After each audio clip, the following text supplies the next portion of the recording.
Селям алейкум, хайрлах шамлар. Добрый вечер. В эфире телеканала АТР. Вы смотрите информационно-аналитическую программу «Бугунь». В студии для вас работаю я, Гульсум Халилова. Следующие 4 часа в этой студии с гостями мы обсудим основные новости и события сегодняшнего дня. И вы также можете присоединяться к нашему эфиру. На экраны ваших телевизоров режиссеры периодически выводят номер телефона. Звоните к нам абсолютно бесплатно по Вайберу. Можете присоединяться по скайпу. atr.tv – это наш адрес. Номер нашего телефона вы видите сейчас на ваших экранах.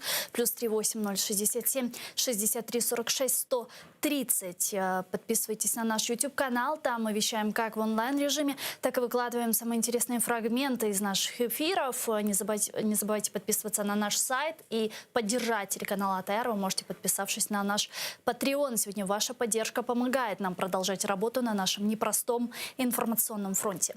Я рада представить гостя нашей студии. Богдан Петренко, заступник директора Українського інституту дослідження екстремізму. Пане Богдане, вітаємо вас. Селям алейкум. Добрый день. Пане Богдане, я предлагаю начать наш эфир с самых актуальных последних новостей, а информационная повестка Дня Украины сегодня, я думаю, что не только Украины, но и Европы и Соединенных Штатов Америки переполнена сообщениями и новостями о соглашении по поводу Северного потока-2. Министр иностранных дел Литвы Габриэлюс Ландсбергис заявил, что Украине необходимо предоставить план действий по членству в НАТО в обмен на завершение строительства Северного потока-2. Вот его цитата. Я вважаю, що це помилка, і ця помилка буде дорого коштувати. Бачу можливості виправити цю помилку, якби Україні був запропонований план дій щодо членства в НАТО, або відкриття газопроводу було б використано як важіль, щоб вимагати виведення російських військ з території України. Да. Украина и Польша будут работать вместе со своими союзниками и партнерами над противодействием запуска Северного потока-2, пока не будут разработаны решения для преодоления безопасности кризиса, связанного с газопроводом. Я предлагаю вместе послушать совместную цитату Польши и Украины. Зміна на 180 градусів позиції США щодо Північного потоку-2 здивувала багато країн. Я висловлюю незгоду з тим, що наші союзники підійшли егоїстично до побудови цього газопроводу. Від самого початку, коли зародилася думка про цей договір, ми намагалися переконати наших американських і європейських союзників, що це проект, який допомагає Росії озброюватись. Росія є державою, яка дуже сильно озброюється, має багато можливостей в цій ділянці. Тому ми від початку вважали, що це є проект неправильний. С нами сейчас на прямой связи Світлана Заліщук, радниця голови НАК «Нафтогаз України». Пані Світлана, вітаємо вас. Селям алейкум. Селям алейкум. Доброго дня. Пани Светлана, вы наверняка читали это соглашение, заключенное между Соединенными Штатами и Германией относительно Северного потока-2. Вот можете ли вы раскрыть нам подробности этого соглашения? Как вы его поняли и увидели ли вы там какую-то конкретику относительно предоставления Украине гарантий? Я хочу звернути увагу, що це не договір, тобто не соглашення, а заява. Що це означає? В цій заяві немає юридично зобов'язуючих інструментів, а також немає механізмів, які би дозволили реалізувати ті домовленості, які були укладені між Німеччиною і Сполученими Штатами. Наприклад, Німеччина скаже, це йдеться в заяві, що якщо Росія буде вдаватися до посилення агресії на території України, то Берлін буде застосовувати національні, а також міжнародні майданчики, інструменти для посилення санкцій чи протидії по відношенню до Росії. Але ми повинні розуміти, що, по-перше, будуть парламентські вибори, буде новий уряд в Німеччині, і те, як новий уряд буде трактувати цю заяву, яким чином він буде розуміти, що означає посилення, наприклад, ескалації Росії. Те, що Росія робила навесні, коли було понад 100 тисяч військ зосереджено довкола східного кордону. Це посилення агресії чи ні? Чи буде за таких умов надана летальна зброя?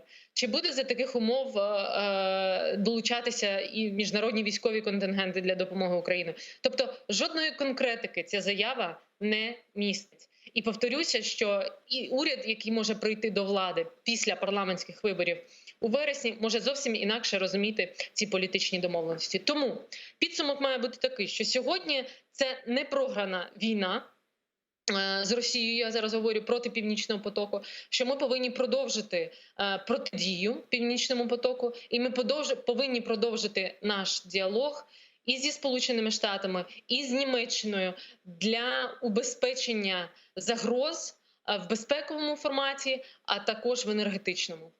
Насколько Украина сегодня готова отстаивать свои позиции и требовать от Европы неуклонного выполнения третьего энергопакета? Как мы можем это реализовывать, как мы можем этого добиться?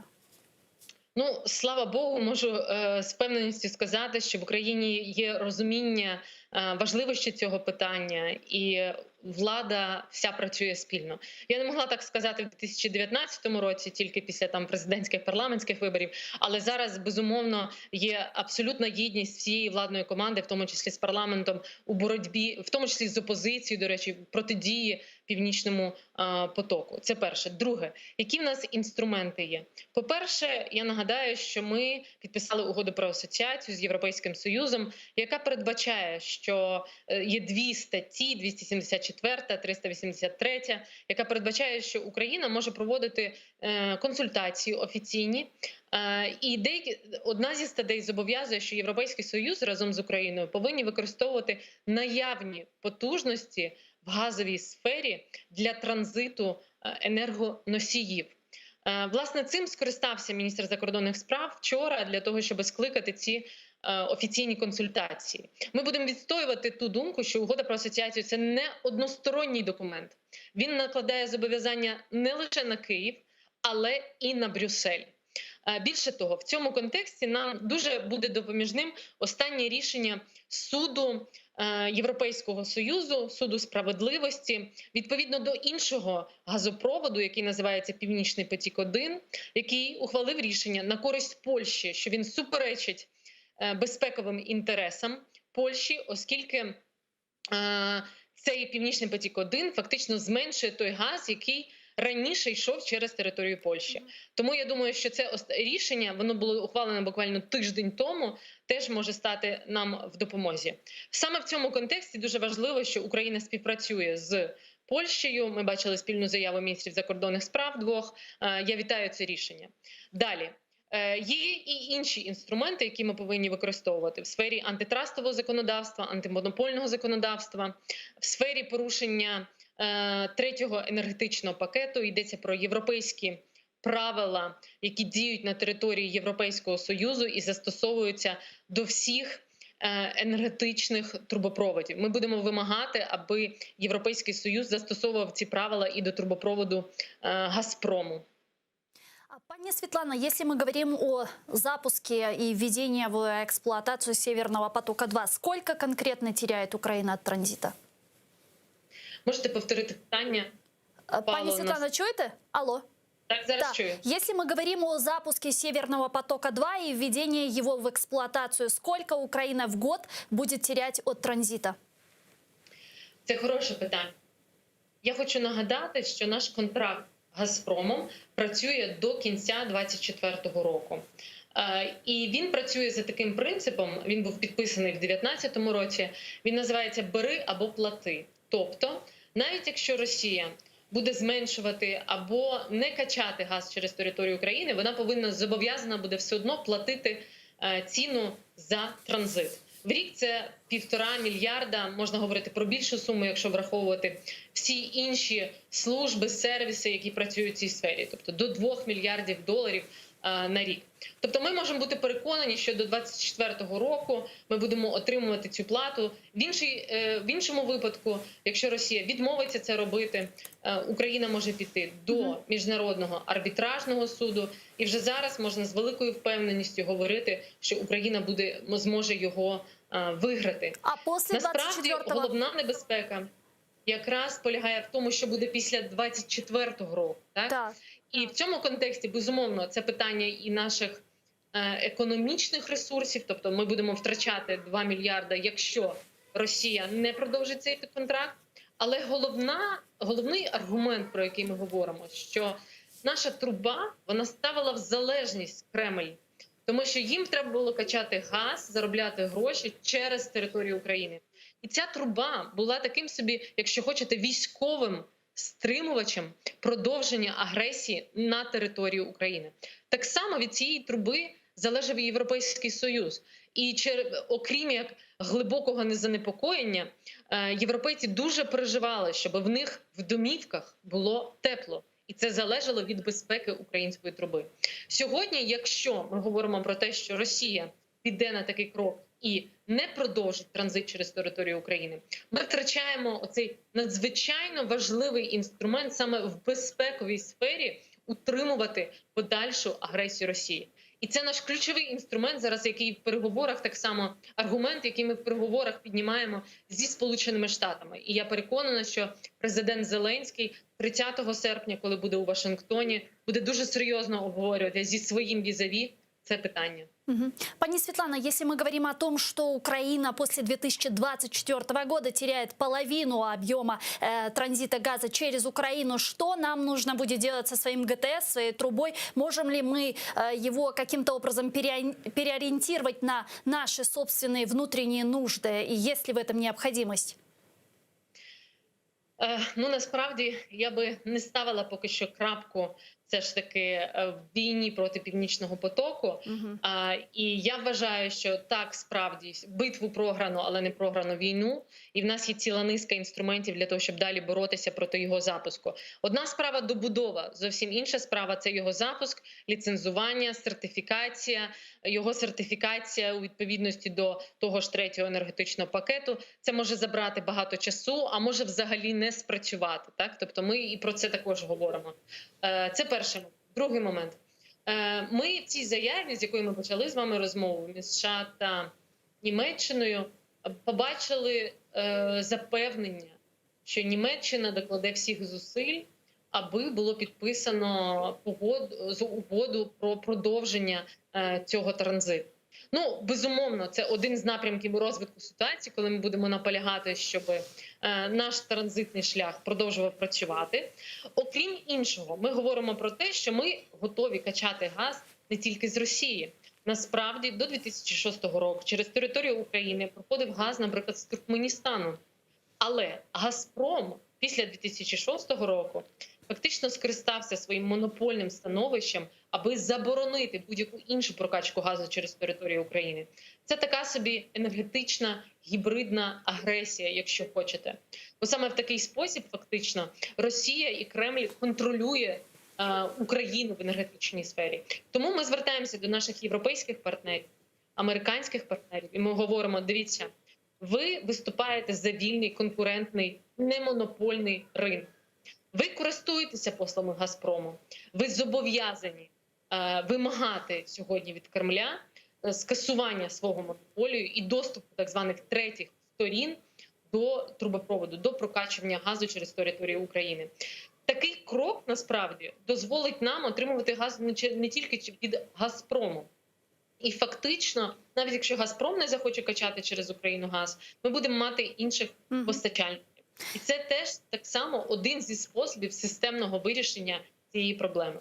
И, пани Светлана, последний вопрос. Наверняка вы знаете, видите, читаете, что сейчас отовсюду кричат о зраде национальных интересов Украины со стороны наших западных партнеров. В принципе, если мы говорим о Германии, здесь ничего нового мы не увидели и не услышали. Они, в принципе, изначально настаивали на «Северном потоке-2» и необходимости завершения его строительства. А вот с Америкой как-то интересно действительно получается, потому что с тех пор, как Жозеф Байден пришел к власти, вот в самом начале у него была реально жесткая риторика относительно «Северного потока-2» и представителей его администрации. А сейчас вот позиция и риторика немного изменилась. Вот объективно, на ваш взгляд, почему так произошло? Ви праві. Такий крок адміністрація Байдена викликав величезне розчарування не тільки в Україні, до речі, а в Європі. Ви самі цитуєте слова міністрів закордонних справ інших країн Європейського Союзу. Більше того, якщо почитати зараз ті медіа і соціальні мережі в самій Америці, то можна побачити, що насправді, наприклад, Конгрес американський абсолютно обурений такою заявою, яку підписав Байден з Німеччиною. І буквально цими днями Юрій Вітренко, голова «Нафтогазу», був в Вашингтоні, він зустрічався з багатьма сенаторами і конгресменами.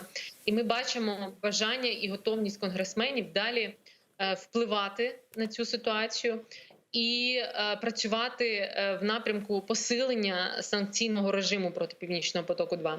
Зараз говорити про якісь шанси на те, наскільки це спрацює, мені здається, зарано, але можу точно стверджувати, що Україна продовжить працювати в цьому напрямку.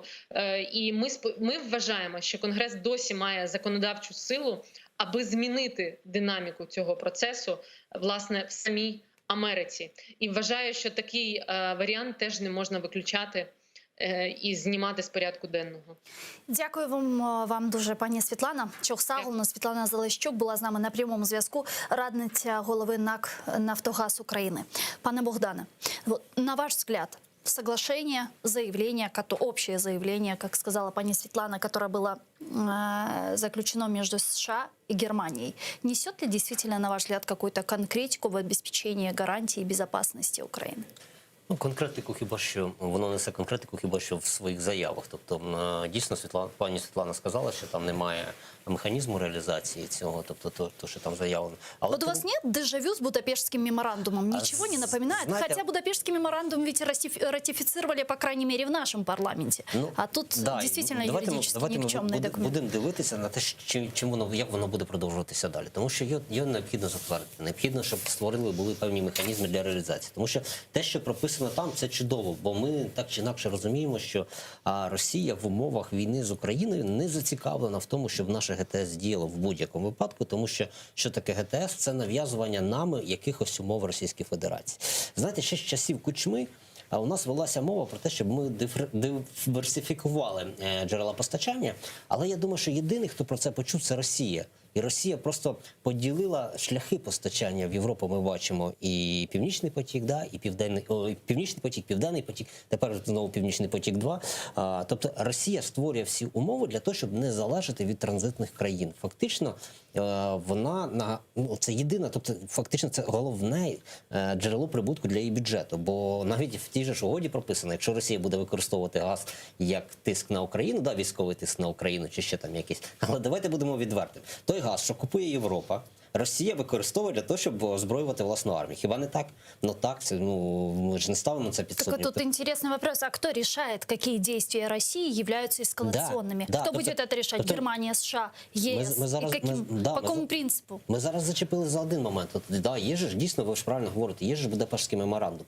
То він же ж мав би бути включений. Тобто давайте ми зберемо цих країн. Чи є в Україні потуга звернутися, наприклад, в суд на наших партнерів, вже вибачте, на те, що вони не виконують Будапештський меморандум? Звісно, ми цього не зробимо, тому що нам фактично тоді ні на кого буде сподіватися, і ми залишимося сам на сам з Російською Федерацією. Що стосується Німеччини, то там цікаві моменти прописані. Там прописані моменти, наприклад, відходу від залежності цієї енергетичної, яка є від Росії, і в тому числі від газу. Вони там виділяють мають виділити, знову ж таки, 1 мільярд доларів США. Крім того, вони мають ще, перший внесок буде 175. Питання в тому, а де вони решту будуть брати? Чому не прописано, де вони візьмуть решту 850 мільйонів, які вони в цей фонд, зелений фонд, я маю на увазі, то, що буде переробляти. Так, окей, давайте даже обсудим этот 1 миллиард долларов, которые якобы они пообещали на зеленую энергетику. Но ведь это простая математика. Мы в год от транзита газа теряем 2 миллиарда долларов. Нам говорят, вот вам на зеленую энергетику, инвестиции, технология 1 миллиард. Но не выглядит ли это как, извините за выражение, кость собаки? Подачка.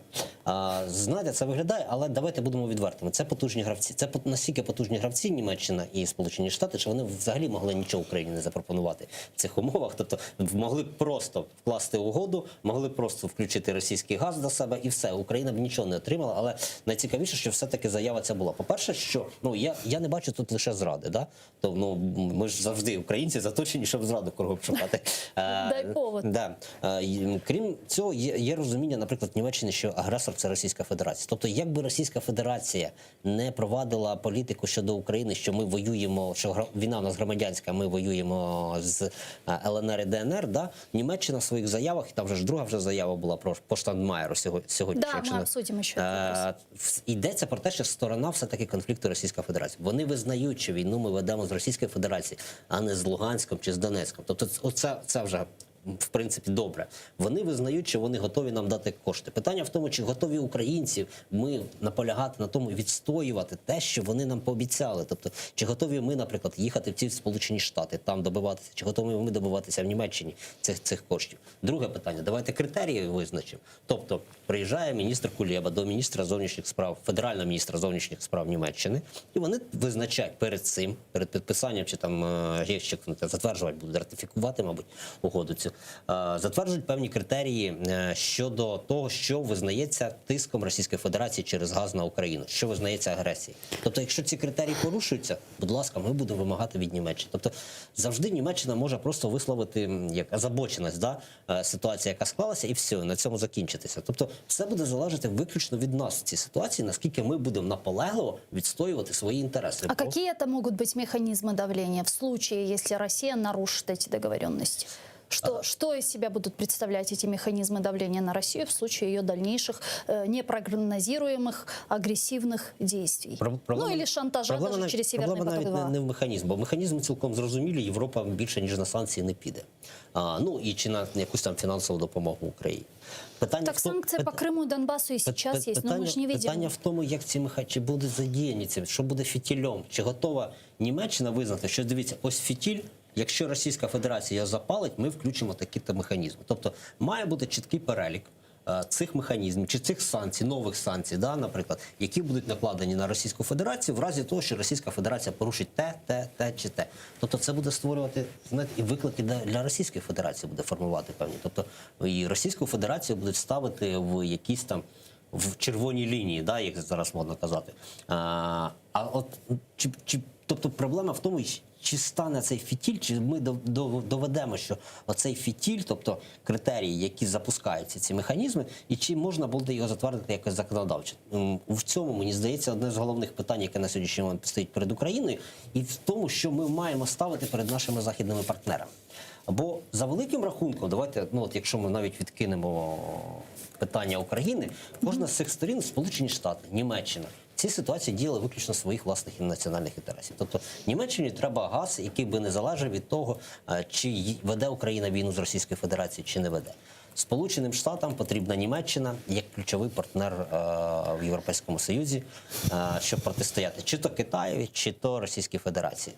Питання в тому, що навіть в цьому, в грі великих гравців, Україна все-таки якось спромоглася хоча б на рівні декларації щось провести. Уже це добре. Питання в тому, що як ми тепер цю декларацію, з цієї декларації перетворимо на механізми. Чи будуть ці механізми працювати? Бо за великим рахунком Будапештський меморандум теж декларація.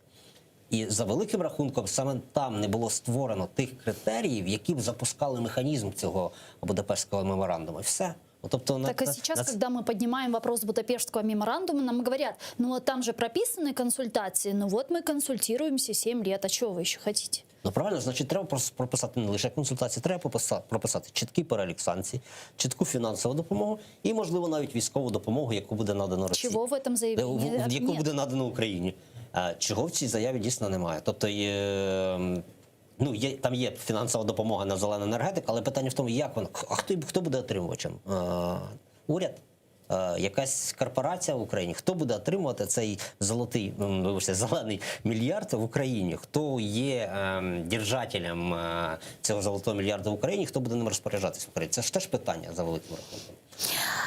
Правительство Соединенных Штатов Америки готово применять все инструменты, в том числе и санкции, чтобы гарантировать, что Россия не будет использовать Северный поток-2 в качестве оружия. Соединенные Штаты Америки не отказываются от своего законодательства в этом контексте, заявили в Госдепе США. Давайте их послушаем. Щоби бути абсолютно чіткими, ми не відмовляємося від жодних доступних нам інструментів. Фактично, ми додаємо кілька нових до нашого арсеналу. Ми прагнемо слідувати закону. Ми будемо продовжувати це робити. Ніщо з того, що було оприлюднено вчора у спільній декларації США-Німеччина, жодним чином не змінило цього. Ми продовжуватимемо дотримуватися закону. Чинна адміністрація виступає проти Nord Stream 2. Так було 20 січня, так залишається і 22 липня. І так буде в майбутньому.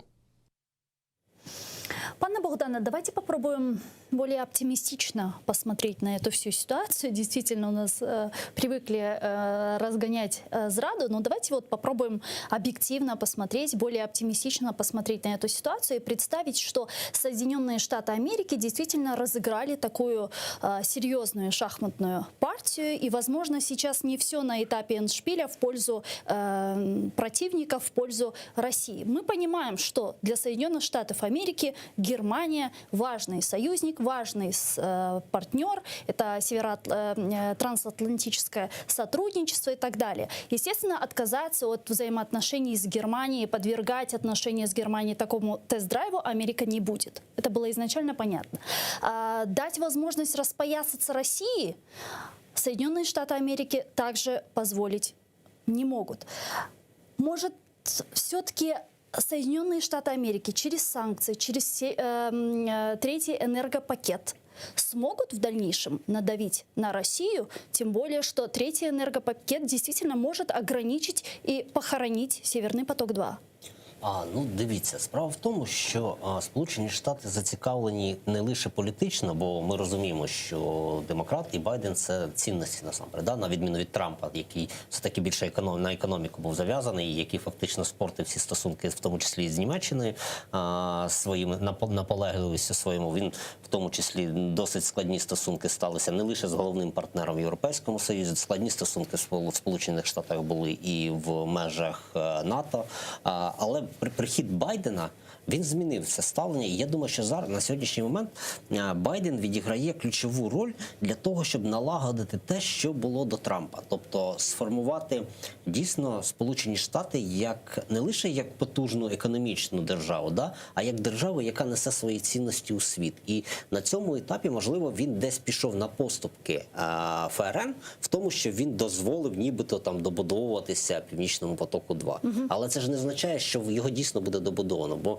ось і пані Світлана говорила про те, що є купа механізмів, які дозволяють на сьогоднішній момент призупинити його запуск. Тобто, вже ж Польща подавала в суд, вони там зупинили на 100%, щоб прокачка була через Північний потік-1, так званий. Я думаю, що відповідні механізми можуть бути здійснені щодо Північного потоку-2, але вже не руками Сполучених Штатів. Да? Тобто, Сполучені Штати нібито налагоджують нормальні стосунки з Німеччиною, і вони дійсно можуть в подальшому, знаєте, діяти єдиним фронтом проти головних конкурентів, які існують на сьогоднішній момент у світі. Тобто проти Російської Федерації і проти Китаю. Ну, все-таки треба визнати, що Китай відіграє важливу роль як для Сполучених Штатів. Можливо, налагодження стосунків, воно призведе до кращого і до оптимістичнішого результату, ніж просто втрата Сполученими Штатами на певному етапі якоїсь вигоди від того, що вони займуть європейський ринок. Бо ми розуміємо, що Сполучені Штати економічно, я повторюся, зацікавлені в Європі, а зацікавлені в європейському ринку і не зацікавлені в Північному потоці не лише тому, що Північний потік-2 – це зброя Російської Федерації, ну, яка фактично ставить в складну ситуацію Україну, а й тому, що й вони постачають газ в Європу, і тому, що вони хочуть усунути Російську Федерацію з європейського ринку. Або усунути, або хоча б якось поділити. І мені здається, що Сполучені Штати і далі будуть діяти, і далі будуть протидіяти побудові цього Північного потоку-2 усіма можливими засобами, крім, ну, хіба що, можливо, навіть не напряму, бо напряму вони бачать, що ті ж самі санкції, вони не завжди спрацьовують, що санкції обходяться. І, можливо, якщо будуть застосовуватись інші механізми, і, можливо, навіть не руками Сполучених Штатів, то тоді у них матимуть і хороші стосунки з Німеччиною, і водночас буде зупинений прокачка нафти по цьому газу. Пане Богдане, я предлагаю подключить к нашему эфиру сейчас народного депутата України 7 та 8 скликань Леоніда Ємця. Він зараз з нами на прямому зв'язку телефоном. Пане Леоніду, вітаємо вас. Салям алейкум. Доброго дня. Да, доброго дня. Пане Леониде, как вы оцениваете соглашение между Соединенными Штатами Америки и Германией относительно Северного потока-2? В Украине уже многие говорят о зраде национальных интересов. В России ликуют, естественно. Что думаете вы? Ну, власне, я можу лише констатувати, що як факт, що українська дипломатія програла в цій боротьбі за інтереси України. І сьогодні ми бачимо, як складається комбінація, в якій Україна грає, м'яко кажучи, другорядну роль. І коли ми чуємо про компенсації на кшталт мільярда доларів при втратах по 2 мільярди щорічно, ну, як мінімум, це виглядає, скажімо так, неадекватно. На ваш взгляд, есть ли сегодня какие-то шансы у Украины выбраться из этой всей ситуации, каким-то образом добиться четких и конкретных гарантий после 2024 года? Ну, я вам скажу так, гарантії на такому рівні, вони гарантуються на добрій волі. Як ми бачили з Будапештським меморандумом, виконання умов – це лише добра воля сторін. Тому говорити про те, що у нас будуть такі залізобетонні гарантії, які ніхто не порушить, так було б безвідповідально стверджувати. Але, ну, слухайте, життя динамічне, в тому числі геополітичне. І, можливо, якщо покращити рівень роботи української дипломатії і, скажімо так, Офісу президента і самого президента, який представляє зовнішню політику нашої країни, то, можливо, через якийсь час ми отримаємо, скажімо так, ті компенсації, які ми зможемо назвати адекватними. Пане Леониде, известно, что 30 августа президент Украины Владимир Зеленский посетит Соединенные Штаты Америки, и мы слышим много негодований со стороны американских конгрессменов относительно того, что Зеленский именно приезжает в конце августа, и у него не будет возможности встретиться и пообщаться с конгрессменами, так как они будут в отпуске. Как вы думаете, намеренно ли была перенесена дата визита Зеленского в Вашингтон на 30 августа уже после постфактум этого соглашения, уже постфактум Крымской платформы и так далее? Однозначно так. І нехай взагалі дякують про те, що ця зустріч відбудеться, тому що після скандалу з вагнерівцями, де Сполучені Штати грали одну із привідних ролей в цій спецоперації, скандалу з порушенням правил корпоративних умов формування українських підприємств і їх наглядових рад, хай взагалі будуть вдячні, що ця зустріч, в принципі, відбулася. И, пане Евгене, вот еще один вопрос. Вам наверняка известно, что власти России обратились в Европейский суд по правам человека с первой такой межгосударственной жалобой на другое государство Украину.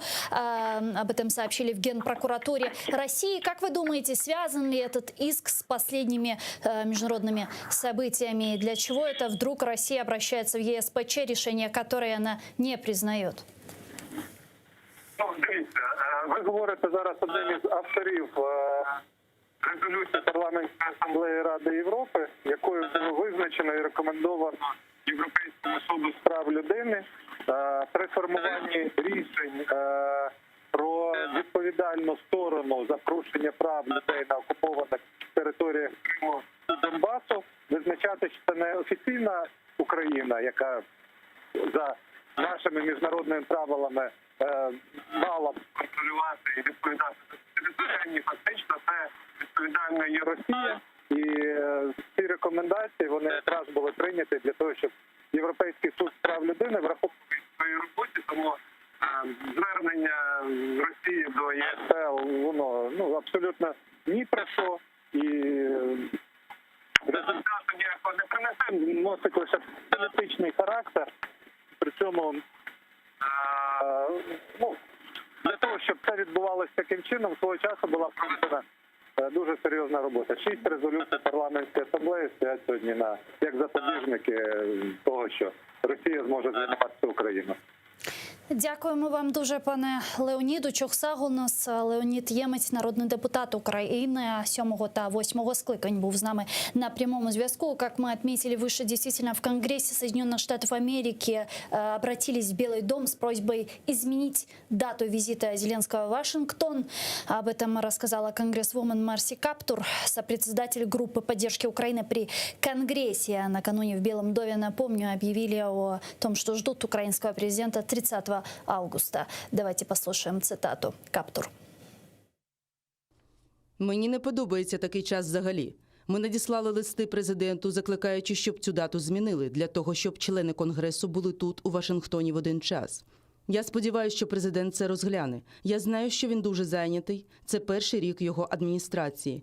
Але змінити дату не так складно і дозволити нам провести належний діалог з українським президентом. Предложение Белого дома о проведении визита Зеленского в Вашингтон 30 августа является важным шагом по реализации договоренностей, достигнутых во время июньского телефонного разговора лидеров Украины и США. В офисе президента Украины сообщили о том, о чем планируют говорить два президента.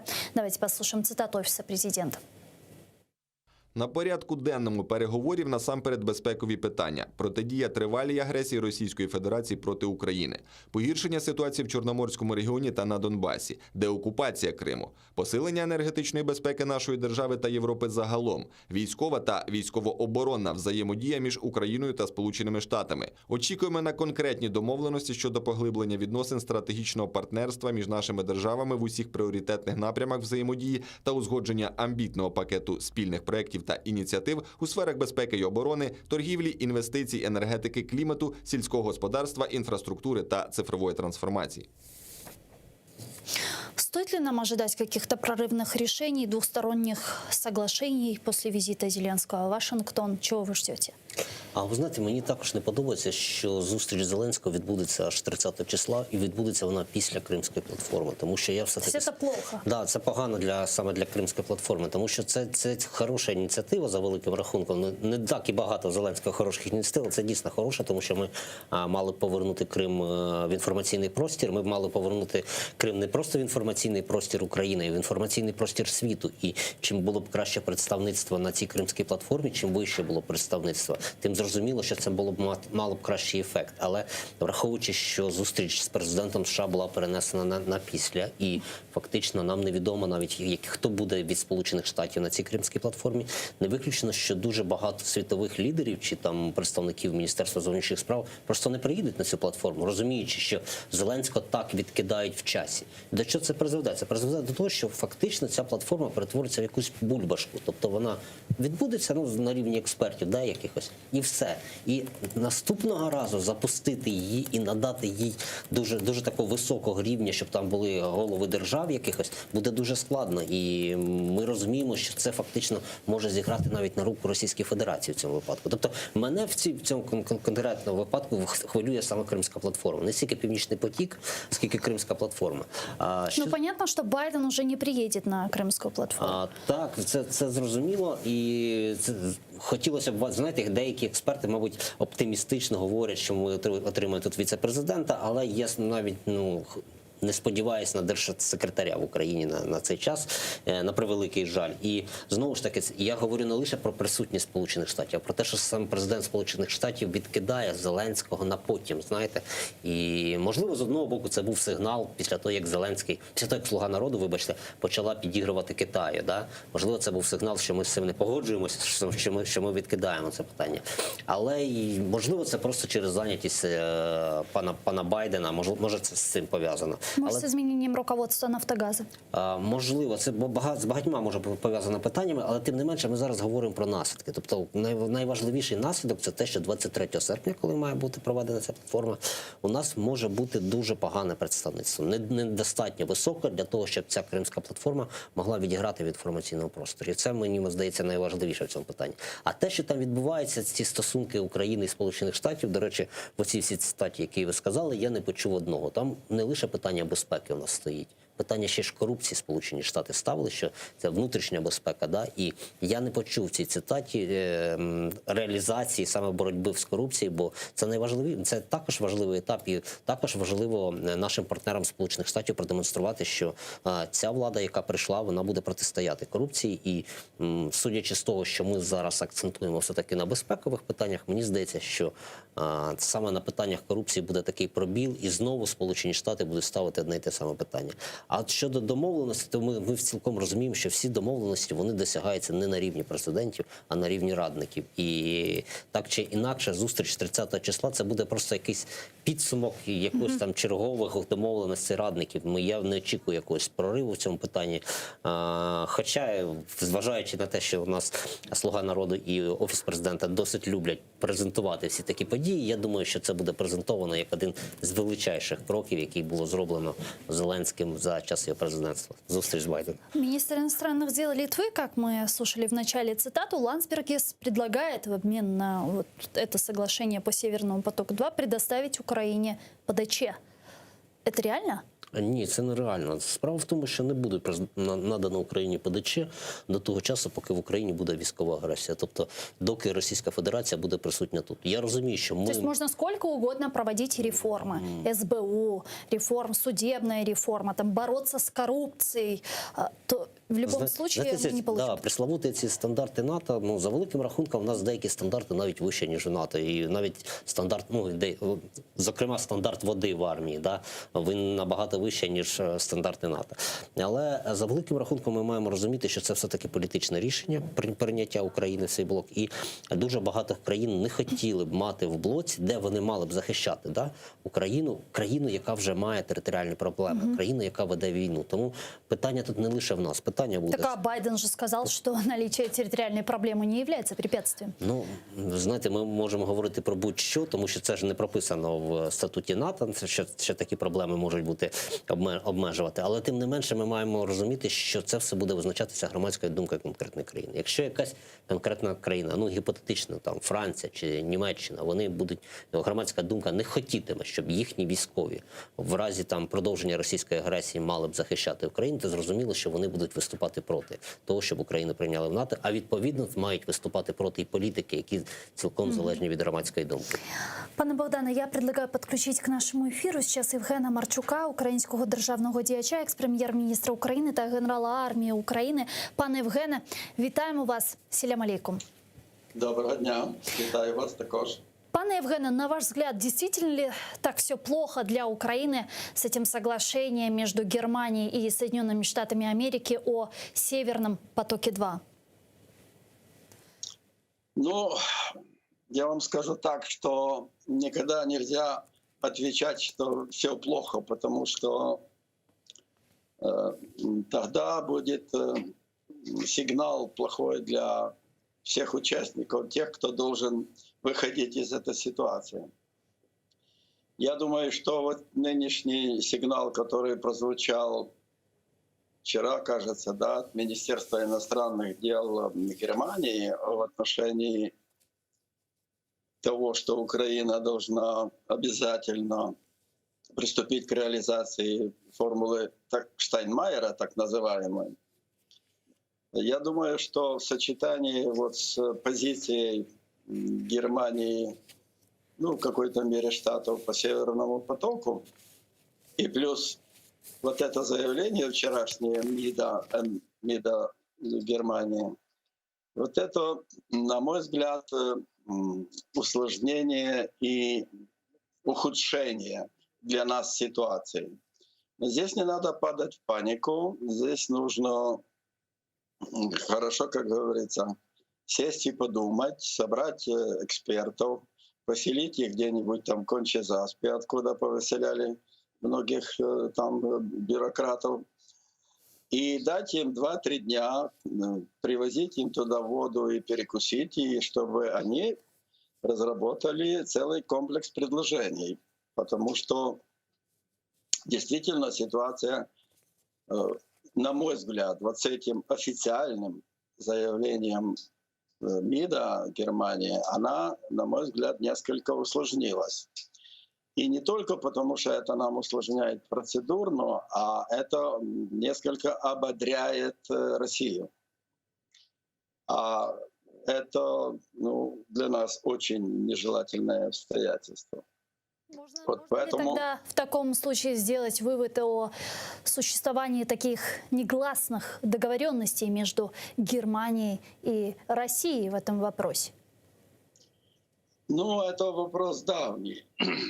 Вы смотрите, как Россия грамотно в кавычках для нас использовала то письмо, которое подписали министры иностранных дел Германии и Франции, Штайнмайер и Фабиус, назвав его формулой Штайнмайера, что-то упустили французского министра, и добились того, что практически Украина согласилась.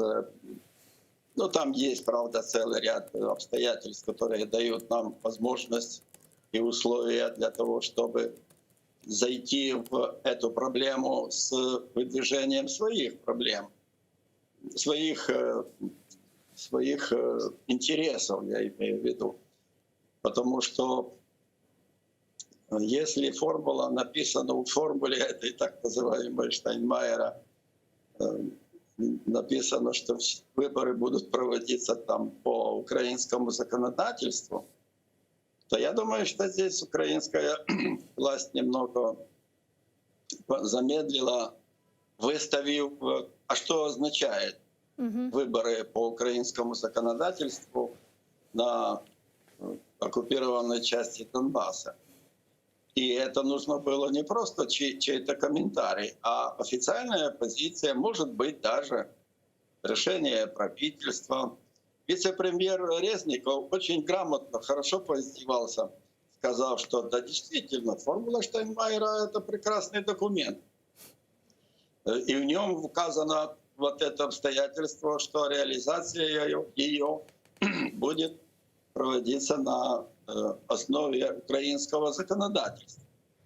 Ну вот я бы только после этого вынес бы на заседание правительства и утвердил перечень вопросов, а по сути это условий украинских, вытекающих из украинского законодательства, как и когда могут быть проведены выборы на оккупированной территории. Потому что элементарные вопросы, сейчас же никто их практически не ставит. Первое требование — это демилитаризация. Демилитаризация целого региона. Мы должны поставить вопрос. До даже приступать к подготовке, какой-либо подготовке выборов, как там по формуле Штайнмайера предусматривается, должны быть предварительно и за какие сроки реализованы другие требования, которые в этой формуле записаны очень так украдчиво, двумя словами украинского законодательства. А кроме демилитаризации, а Центральная избирательная комиссия, она же киевская должна быть, да. А все средства массовой информации украинские, они должны свободно там работать. И не в день выборов, а за много времени до подготовки этих выборов. Ну уж не говоря о том, вынужденные переселенцы, которые тоже предусматриваются этой формулой, могут голосовать и иметь право принимать участие в этих выборах. Но, пане Евгене, а ведь с другой, извините, я вас перебил, а вот ведь с другой стороны, насколько можно говорить о проведении сразу выборов на этой территории после демилитаризации, после верификации вывода войск? Ведь люди, которые проживали на этой территории, подвергались столько лет пророссийской пропаганде, и не получим ли мы в итоге пятую колонну снова в парламенте? Получим. Ну, во-первых, мы должны понимать, что почему Россия так вцепилась за вот этот документ двух министров. Потому что в России, кроме военных всех компонентов против Украины, она давно хочет вторгнуться во внутреннюю структуру Украины и таким образом, проведя такие выборы, мы знаем, кто на них выиграет эти выборы. И тогда формулирование Украины как федеративного государства. А мы прекрасно понимаем, что имеется в виду. Тем более за 7 с лишним лет во взрослую жизнь на оккупированной территории вошли десятки тысяч новых людей, которые практически уже воспитаны и интеллектуально сформированы под влиянием российской пропаганды и той, которая реализуется и боевиками с их структурами. Попросту говоря, там во время выборов не будет общеукраинского политико-правового режима. Это же не демократическое государство, так называемое ДНР, ЛНР. И даже, кстати, меня даже вызывало такое юмористическую реакцию в отношении того, что после выборов наступает амнистия. Господи, да вы что, господа министры иностранных дел, вы не знаете, что есть 3 вида преступлений, которые нигде никогда не подлежат амнистии, а вы даже не упоминаете об этом. Да, это преступления против человечности, воинские преступления и геноцид. Они нигде, ни по каким нормам, их даже нет в международном праве, наоборот. Ну и так далее. Ну, уж не говоря о том, что представим себе, что в какой-то мере что-то там удалось отрегулировать для создания условий для выборов, хотя бы там какие-то вещи. Кто будет обеспечивать безопасность выборов? Там легонечко сказано, что это будет ПДИПЧ. Да, это известная организация. Да? Да, это для нормального человека, который знает реалии, да не может на той территории обеспечить безопасность такая организация. И уж не говоря о том, что я задаю такой вопрос. А кто из Украины, из других мест рискнет поехать туда и принимать участие в этих выборах? Если безопасность не будет обеспечивать украинская милиция, другие правоохранительные органы, и записанные в формуле вроде бы, так называемой формуле, вроде бы правильные вещи, что кто-то должен обеспечивать безопасность, но мы-то знаем реалии, что никакая БДИПЧ не обеспечит безопасность. Попросту говоря, выборы пройдут в атмосфере страха всего населения. Не дай Бог проголосовать не за того, они же кого там будут рекомендовать, их внутренние там агитаторы и так далее. И если человек даже, допустим, подумает проголосовать не за их там лидеров, и их там наговорят, что у камеры за этой самой деньги бросаются, эти там стоят тайные камеры, и они все увидят, и так далее. То есть атмосферу на момент выборов даже за 90 дней, там написано, что после закона, через 90 дней выборы и так далее. В таком случае, пане Евгене, вот последний вопрос. У нас, к сожалению, не так много времени остается. Мы говорим о субъектности нашего государства. Тогда можем ли мы просто проигнорировать такие заявления Министерства иностранных дел Украины и просто не выполнять эту формулу Штайнмайера, не имплементировать ее в украинское законодательство? Нет, мы так не можем себя вести по одной причине, потому что Украина формально согласилась, и было подписано в Минске, там известная процедура какая была, что мы согласились. Россия тогда выставила, что без принятия этой формулы не состоится встреча на высшем уровне и так далее.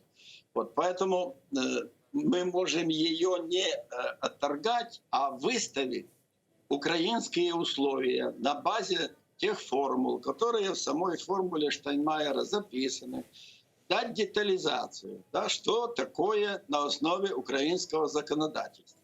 Центральная выборчая комиссия, безопасность, пресса, участие политических лиц из Украины в целом. Как это все будет обеспечиваться и с точки зрения реализации элементарных правил проведения любых выборов. Поэтому я бы посоветовал сейчас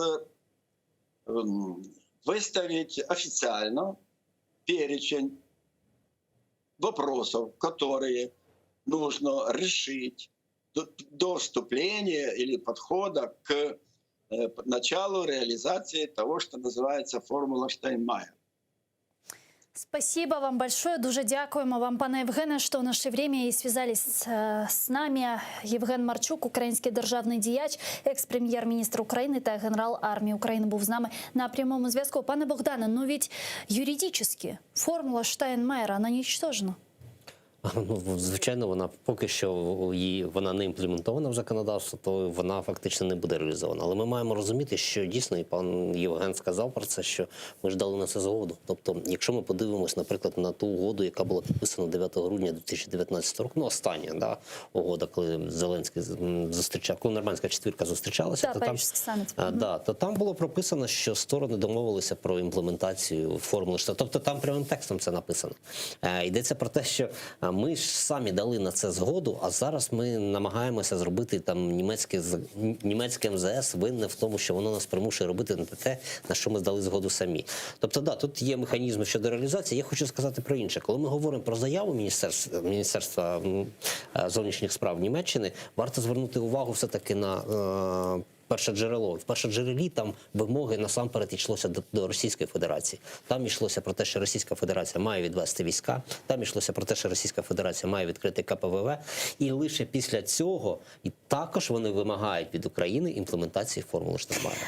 Пане Богдане, а не кажется ли вам, что вот эти заявления по поводу имплементации формулы Штайнмайера в украинское законодательство появились наряду с соглашением Северного потока-2? Потому что я помню в последнее время только 2 заявления со стороны Германии относительно формулы Штайнмайера. Первое было на пресс-брифинге с Зеленским, оно прозвучало с уст Ангелы Меркель, и сейчас заявление Хайка Мааса о формуле Штайнмайера. С 2019 года по этим событиям в таких формулировках мы не слышали про это. Не кажется ли вам, что этим самым Германия просто отвлекает внимание Украины от реальной проблемы Северного потока-2?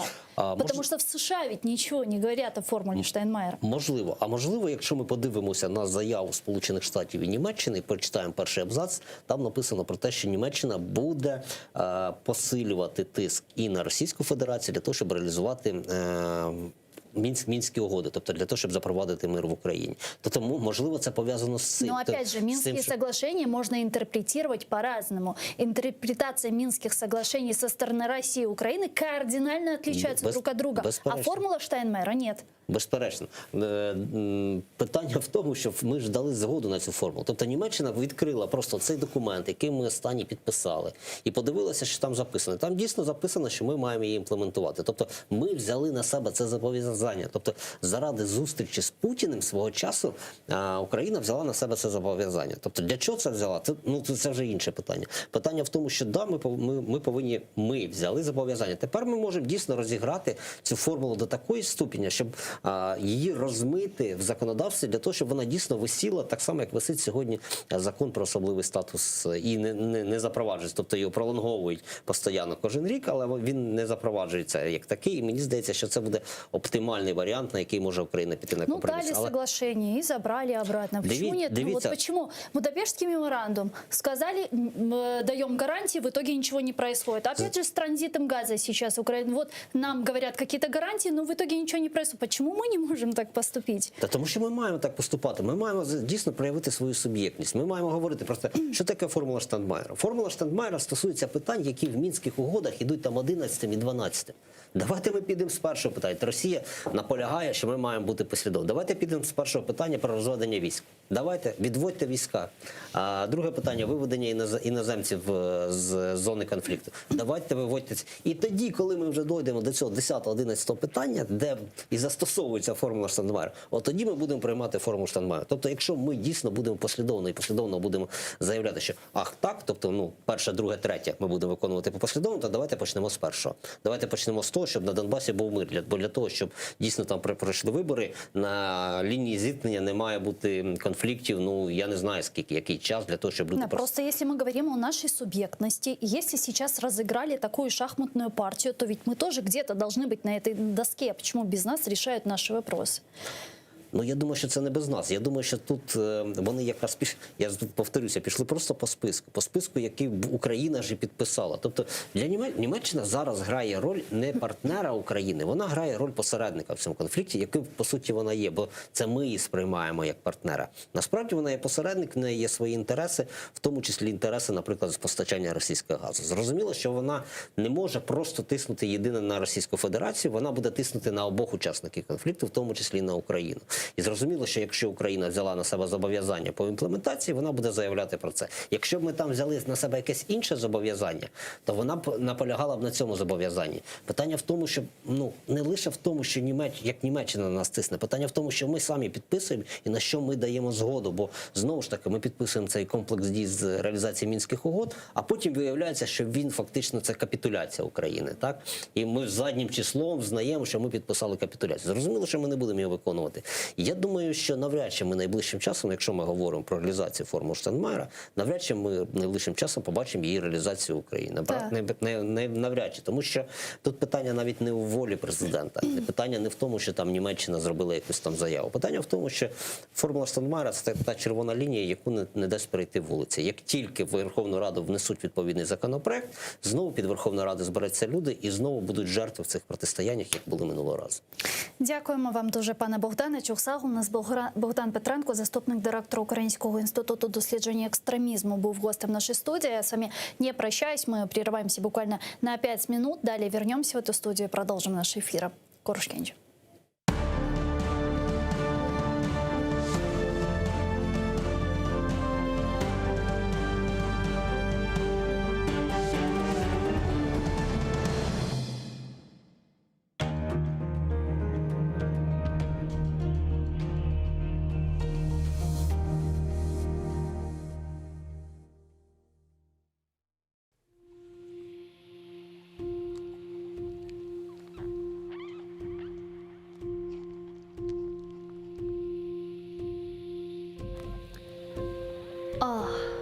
Ey yeşil ada, ey ana yurdu, parçalarken seni şimalın kurdu.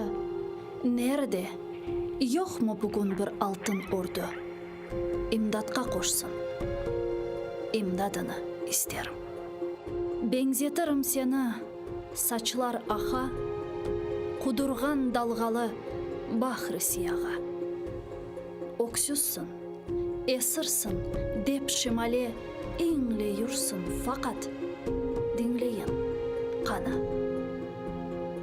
Altın destanlı günlerin vardı. Güneşin bir melek gibi doğardı. Lakin zulümler ile saçın ağardı. Menkıbını yazıp dinleyin kana.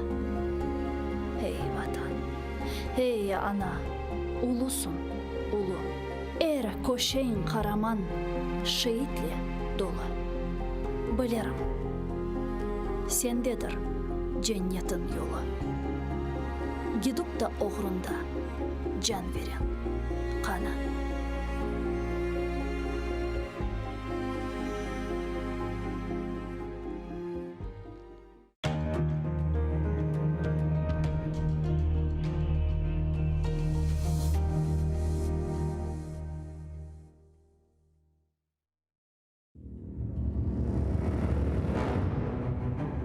Хаджи Герай Қырым ханлығыны тізгенде 29 yaşında еді. Тахминен 350 yıl devamında Қырым ханлығы devlet olarak hüküm sürdü.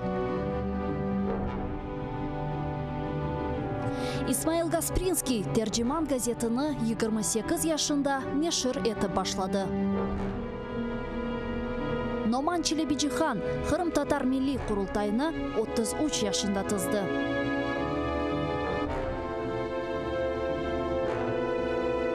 Bekir Çobanzade 27 yaşında profesör olarak Latin elifbesini Türkiye devletlerge teşvikat etti.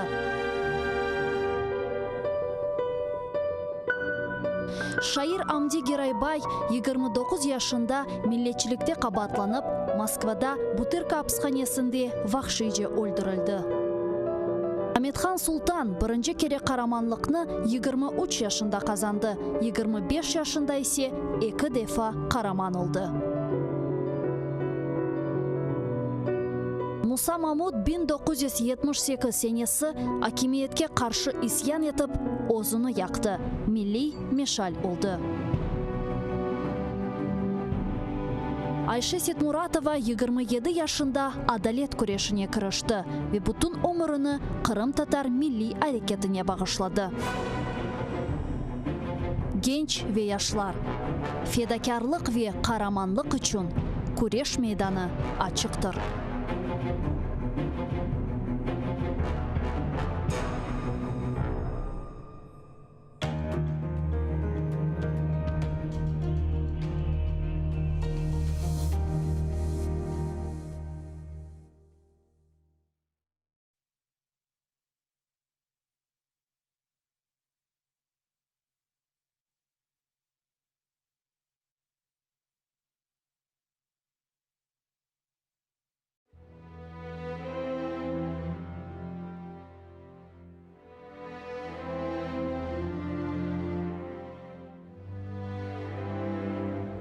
Сенденішме мұрадың үшін болса, өмірінде әр шейін юртшын олса.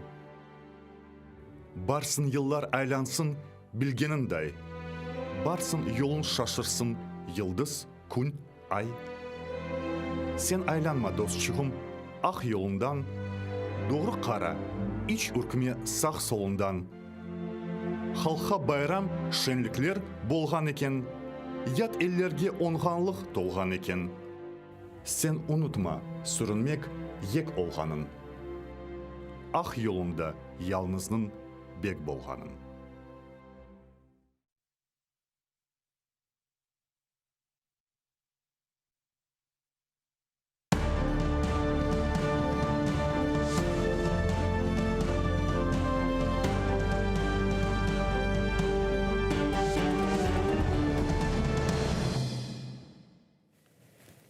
Селям алейкум, хайрлах шамлар, добрый вечер. В эфире телеканала АТР вы смотрите информационно-аналитическую программу «Бугунь». В студии для вас работаю я, Гульсум Халилова. В следующий час мы обсудим основные новости и события сегодняшнего дня.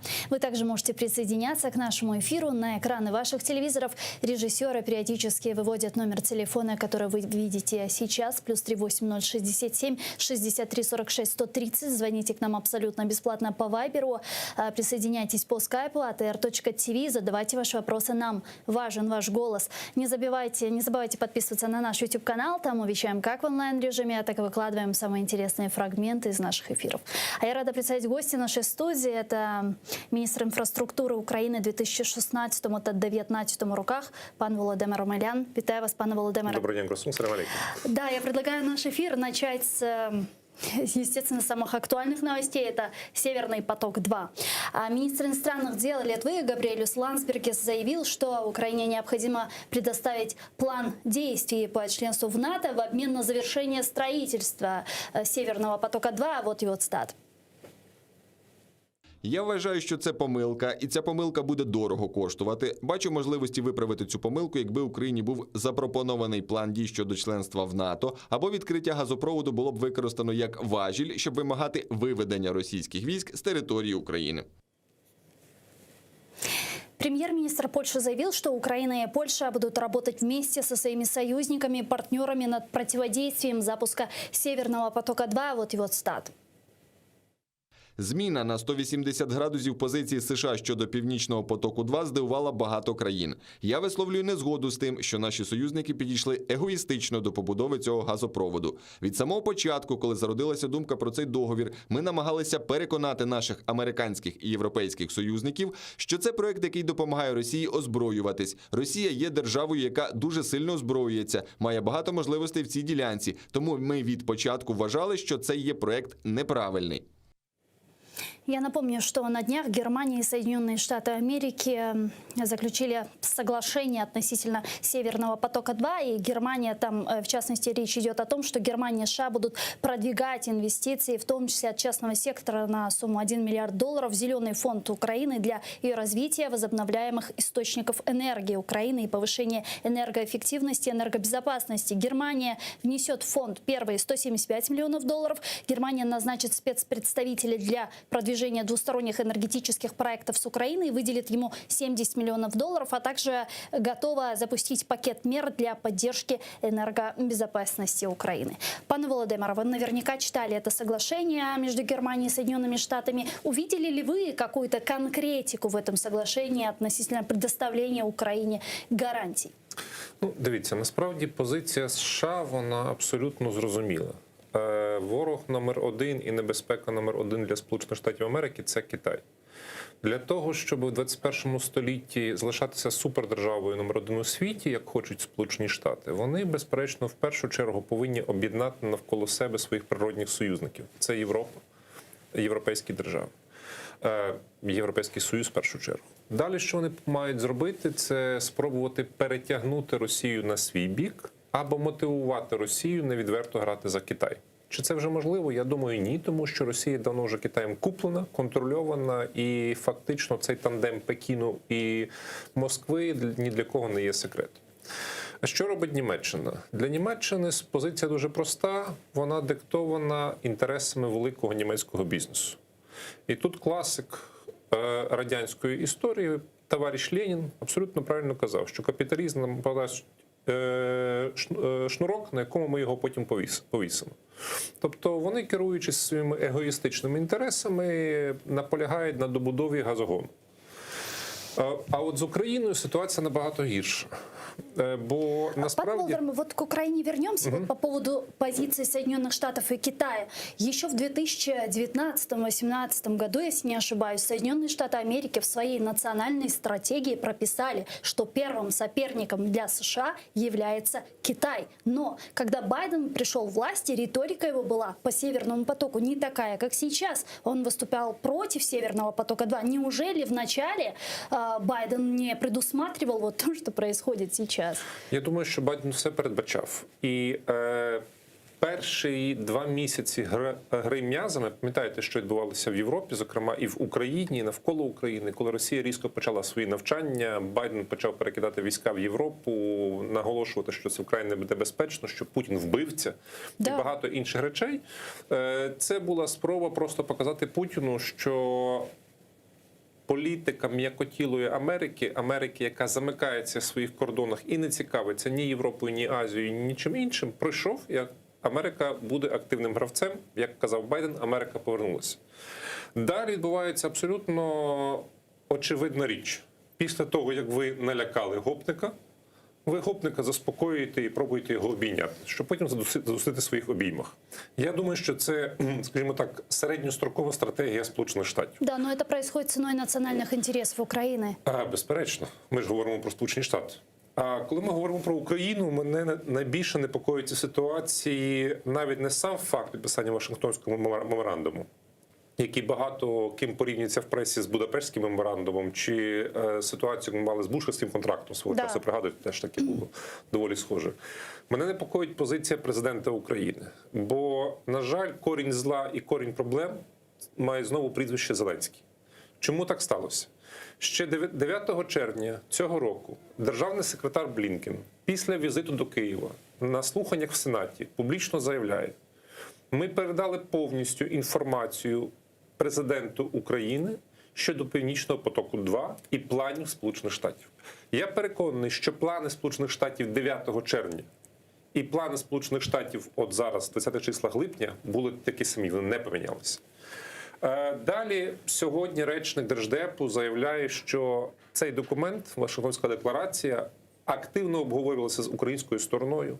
Кожен пункт її погоджувався, і була маса консультацій з цього приводу. Теж величезне запитання. Зеленський мовчить. Так у нас говорят, нет, с нами никто ни о чем не договаривался. Заместитель министра иностранных дел Коленко вчера сказал. І тут найцікавіша історія. Тобто МЗС каже, що таких розмов не було. Да. А Банкова мовчить. Ми не чуємо позиції Банкова з цього приводу. Ми не чуємо позиції ні президента, ні його керівника офісу. Тобто тут є два варіанти. Або знову американці консультувалися з агентом ФСБ Єрмаком, і він просто забував Зеленському розповісти про якісь речі. Або Зеленський зараз просто робить вигляд, що він був не в курсі, що він нічого не знав і він здивований. Якщо він знав, тоді в нас величезна проблема. Тому що навіть колеги наші з Балтійських держав, одного з яких ви зазначали, вони кажуть чітко, що якщо питання Північного потоку-2 вирішене, тоді воно мало бути вирішено за рахунок того, що Україна отримає членство в НАТО або негайне ПДЧ для України. Вирішення питання окупації українських територій і Криму, і частини Донбасу. Бо насправді Росії цей проект потрібен не менше, аніж Німеччині. І маючи інтерес Сполучених Штатів, маючи інтерес Росії, маючи інтерес Німеччини, можна було вирішити купу питань, які є першочерговими для нас, визволити наші території і наших людей з російського полону. А ми фактично обмежилися декларативним якимось таким, знаєте, документом. Хтось обіцяє $175 мільйонів, хтось обіцяє, що, можливо, буде навіть $1 мільярд. Тем более, что мы теряем больше. Але маючи транзит кожного року на $2 мільярди, ну, одноразові ці суми, вони є непорівнювані. Далі. Питання використання газу як енергетичної зброї Російської Федерації. Про це неодноразово говорив сам Путін на початку своєї каденції. Потім він трошки так делікатніше про це вже висловлювався, але суть залишилася. Тобто Росія однозначно бачить постачання газу як зашморг на шиї Європи. Про це говорить вголос польський прем'єр-міністр. Про це мовчать українці.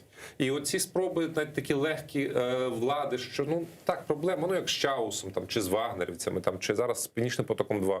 Ну, отак сталося, от, щось не те.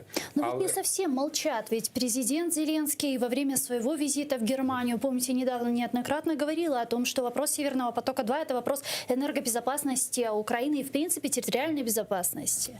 И энергобезопасности всего европейского континента. Він це говорив публічно, але пам'ятаєте, коли був нормандський формат, і тоді було 4 президентів, в тому числі президент, наш ворог Путін, і так само Меркель, Макрон і Зеленський. Питання Криму виявилося, що взагалі не обговорювалося під час цього засідання.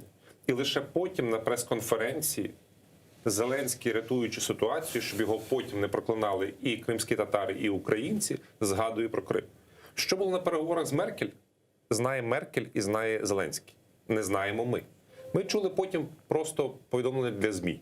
Чи це відповідало дійсності? Величезне запитання. Интересно, что пресс-брифинг был до переговоров с Ангелой Меркель, которые продлились 4 якщо бути абсолютно чесним, тобто в 20:00 почалися переговори, в 20:40 був прес-брифінг, і після нього переговори продовжилися. Абсолютно вірно. Тому про що вони домовилися, ми не знаємо. Ми бачимо, що насправді Зеленський не готувався до цієї ситуації, можливо, спеціально, бо безумовно, однією з найбільших мрій Путіна після захоплення і окупації України було завершити цей проект. І так сталося випадково, що саме в 2019 році цей проект найбільш інтенсивно добудовувався. Так сталося, що в 2020 році він вже був на 95% готовий. І так сталося, що в 2021 році ми начебто постали перед фактом, що цей проект буде запущений в експлуатацію. Я все-таки сподіваюся, що зараз Банкова отямиться, зрозуміє свою політичну і персональну відповідальність. Бо як би не було, кожного запитають і за вагнерівців, і за Чауса, і за Північний потік-2. Хто де стояв, хто що робив, які документи писав, чи коментував, чи радив. І потім, я думаю, що може бути багато проблем, в тому числі і в кримінальній площині. Так а что относительно Европы? Я понимаю, что экономические интересы, что Германия хочет стать таким энергетическим хабом в Европе и так далее. Но разве они не понимают те угрозы, которые представляет Россия и возможный шантаж со стороны России? И не заиграется ли Европа, что станет полностью зависимой от Росії? Вони сподіваються, що недостатньо сильні, щоб Росія їх не поглинула. Хоча багато хто з європейців вже забув, що таке Росія. І от я свого часу, коли був у Брюсселі, відвідував спеціально музей, який був присвячений Першій і Другій світовій війні. Там дуже багато цікавих свідків і очевидців, там друкованих фотографій. Видно, що європейці вже забули, що Росія – це ворог. В Росії вони бачать такого смішного ведмедя, який там п'є горілку, грає на балалайці і десь живе дуже далеко. Вони не розуміють, що Росія дуже близько, що Росія – це 3 дні марш кидка танками, що це 1,5-2 години льоту ракет або літаків. Тому це вже було в європейській історії. Меркель мала би це розуміти. Але ми бачимо так само, що, можливо, вона вирішила, що на останні дні своєї каденції підіграти німецькому бізнесу, який дійсно від неї це вимагав всі роки. І я, коли працював в уряді, теж був свідком ситуації, коли ми вели перемовини з німецькою урядовою делегацією, в тому числі, коли там була присутня Меркель, і як їй було важко, з одного боку, допомагати Україні, стримувати наступ німецького бізнесу великого, який на неї просто ображався, казав, ви ж канцлер Німеччини, а не канцлер України. І лавірувати так само з Росією, яку Меркель завжди розуміла, що це агресія щодо України. Але звичайному бюргеру німецькому пояснити, де це є Україна і що там відбувається, було доволі складно. Если мы говорим вот в соглашении, Германия и Соединенные Штаты Америки обязуются в случае чего, если Россия начнет использовать Северный поток-2 как оружие, предпринимать какие-то меры. Какие это могут быть меры? Почему они, по-вашему, не прописаны конкретно и четко? Я вважаю, що цей документ, на жаль, для України не дає жодних гарантій. Це документ підписаний 2 лідерами Сполучених Штатів і Німеччини. Він має виключно декларативний характер. Фактично цим документом тільки дали зелене світло Північному потоку-2, а далі як Бог дасть. От в нас зупинилася російська агресія, в нас кожного дня не вбивають на фронті, нам повернули окуповані території чи анексовані. Ні, цього не відбулося. Про це в цьому документі немає, нічого не йдеться взагалі. Що у випадку агресії Російської Федерації, так стоп, а зараз що? Зараз не агресія? Я не розумію, чому в цій ситуації, якщо, скажімо так, Сполучені Штати не мали повної підтримки всіх держав-членів НАТО щодо надання навіть нещасного ПДЧ Україні, а не членства, то чому Україні не надали статус особливого союзника? Ну, хоча б якась гарантія. Так, це не зовсім добре для нас, бо особливий союзник отримує держава, яка поза євроатлантичною спільнотою. Але це хоча б якийсь тимчасовий крок. Що такими зобов'язаннями, що, хлопці, в вересні ви отримуєте ПДЧ, а через 3 роки, якщо ви завершуєте корупцію Єрмака, Зеленського, всього іншого, ви отримуєте членство в НАТО і в ЄС. Це нормальна розмова. Окей, так, ми тут втрачаємо, тобто ми втрачаємо доходи від Північного потоку-2, але ми чітко розуміємо, що ми під ядерною парасолькою НАТО, і ми розуміємо, що Європейський Союз інвестує в успішну Україну не 175 мільйонів доларів, не $1 мільярд, а десятки мільярдів. Як вони свого часу це зробили з Польщею. І тому українці поїхали в Польщу. В Польщі, вибачте, років 15 тому назад була така сама історія, як і в Україні. Ні доріг, ні аеропортів, ні умов для роботи. Стали членом Європейського Союзу, отримали десятки мільярдів євро просто грантової допомоги. Не кредитів, як ми беремо, не якихось не інвестицій, а грантової, безповоротньої допомоги. Те саме було в Угорщині, те саме було в Румунії, де в СОРі перед Європейським Союзом на возах їздили по магістралях з конями запряженими. Тому ми мали вимагати чітко. Хлопці, ви нас забираєте статтю доходу, ви нас забираєте безпековий компонент. Що ви даєте? 175 мільйонів? Так у нас в последнее время ведь риторика в отношении Североатлантического альянса была довольно жесткой, и мы получили довольно жесткий ответ. Помните заявление спецпредставителя генсека НАТО Патурая, который сказал, да, реформы это все хорошо, но на этом все не завязано, и вопрос вступления Украины в НАТО является политическим решением альянса. Это не четкий ответ на четкий вопрос? Ну, знову ж таки, це ж Німеччина хоче мати добудований Північний потік-2, а не Україна. Якщо Німеччина це хоче, то український президент мав поставити питання рубу. Я Північного потоку-2 не хочу. Ви хочете. Добре. Ви отримуєте Північний потік-2, ми отримуємо членство в НАТО і в ЄС. Вот я, знаете, сейчас подумала, может, мы не те действительно Посольство пикетируем? Я думаю, Может, что нужно просто- пикетировать посольство Германии и Соединенных Штатов? І я думаю, що ми не за того президента в 2019 році проголосували. Просто-напросто. З цього починається наша ключова проблема, бо це людина, яка не здатна, не вміє і, що найгірше, не хоче діяти в українських інтересах. Я вважаю щиро, що оці всі речі, які відбуваються в нашій країні, повний хаос, від ситуації, що ми інтегрувалися на Захід. Перша причина – це бажання Росії добудувати Північний потік-2. Вони його отримали. Друга причина – це бажання Коломойського уникнути американського правосуддя і відірвати Україну від Європи, бо тоді він може сховатися в Росії або в Китаї. Ми зараз це вже чуємо, що якщо на Захід ми не йдемо, то ми підемо на Схід. Ми підемо в Китай, як каже Арахамія, як каже Корнієнко, як кажуть там інші діячі «Слуг народу» високопоставлені. А дорога на Схід в Китай – це куди? Це через Росію. А может, это был блеф, чтобы подстегнуть Америку? Ні, це був не блеф. На превеликий жаль, це був не блеф. Вони абсолютно серйозно вважають, що в Китаї вони отримують десятки мільярдів доларів в чемоданах. З них вони роздадуть пару мільярдів доларів українцям в вигляді там пенсії, субсидії, чогось іншого. Решта 20-30 мільярдів вони вкрадуть, і всі будуть задоволені. Але це смішно, тому що Китай вже таких бачив у 2010-2011 році. Коли приїхали пацани номер 1, чи там версія 1.0 в Китай, потім вони закінчили свій шлях в Ростові. Тепер приїхали пацани 2.0. Как Россия теперь будет действовать, на ваш взгляд? Может ли она действительно использовать Северный поток-2 как оружие против нашей страны и как шантаж против Европы? Ну, ми бачимо, що риторика Росії значно зм'якшилася після Женевського саміту. Ми бачимо, що фактично Байдена і Сполучені Штати вже навіть російські мас-медіа не атакують, а якщо атакують, то набагато м'якше, ніж це було раніше. Ми розуміємо, що насправді Путіну вкрай важливо повернутися в клуб Великої Сімки, що вона перетворилася на Велику Вісімку, в клуб людей, з якими вітаються, нормально спілкуються, не вважають його піратом, вбивцею, терористом, там, якимось вигнанцем суспільства. Так? Він буде максимально робити все можливе для того, щоб це відбулося. І тому ми можемо на якийсь період побачити м'якшу політику Росії. Але не щодо України. Бо Путін щиро вважає, і це чітко видно в його останній публічній статті, що вся Україна належить Росії. Що це один народ. Що Крим – це взагалі територія Росії спокон віків, хоча там які спокон віків, коли там одна мордва жила на території Російської Но он Федерації. там четко предъявляет нам территориальные претензии. Абсолютно вірно, так. Тобто тут видно, що його риторика стосовно України не змінилася. І, до речі, він навіть Зеленського вважає нелегітимним президентом. Він всіляко поплюжить українську діючу владу. Те, що ми собі можемо дозволити всередині країни, він собі дозволяє робити як іноземний лідер, агрессор против Украины.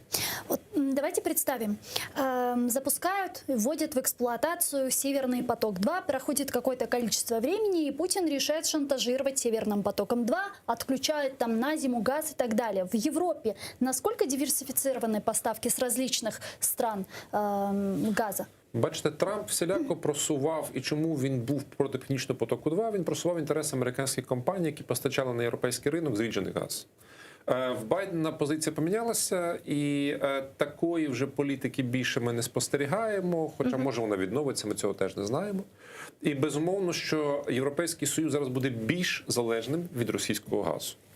І безумовно, якщо в Росії перед атомною війною чи ядерною війною захочеться погратися таку енергетичну війну, вони цей важіль використають. Не треба забувати, що це ж мова не тільки про Північний потік-2. Є діючий з 2011 року Північний потік-1. Є Південний потік, який зараз фактично вже постачає газ до Центральної Європи, відбулися майже всі змички. Тому шляхів обходу території України є багато, але джерело і постачальник є єдиний – це Росія. І це величезна загроза, безумовно, для Європейського Союзу. В чому проблема для України? Що якщо, не дай Бог, відбудеться ситуація, що росіяни порушать угоду про транзит російського газу, і в нас не буде газу для заповнення нашої магістральної мережі, фактично ми знаходимося в такому тупику Європейського Союзу. Бо сьогодні газ проходить через нас, іде до ЄС. А якщо він буде йти Північним потоком-2 і Південними потоками, то в нас буде ситуація, що для того, щоб нам отримати газ для своїх потреб, нам все одно треба його імпортувати. Це буде коштувати в рази дорожче. І буде величезна проблема в пікові дні і місяці. У нас пока есть контракт с Россией до 2024 года. Что дальше? Что мы должны делать после 2024 года? Я вважаю, що в нас Сколько мы будем терять в год? що в нас немає жодного контракту, і все базується на ситуації, яка є сьогодні у світі. Якщо Росія розуміє, що порушити існуючий контракт неможливо, або це буде дуже для неї боляче, тоді вони його не порушують. Якщо вони будуть вважати, що саме зараз є вигідний для них момент вдарити по Україні чи по Центрально-Східній Європі, вони це неодмінно використають. У нас була угода про дружбу, у нас була угода по базуванню російських військ в Севастополі і в Криму. Це щось завадило? Нічого не завадило. Коли вони захотіли, вони вдарили. Вони не очікували на таку реакцію Заходу. Вони думали, що Захід це проковтне. Тобто навіть санкційну політику вони не передбачали. Це була помилка велика Путіна. Але зараз він сподівається, що він виходить на новий виток спілкування, діалогу з Європейським Союзом, Сполученими Штатами, з НАТО. І далі ми не знаємо, як воно піде. Может ли Европа после этого всего и после того, как дали зеленый свет Северному потоку-2, уже снимать санкции с России? Ну, я очікую, що якщо ми пропустимо Вашингтонську декларацію спокійно, і не буде обурення, не буде протидії, не буде тиску на Захід переглянути свою позицію або згадати про свої зобов'язання перед Центрально-Східною Європою, то це буде наступний крок – зняття санкцій з Росії. Це абсолютно очевидно. Американский может повлиять? Мы видим, что сегодня действительно огромное негодование среди конгрессменов, в частности, из-за перенесения визита президента Зеленского на конец августа, это 30 число. Мы знаем, что конгрессмены в это время будут уже в отпуске, у президента просто не будет физически возможности с ними пообщаться. Более того, это происходит уже после саммита Крымской платформы, Дня независимости Украины. И вот 30 августа должен состояться такой визит. Конгрессмены недовольны. Ну, знову ж таки, я думаю, що вони просто чергово використовують карту України для внутрішньополітичних питань. Так, тиску на адміністрацію Байдена, тиску республіканців на демократів і навпаки. Це не дуже добре. Бо я би не хотів, щоб Україна перетворилася на Афганістан чи якусь іншу країну третього світу, де нас просто згадують, коли треба болюче вдарити свого опонента політичного всередині Сполучених Штатів. Я сподіваюся все-таки, що нам вдасться відновити підтримку і довіру з боку Вашингтону, але я впевнений, що це все відбудеться після Зеленського. І я думаю, що багато в чому ця ситуація нинішня, зокрема з Вашингтонською декларацією, з її текстом, який не повністю відповідає або повністю не відповідає, можна по-різному до цього ставитися, інтересам України, в першу чергу через Зеленського, якому Вашингтон не вірить, щодо якого знають, що він оточений російськими агентами, і все, що відбувається в спілкуванні Заходу з Києвом, одразу стає відомо в Москві. Безумовно, що з таким ненадійним союзником важко планувати будь-яке майбутнє, чи короткострокове, чи довгострокове особливо. Пане Володимире, я предлагаю підключити к нашому ефіру зараз Ганну Гопко, громадського діяча та народного депутата України 8-го скликання. Вона зараз з нами на прямому зв'язку. Пані Ганна, вітаємо вас. Салям алейкум. Вітаю вас також. Пани Ганна, на ваш взгляд, действительно ли все настолько плохо с соглашением о Северном потоке-2? Ну, очевидно, що так, тому що є згода Сполучених Штатів Америки для фактично Росії в співпраці з Німеччиною завершити будівництво Північного потоку-2. Далі буде сертифікація і запуск. І тут ще якраз є можливість для України, Польщі, країн Балтії працювати потужно, використовуючи третій енергопакет, законодавство ЄС, щоб пригальмувати, хотілося б, звісно, зупинити запуск Північного потоку-2. І для цього треба було б мобілізувати всі сили, всіх експертів, демократичну опозицію, вибудувати хорошу гру із Польщею, з Литвою, яка чітко зараз сказала на рівні міністра закордонних справ, що єдиною безпековими гарантіями для України могли би стати членство в НАТО. Інший варіант, який теж мав би розглядатися, це вивід російських військ з тимчасово окупованих територій Донецької і Луганської областей. Але чомусь це на порядку денному не стоїть, натомість ми чуємо про формулу Штайнмаєра. І очевидно, коли в Україні заберуть важіль стримування від повномасштабного вторгнення, а саме газотранспортну систему, бо Північний потік-2, не дай Боже, запрацює, то тоді приїдуть шантажери з Німеччини, з Франції, будуть казати: подивіться, щоб зупинити Путіна, який стягнув війська, у вас немає іншого виходу, як просто погодитися на формулу Штайнмаєра, і будуть дотискати з різних кутків. Тому зараз треба якомога швидше висловити свою незгоду, використати те, що в Конгресі ми бачимо і демократи, і республіканці. Вчора був лист на адміністрацію Байдена, на самого Байдена, про те, що вони не згодні, що Байден не виконує закони США. Також просять перенести день візиту, тому що 30 серпня є неприйнятним, оскільки не працюватиме Конгрес. Тому українська сторона мала би проактивно діяти.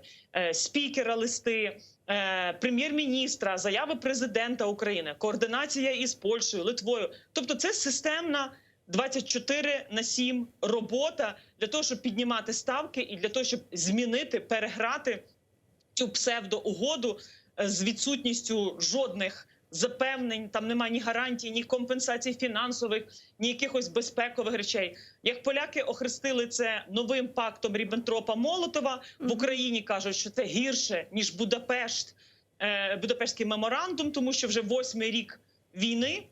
От і Захід не зробив висновки, а Байден, який говорив, що він, коли він був кандидатом в президенти, що він зупинить Північний потік-2, що він буде боротися з стратегічною корупцією і що це пріоритет, бо це частина загроз національній безпеці, дав задню.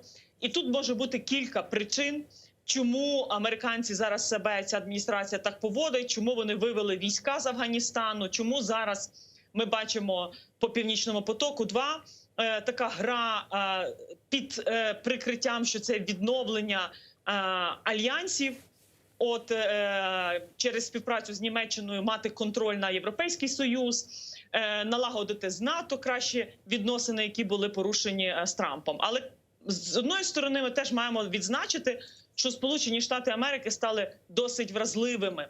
Кібератаки, які були весною і зараз на критичну інфраструктуру, на Colonial Pipeline, мережу різних проводів газових, нафтових, говорять про те, що американці зараз шукають можливості кооперуватися з Німеччиною, через Німеччину якось шукати діалог з Росією на противагу Китаю. Це чиста геополітика, але в ній чомусь немає того, хто б говорив про геополітичну актуальність України як суб'єкта і нашу місію, зважаючи на наступ авторитарних режимів на Білорусь, на країни Центральної Азії.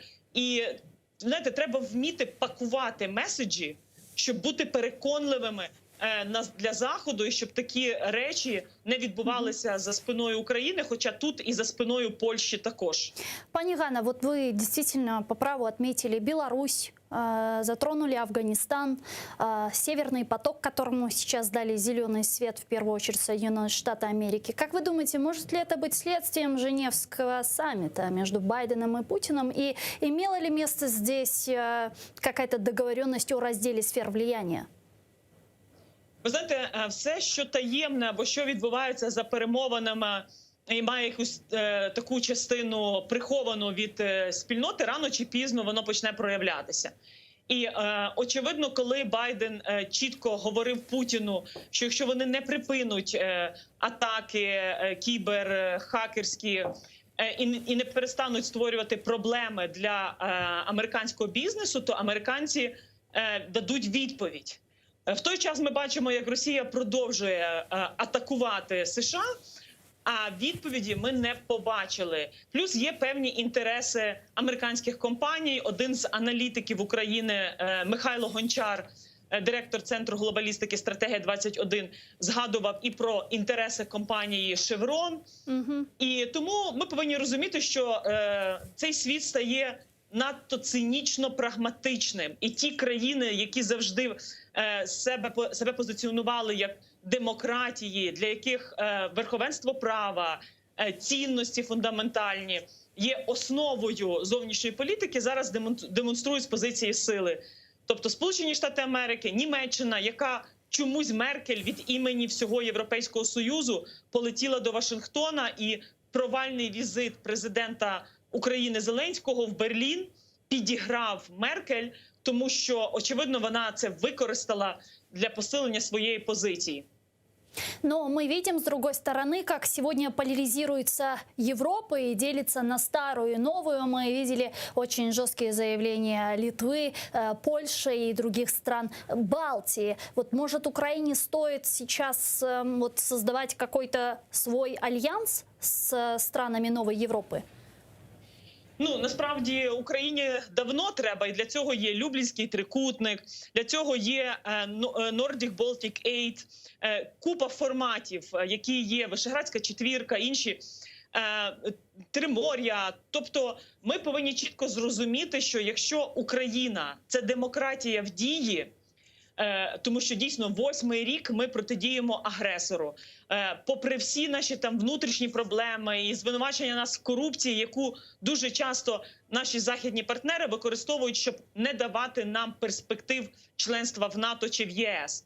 І це теж, як деякі експерти в Україні кажуть, слухайте, Захід знає, що робити з Україною, яку можна звинувачувати постійно в корупції. Як це було і під часів 5-го президента Порошенка, як це зараз відбувається.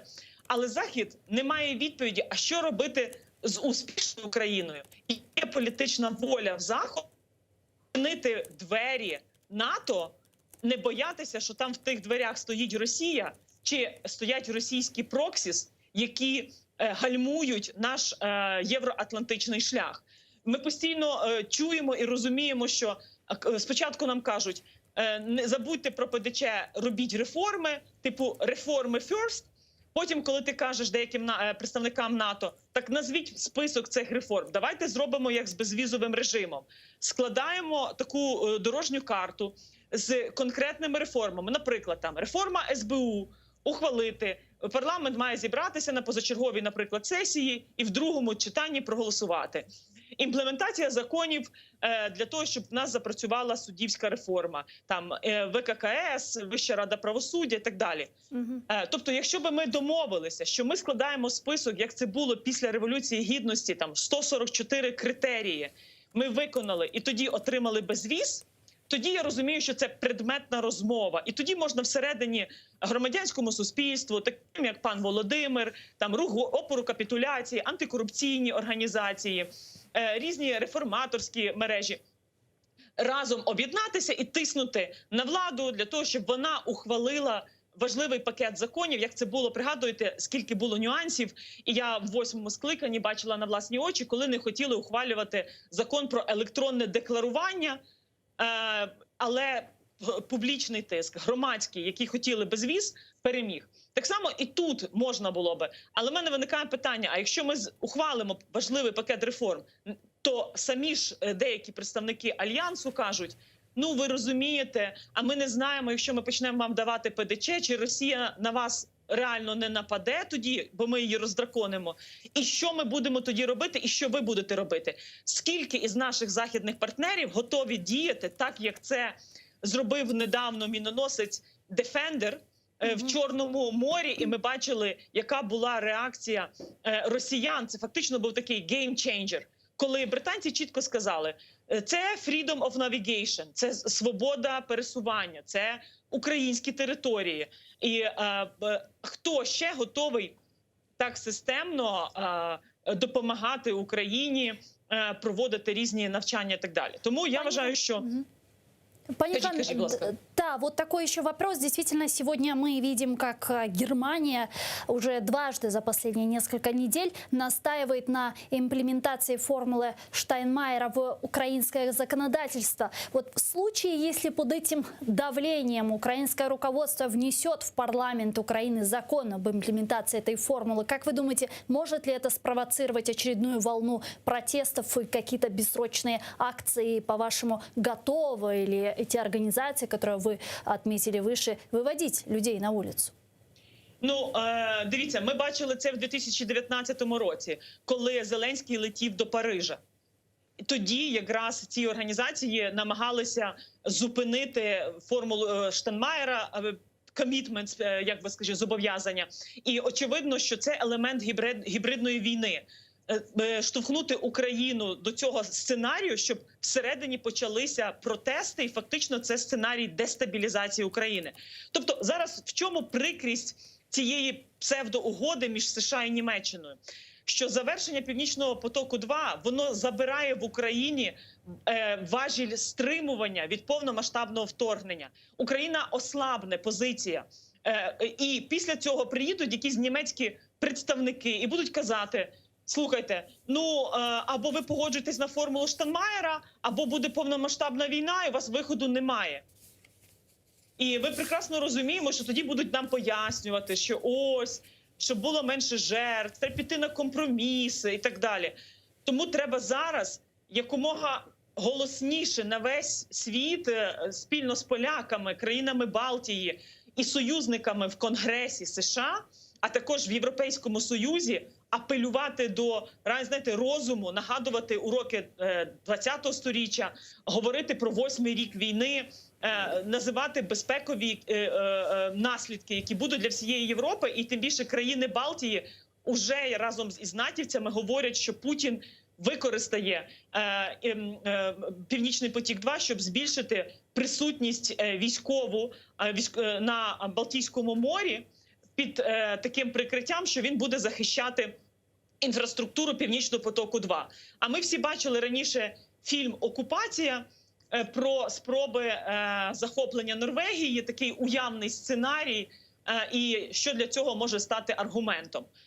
Тому я вважаю, що ці сценарії пророблені або проаналізовані на випередження, і тому країни Балтії стурбовані, що як вони виступали проти Північного потоку-1 чи просто Північного потоку, так і зараз підтримують занепокоєння України і протест проти Північного потоку-2. Дякуємо. Дуже дякуємо вам, пані Ганна. Чохсагулнас Ганна Гопко, народний депутат України 8-го скликання, була з нами на прямому зв'язку. Пане Володимире, если мы говорим о своей субъектности, мы можем отказаться от этой формулы Штайнмаєра и сказать, что мы не будем ее имплементировать в украинское законодательство, потому что оно идет вразрез с нашими национальными интересами. Ну, в першу чергу я б хотів подякувати пані Ганні Гопко за її дуже послідовну, фахову і насправді сильну позицію. Вона не йде за кон'юнктурою, вона завжди називає речі своїми іменами, а це, повірте, в політиці дуже важко і дуже важливо інколи. Щодо формули Штайнмаєра, я вважаю, що цю тезу всіляко просувають росіяни. І цю тезу просувають росіяни тільки з однієї простої причини, розуміючи, що Україна з Зеленським, без Зеленського на цю формулу ніколи не піде. І це буде черговий чудовий привід звинуватити Україну в невиконанні якихось домовленостей. Хоча насправді щодня і в повному обсязі домовленості всі порушує саме Російська Федерація. Я не вірю в можливість імплементації формули Штайнмаєра. Я не вірю в те, що Зеленський внесе її в зал. Бо це буде нагадувати закони 16 січня Януковича з усіма відповідними наслідками подальшими. І я переконаний чудово, що німці це теж розуміють. Бо консультації з приводу різних форматів регулювання на Донбасі і в Криму велися багато років. Німеччина завжди була, скажімо, в тій найменшій команді, яка була найближче до епіцентру подій. Вони прекрасно все знають. Так а зачем тогда сейчас вот так вот озвучивается? Тому що Північний потік-2.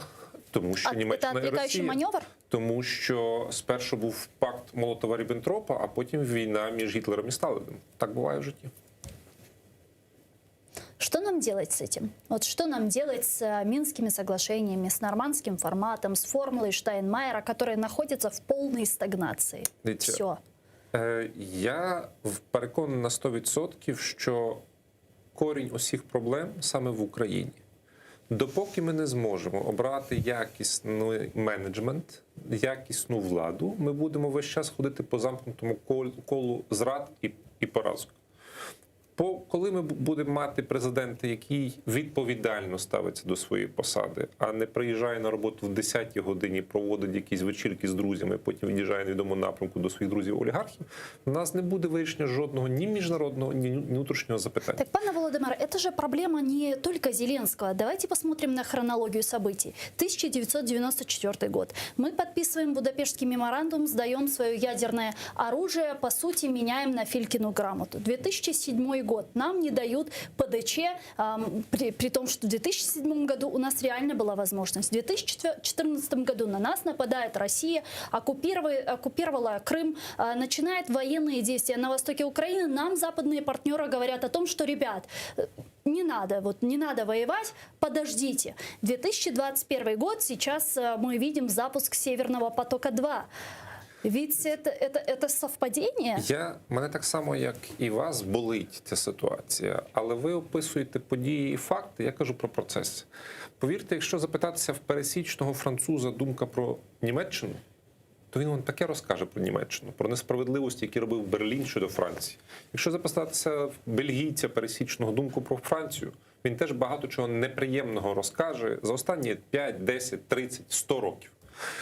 Тому нам не треба чекати від Заходу якогось дива. Проблема в чому? Що ми настільки заскорузлі в 20 столітті, що ми не можемо зрозуміти, що зараз Ілон Маск запускає ракети в космос, а ми все досі б'ємося за руду, за зерно, за трубу, займаємося якимись олігархами. Олігархи давно вже мали бути на кладовищі, и їхні родичі могли класти їм квіточки. Ну, может, потому что у нас нет консолидации внутри страны, и в том числе среди проевропейских сил?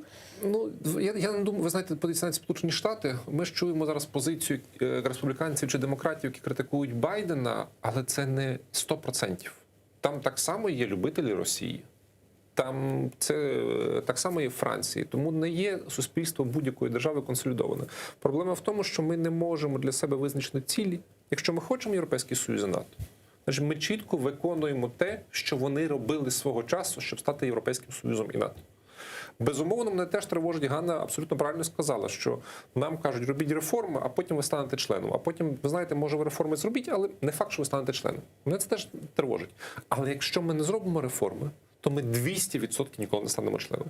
І насправді, коли у нас буде потужна армія, яка може з легкістю відбити наступ що Сходу, а інколи в нашій історії бувало, що із Заходу, тоді ми будемо себе почувати абсолютно спокійно. Ну, давайте посмотрим на Албанию, на Болгарию, на Черногорию, на Македонию, у которых уровень стандартизации на этапе вступления в НАТО был довольно маленький и даже меньше, чем у нас сейчас. В Македонии там был 1%. Звичайно, це теж величезна проблема. Але згадайте, скільки нас було керівників в нашій державі, які чітко проголошували курс на НАТО і Європейський Союз. Два. Ну, це все після 14 року. Зараз це 6-й. А їх було лише 2. І окрім того, що вони займалися інтеграцією України в Європейський Союз і НАТО, вони займалися купою інших проблем, а інколи не проблем. І от був такий пан Олександр Квасневський, президент Польщі. Він був лівак. Не комуніст, але він був соціаліст. І раптом, о диво, він приводить Польщу і в Європейський Союз, і в НАТО. От насправді в нас є дуже короткий період часу. У нас є 5 років. Ми або там, або нас немає. Ми не можемо чекати. І тому, насправді, не треба покладати сподівання, що Зеленський нас кудись в гарне місце приведе. Він нас може привести тільки в яму, бо ми вже в ній. От після Зеленського в нас буде 5 років, ми або в ЄС і в НАТО, або нас знову поглинає Росія. І це не жарти, тому що це, на жаль, невблаганний розвиток подій майбутнього. Це буде дуже все швидко. Як ви оцінюєте відставку Арсена Авакова? Це був єдиний дорослий міністр в уряді Зеленського. Я так розумію, що ця відставка була з єдиною метою позбутися будь-якої загрозливої конкуренції, позбутися людини, яка мала ресурс, і, безумовно, дрібне бажання корупції. Роздерибанити Міністерство внутрішніх справ, поділити потоки і розчленувати його на різні шматки. Многие аналитики говорят о том, что, возможно, в ближайшей перспективе осенью или до Нового года будет распуск правительства, простите. Воно точно буде відставка уряду, якщо будуть масові протести вуличні, а вони швидше за все, що будуть, починаючи з другої половини вересня. Я думаю, що люди, які повернуться з відпусток, ну та половина українців, яка ще там мала якісь останні заощадження, щоб поїхати у відпустку, то вони будуть настільки збентежені рівнем тарифів, цін і невисоким рівнем своїх зарплат, якщо вона взагалі в когось там ще лишається, що вони прийдуть до президента запитатися, чому так сталося, що епоха бідності завершилася у 2019 році, а виявилося, що вона завершилася тільки для олігархів. Вони стали 2 рази дорожчі і багатші, і впевненіші, а ми стали бідніші. Как вы думаете, Зеленский досидит до конца своей каденции? Ні, 100%. Я це знав з першого дня, бо для мене Зеленський у всьому – це дежавю. Тобто все те, що він робить, я бачив чітко в 2010-13 роках. У Януковича було 3 роки, я думаю, що цього буде теж до 3 років, і його просто знесуть. Бо росіяни теж навчилися після Януковича, вони зробили апгрейд. Тобто Зеленський – це Янукович 2.0, молодший, дурніший, з меншим досвідом, гнучкіший, але абсолютно неефективний. Янукович хоч щось зміг зробити, а цей ні. Дякую вам дуже, пане Володимире. Дякую. У нас Володимир Омелян був гостем нашої студії, міністр инфраструктуры Украины в 2016-2019 роках. А мы с вами не прощаемся, мы прерываемся буквально на 5 минут. Далее мы вернемся в эту студию, продолжим наш эфир. Оставайтесь первым крымстарским. Сайгылы достлар. Біз бүгін информационный программасыны девам етеміз. Бірқач вақыттан sonra bu 5 dakikadan sonra yayınımızға қайтacağımыз ve sonki hadiselerni Nevbet'teki millet vekilinin müzakere etmege devam edecekmiz. ATR teлеканалы ile olunuz. Bizim YouTube sayfamızga abone olmağı unutmanız. Sizin için bu bir şey olmasa da bizim için çok büyük bir manevi ve maddi bir destektir. Görüşkence.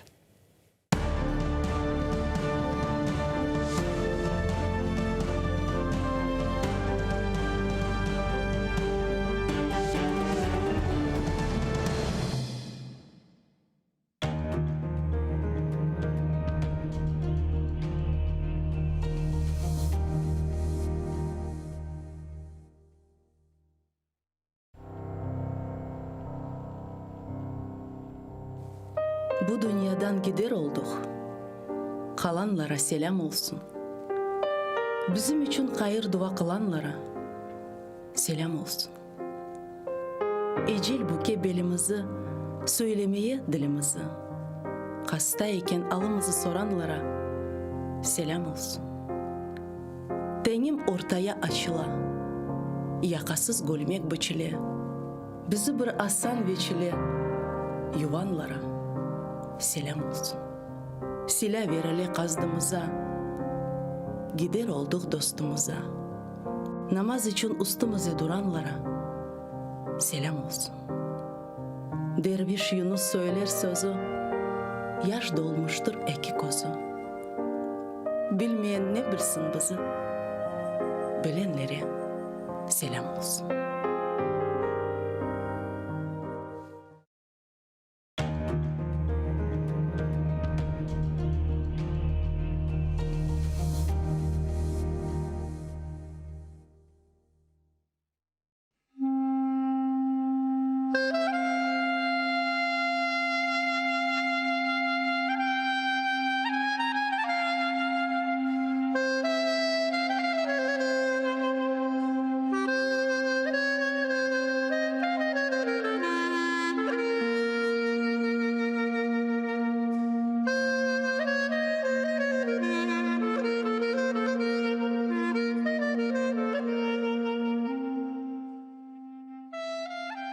Bismillahirrahmanirrahim. Yaratanım Allah'ım 99 ismin var. Ya Rabbim, haramlarga isteklerini bir yutunda devletlerini. Senden hayrı yok kimsemiz. Vatan için dua etemiz.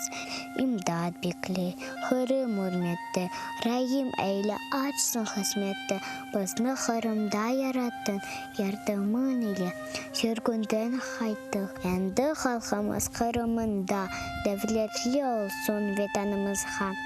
Біз үшін азиз Қырымымыз, тек мұнда açsın бақтымыз. Сенден хайры yok anlayacak. Yaratanım aç bізге құшақ. Қырымларға elini uzat. Yardım ver ya Rabbim. Bir bізге imdat. Bu aziz toprak ecdadım yeri. Қырымларының tükenmez yeri. Ada bizlerini vatanımızға. Sayıp alayı Қырымызға. Қырымлар kalbi tek sana eman. Ecdatlar yerini bağışla. Amin.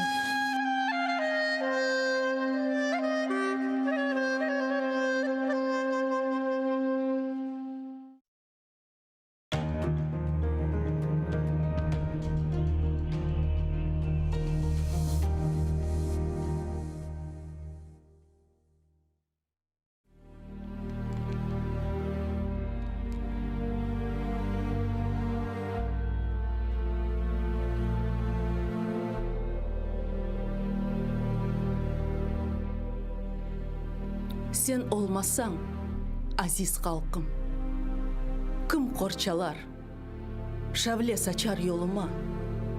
Сен olmasаң, бүлбүл қонмас, қалем тұтқан қолыма. Сен olmasаң, кім парчалар жүрегімнің бұзларын. Сен olmasаң, ұшырым мен, бұзларым. Сен olmasаң, yolda izde қалтырарым сызларым. Sen olmasam yerde kalmaz omur bille izlarım. Sen olmasan kim eşitir vatan degen sesimi. Sen olmasan men ölgen son kim hatırlar neslimi.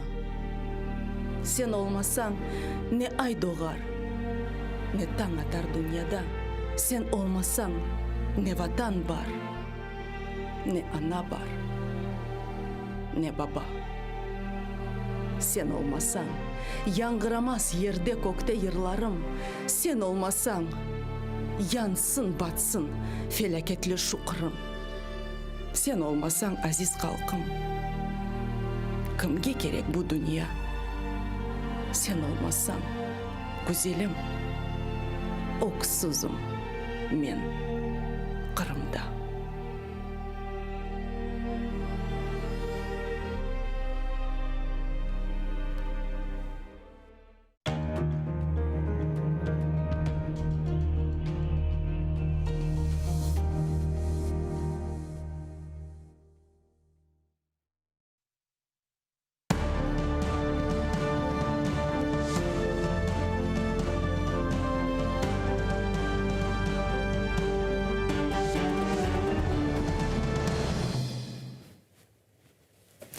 Ассаляму алейкум, хайрлых шамлар. Добрый вечер. В эфире телеканала АТР. Вы смотрите информационно-аналитическую программу «Бугунь». В студии для вас работаю я, Гульсум Халилова. Следующие 55 минут в этой студии с гостями мы обсудим основные новости и события сегодняшнего дня. Я напомню, что мы работаем в прямом эфире на экраны ваших телевизоров. Режиссеры периодически выводят номер телефона +3 8067 63 46 130. Звоните к нам абсолютно бесплатно по Вайберу. Можете присоединяться по скайпу. atr.tv – это наш адрес. Мы также вещаем на нашем YouTube-канале. Там вы можете смотреть нас как в онлайн-режиме, так и смотреть все наши программы записи. Мы выкладываем самые интересные фрагменты из наших эфиров также на наш YouTube-канал. Я рада представить гостя нашей студии. Это Денис Маслов, народный депутат України, фракція «Слуга народу» та член комітету з питань правової політики. Пане Денису, вітаємо вас. Ассаляму алейкум. Вітаю вас. Пане Денису, я предлагаю наш эфир начать с темы, которая сейчас обсуждается везде в Украине. Я думаю, что не только в Украине, но и в Германии, в Европе и Соединенных Штатах Америки. Конечно же, это соглашение между Германией и США о Северном потоке-2. Есть реакция от наших западных партнеров, в частности, от Литвы. Там министр иностранных дел Литовской Республики Габриэлюс Ландсбергис заявил, что Украине необходимо предоставить план действий по членству в НАТО в обмен на завершение строительства Северного потока-2. Подробнее в его цитате. Я вважаю, що це помилка, і ця помилка буде дорого коштувати. Бачу можливості виправити цю помилку, якби Україні був запропонований план дій щодо членства в НАТО, або відкриття газопроводу було б використано як важіль, щоб вимагати виведення російських військ з території України. Украина и Польша будут работать вместе со своими союзниками и партнерами над противодействием запуска «Северного потока-2», пока не будут разработаны решения для преодоления безопасности кризиса, связанного с газопроводом. Об этом говорится в совместном заявлении Министерства иностранных дел Украины и Польши.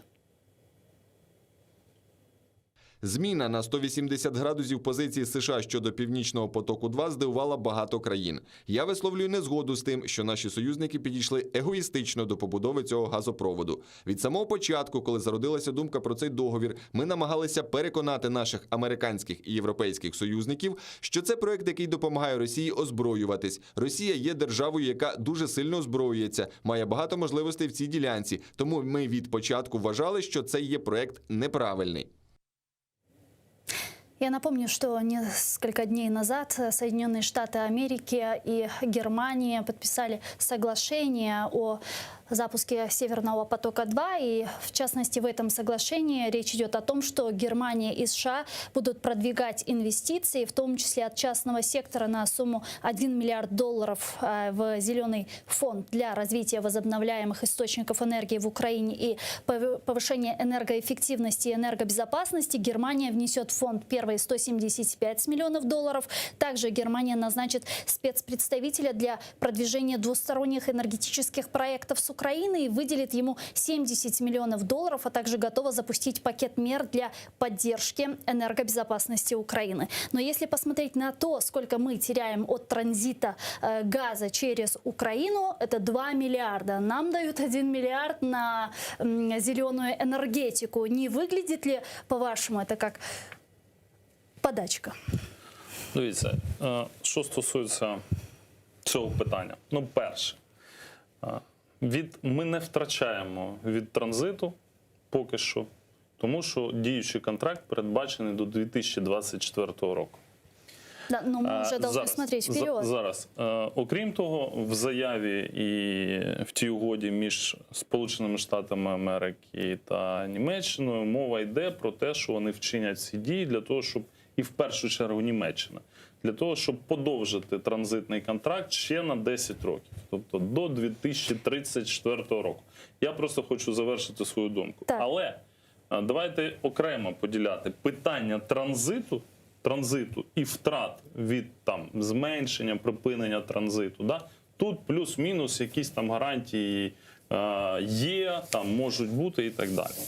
Але ми ж говоримо про те, що Північний потік-2 – це не про гроші лише і не лише про економіку. Конечно. Ми говоримо про те, що для України, а зрештою і для Польщі, і для інших стран Східної Європи, але в першу чергу для України, це питання безпекове.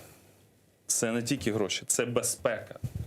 Це є певною гарантією того, що Росія не почне агресивні дії військові на більшій частині території України, розуміючи, що може бути припинено постачання до європейських країн свого газу.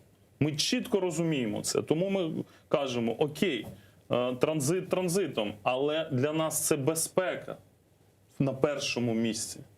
Тому особисто моя позиція, що, звичайно, ми не отримали згідно цієї домовленості чітких гарантій безпекових. Так, там про це зазначено, але мені, знаєте, я зрештою як фаховому юристу хотілося бачити чіткі гарантії безпекові для нас. Те, що передбачено, що Німеччина має вчинити всі необхідні дії на національному рівні в разі розширення агресії Російської Федерації. Особисто мене, як громадянина України, як людина, яка тут живе, чиї діти тут живуть, всі рідні, я не готовий сказати, що це достатнє забезпечення безпекових гарантій. В случае расширения агрессии России, кто будет решать, когда она расширяет эти агрессии, когда она не расширяет, когда у нее есть попытки расширения агрессии? Ну, это ведь не четкие формулировки. Кто это решает? ЕС, Германия, США? Питання навіть не в тому, що це не чіткі формулювання. Коли розширюється агресія, не розширюється, це можливо встановити. Питання в тому, а які дії, Я би хотів побачити чіткі дії, наприклад, відключення від SWIFT, да, Російської Федерації, постачання додаткової зброї, там, такої-то, такої-то, такої-то України для того, щоб вона себе мала захистити. Оце я розумію чіткі Этого нет гарантії. соглашения. Да, цього не передбачено. Але ми з вами маємо розуміти, що це, ну, знаєте, це такі, знову ж таки, дипломатичні формулювання, вітіювання, дипломатичне вітіювання. Це те, від чого, це те, про що говорив наш президент. Він говорив, не потрібно нам ну, просто таких дуже, знаєте, довжелезних дипломатичних відповідей. Нам потрібні чіткі відповіді. Ну, у нас вже План це дій було щодо в 94-му членства там, і так далі. От саме те, що ми хотіли б почути від наших партнерів західних, це чіткі відповіді на звичайні чіткі питання, які хвилюють всіх українців. В першу чергу безпека. Що стосується, звичайно, що добре, що звернули увагу на забезпечення енергетичної безпеки і передбачено створення цього фонду для інвестування зеленої енергетики в розмірі $1 мільярд. Але я наголошую на тому, що безпекове питання на першому плані. Ми не погоджуємось із тим, що, знаєте, все пропало, все вже вичерпано. Нас чекає візит президента нашого Володимира Олександровича Зеленського до президента Сполучених Штатів Америки. Я думаю, що, скажімо так, кінцеві акценти будуть розставлені вже після їх зустрічи. А что это может изменить по поводу Северного потока-2? Потому что Зеленский едет в Вашингтон уже постфактум соглашения о Северном потоке. Стосовно Північного потоку-2 багато чого може бути змінено. Якщо ви подивитесь навіть на зміст цих домовленостей і зміст заяв, то говорять, наприклад, що ну, знаєте, це відповідає третьому енергетичному пакету. Ну, ми чітко говоримо, що ми продовжуємо разом з нашими партнерами, з тією ж самою Польщею, з країнами Прибалтики, продовжуємо працювати в політичній площині, в дипломатичній площині і в юридичній площині, де, зрештою, там певного успіху вже досягла Польща, а ми до цього неодноразово вже перемагали «Газпром» у міжнародних судових інстанціях. Ми говоримо про те, що це не відповідає третьому енергопакету. Тому після навіть добудови Північного потоку є ще стадія сертифікації, введення в експлуатацію і стадія укладання контрактів на постачання з отримувачами цього газу. На кожному з цих етапів, кожен з цих етапів може бути а. розтягнутий в часі, б. взагалі заблокований. От ми говоримо про те, що нашим завданням заблокувати подальше реальне використання цього Північного потоку. Навіть якщо він буде фізично добудований. Окей, якщо його будуть сертифікувати великий проміжок часу, вводити в експлуатацію, укладати контракти на будь-який з цих процесів, навіть Сполучені Штати Америки, застосувавши санкції до тих компаній, які підпишуть, наприклад, отримання газу з цієї труби, можуть фактично заблокувати його роботу, цього Північного потоку-2. Звичайно, но пока что мы видим, что Соединенные Штаты Америки дали зеленый свет для завершения строительства Северного потока-2. Как мы в дальнейшем будем препятствовать введению его в эксплуатацию? Вот есть какое-то стратегическое видение этого всего? Те, що я говорив, політично, дипломатично, юридично. Юридично це не відповідає, на нашу думку, третьому енергопакету. Тому що за третім енергопакетом передбачено, що не може отримувати з одного джерела і однієї транспортуючої компанії. Но опять же, где гарантия, что Россия будет придерживаться этого третьего энергопакета? Росія 100% його не буде дотримуватись. Тут питання до країн Євросоюзу. Чи вони будуть взагалі дотримуватись того, на чому заснована їх спільність європейська? Чи будуть вони застосовувати політику подвійних стандартів, чи ні? Як ви знаєте, от зовсім нещодавно за позовом Польщі Європейський суд прийняв рішення по опалу. Да.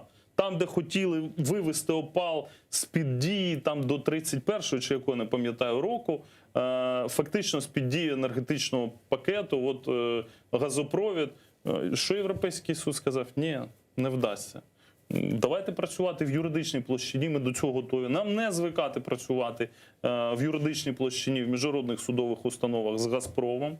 І тут, знаєте, такий адвантаж у нас є в тому, що європейські країни, на відміну від Російської Федерації, вони визнають рішення своїх же інституцій і дотримуються цих рішень.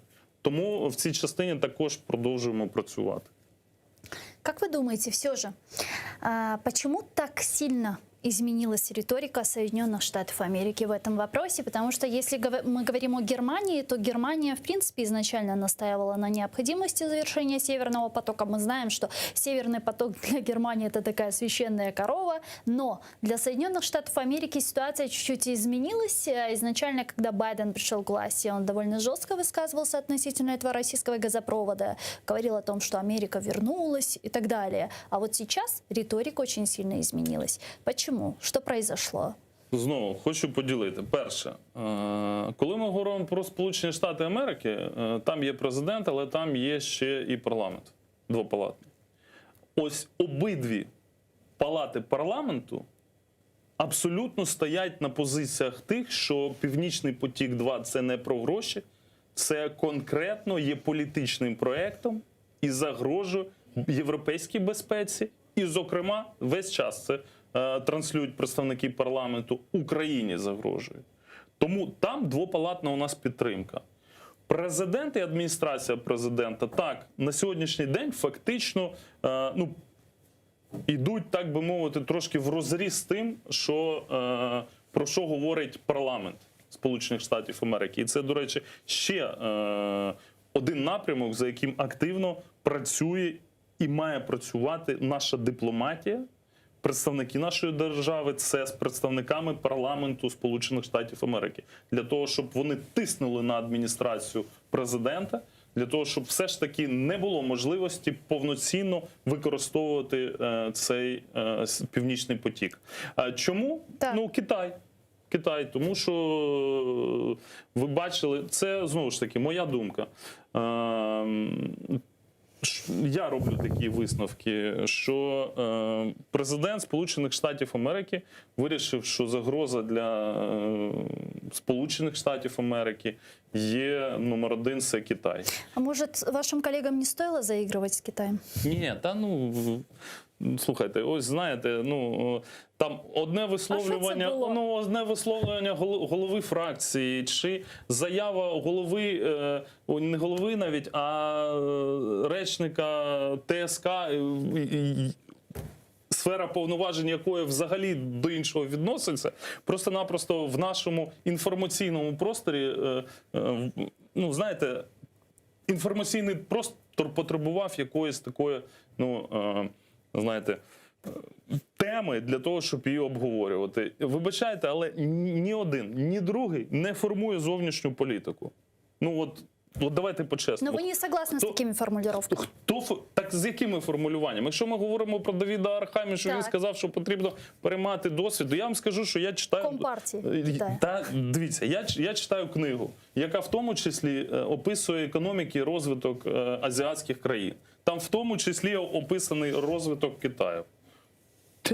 Якщо сказати, що я переймаю досвід Китаю з цього приводу, тоді так само і Китаю, і Південної Кореї, і Японії. Світовий досвід досліджувати – це насправді добре, знаєте, для того, щоб вчитись і на тих, що добре вдалося тематиках, зокрема тієї ж самої земельної реформи, і на помилках. Краще дізнаватись і вчитись на цьому. Тобто ви вважаєте, це проблема інтерпретації СМІ? Я особисто вважаю, що ця тема була просто роздмухана, тому що, знаєте, так було хайпово вона така тема, і так піднялася. Я ще раз говорю, подивіться, чи один, чи другий, вони як впливають на формування зовнішньої політики України? Чесно, давайте. Ніяк. Це компетенція президента, це компетенція уряду, ну, а зокрема Міністерства закордонних справ. Є парламентське представництво, але знову ж таки парламентське представництво не здійснюють, вибачайте мене, ані Арестович, ані хто інший. Тому я думаю, що ця тема була просто, вона, так скажемо, в інформаційному просторі піднята і перебільшена. Ну насправді. Пане Денисе, І вибачайте, ну ж точно, я сумніваюся, що хтось, знаєте, Джо Байден відкриває, каже, ага, так, хто там заявив, такий-то, навіть депутат, якщо від нас, сказав, що буде вивчати досвід Комуністичної партії Китаю. Все, треба Північний потік-2 вводити обов'язково, тому що, це, вибачте, це несерйозно. Пане Денисе, я предлагаю підключити к нашому ефіру політичного аналітика Олександра Мусієнко. Він зараз з нами на прямому зв'язку. Пане Олександре, вітаємо вас. Салям алейкум. Витаю вас. Пане Александре, наверняка вы видите, читаете в новостной ленте, в фейсбучной ленте о том, что многие политики, политические аналитики говорят о зраде национальных интересов Украины со стороны наших западных партнеров в связи с возможностью завершения Северного потока-2, который дала Соединенные Штаты Америки. Мы видим, как в России ликуют на этот счет. Как вы думаете, действительно ли все настолько плохо для нашей страны? Я хочу сказати, що зрадити національні інтереси можуть тільки політики, які є в цій державі. Зрадити національні інтереси інші держави вони не можуть апріорі, тому що в них свої національні інтереси. Іноді вони не збігаються з інтересами держави Україна, що є саме по собі абсолютно нормальною реальністю, яку треба сприймати. Розумієте, наша наївність, інфантильність і тому подібні речі не дають нам можливість адекватно сприймати міжнародну політику, адекватно випрацьовувати механізми тому, як протидіяти загрозам, які є, і напрацьовувати, що найважливіше, рішення і пропозиції. Ми живемо в рефлекторній політиці, ми рефлексуємо, ми кажемо, ой, ці погано зробили, ці зроблять ще гірше, а завтра буде ще гірше, бо там хтось ухвалив не таке рішення. Натомість ми маємо вести активну політику, лобіювати свої інтереси, просувати свої інтереси, не бути просто подразником, і чи я не знаю, там ображатися, чи бути подразником, а дійсно бути нормальною суб'єктною державою, про що говорить президент, тому що це якраз і про суб'єктність. Ну що відбулося? Ну я читав текст угоди між Сполученими Штатами і Німеччиною. Ну нормальний текст угоди. Могло би бути набагато гірше. Могло би бути взагалі без гарантії транзиту через українську ГТС. Могло би бути взагалі без згадки про Україну. Ті, хто читав цей документ, там, мабуть, він 80% присвячений Україні. Це теж треба розуміти. Він не присвячений стосункам Сполучених Штатів і Німеччини. Він присвячений саме Україні. І що кажуть про Україну? Про те, що українська ГТС має бути збережена. Транзит має відбуватися. Росія не може використовувати енергетику як зброю, що вони полюбляють робити. І наступний момент – це те, де можна було досягнути більшого, я думаю, якби працювали активніше, це мільярд інвестицій. Я думаю, що можна було б цю суму підняти якраз в ті сфери, про які я і говорив. Зелена енергетика, відновлювальні джерела – це те, що принципово зараз в світі, це надзвичайно трендова річ зараз в світі. І ті проекти, які зараз у нас визрівають по водню чи по електромобілям, я вважаю, це треба підтримати надзвичайно і за допомогою німців, і американців також. Тобто, шановні друзі, треба розуміти, що 15 років тому Російська Федерація ухвалила рішення будувати газопроводи в обхід України. Я наголошую, це приблизно 15-16 років тому. Ми ж це знали. Ну, давайте відверто скажемо. Ми що, не бачили, що Турецький потік по дню Чорного моря пішов? Ми що, не бачили, що Північний потік-1 10 років тому запустили? Ми що, сподівалися, що добудувавши на 97 чи 8% вдасться зараз якимось чином це зупинити? Ні. Тому нам треба було сприйняти це як дійсність, навіть болючу для нас дійсність. Я погоджуюсь, болючу для нас дійсність, тому що це для нас становить певні ризики. Але разом з тим, не покладати рук і думати, яким чином зараз залучати інвестиції, зберегти ГТС і розвивати водневі проекти, і все буде добре. Ті, хто говорить про те, що Україна завтра впаде, бо Путін піде через енергетику і тому подібне, нічого. Ми зміцнюємося як держава, у нас зміцнюються Збройні сили. Просто треба думати надалі. А що робити далі? Я ж кажу, водень альтернативна енергетика. Наступний етап. Президент Туреччини оголосив будівництво каналу Стамбул. Ну, цей канал, кажуть, дасть можливість проходу, зокрема, і танкерам, які можуть доставляти скраплений газ. Давайте в Одеській області чи в іншій, просто в Одеській колись пропонувалось в 90-х роках будувати термінал для прийому цього газу. Чому ні? Наступний момент. Ініціативи енергетичні і безпекові, які зараз Сполучені Штати просувають в ініціативі Тримор'я. До речі, згадано також в цій угоді. Нам треба брати активнішу участь там. Туди і німці будуть долучатися також. Це і пояс, це надзвичайно хороший енергетичний проєкт, раз безпековий, політичний, інфраструктурний. Це ж, до речі, теж один із пріоритетів того, що каже президент: велике будівництво, інфраструктура і тому подібне. Значить, і в ініціативі Тримор'я ми маємо відігравати провіднішу роль, тому що зараз нас там не дуже чують. Тому ось такими шляхами рухатися. А тепер це має бути тільки активна політика. Ми побачили, ми почитали цю угоду, комусь боляче, комусь, можливо, дуже боляче. А я думаю, що з холодною головою просто треба зробити висновки, виставити правильні пріоритети і рухатися далі.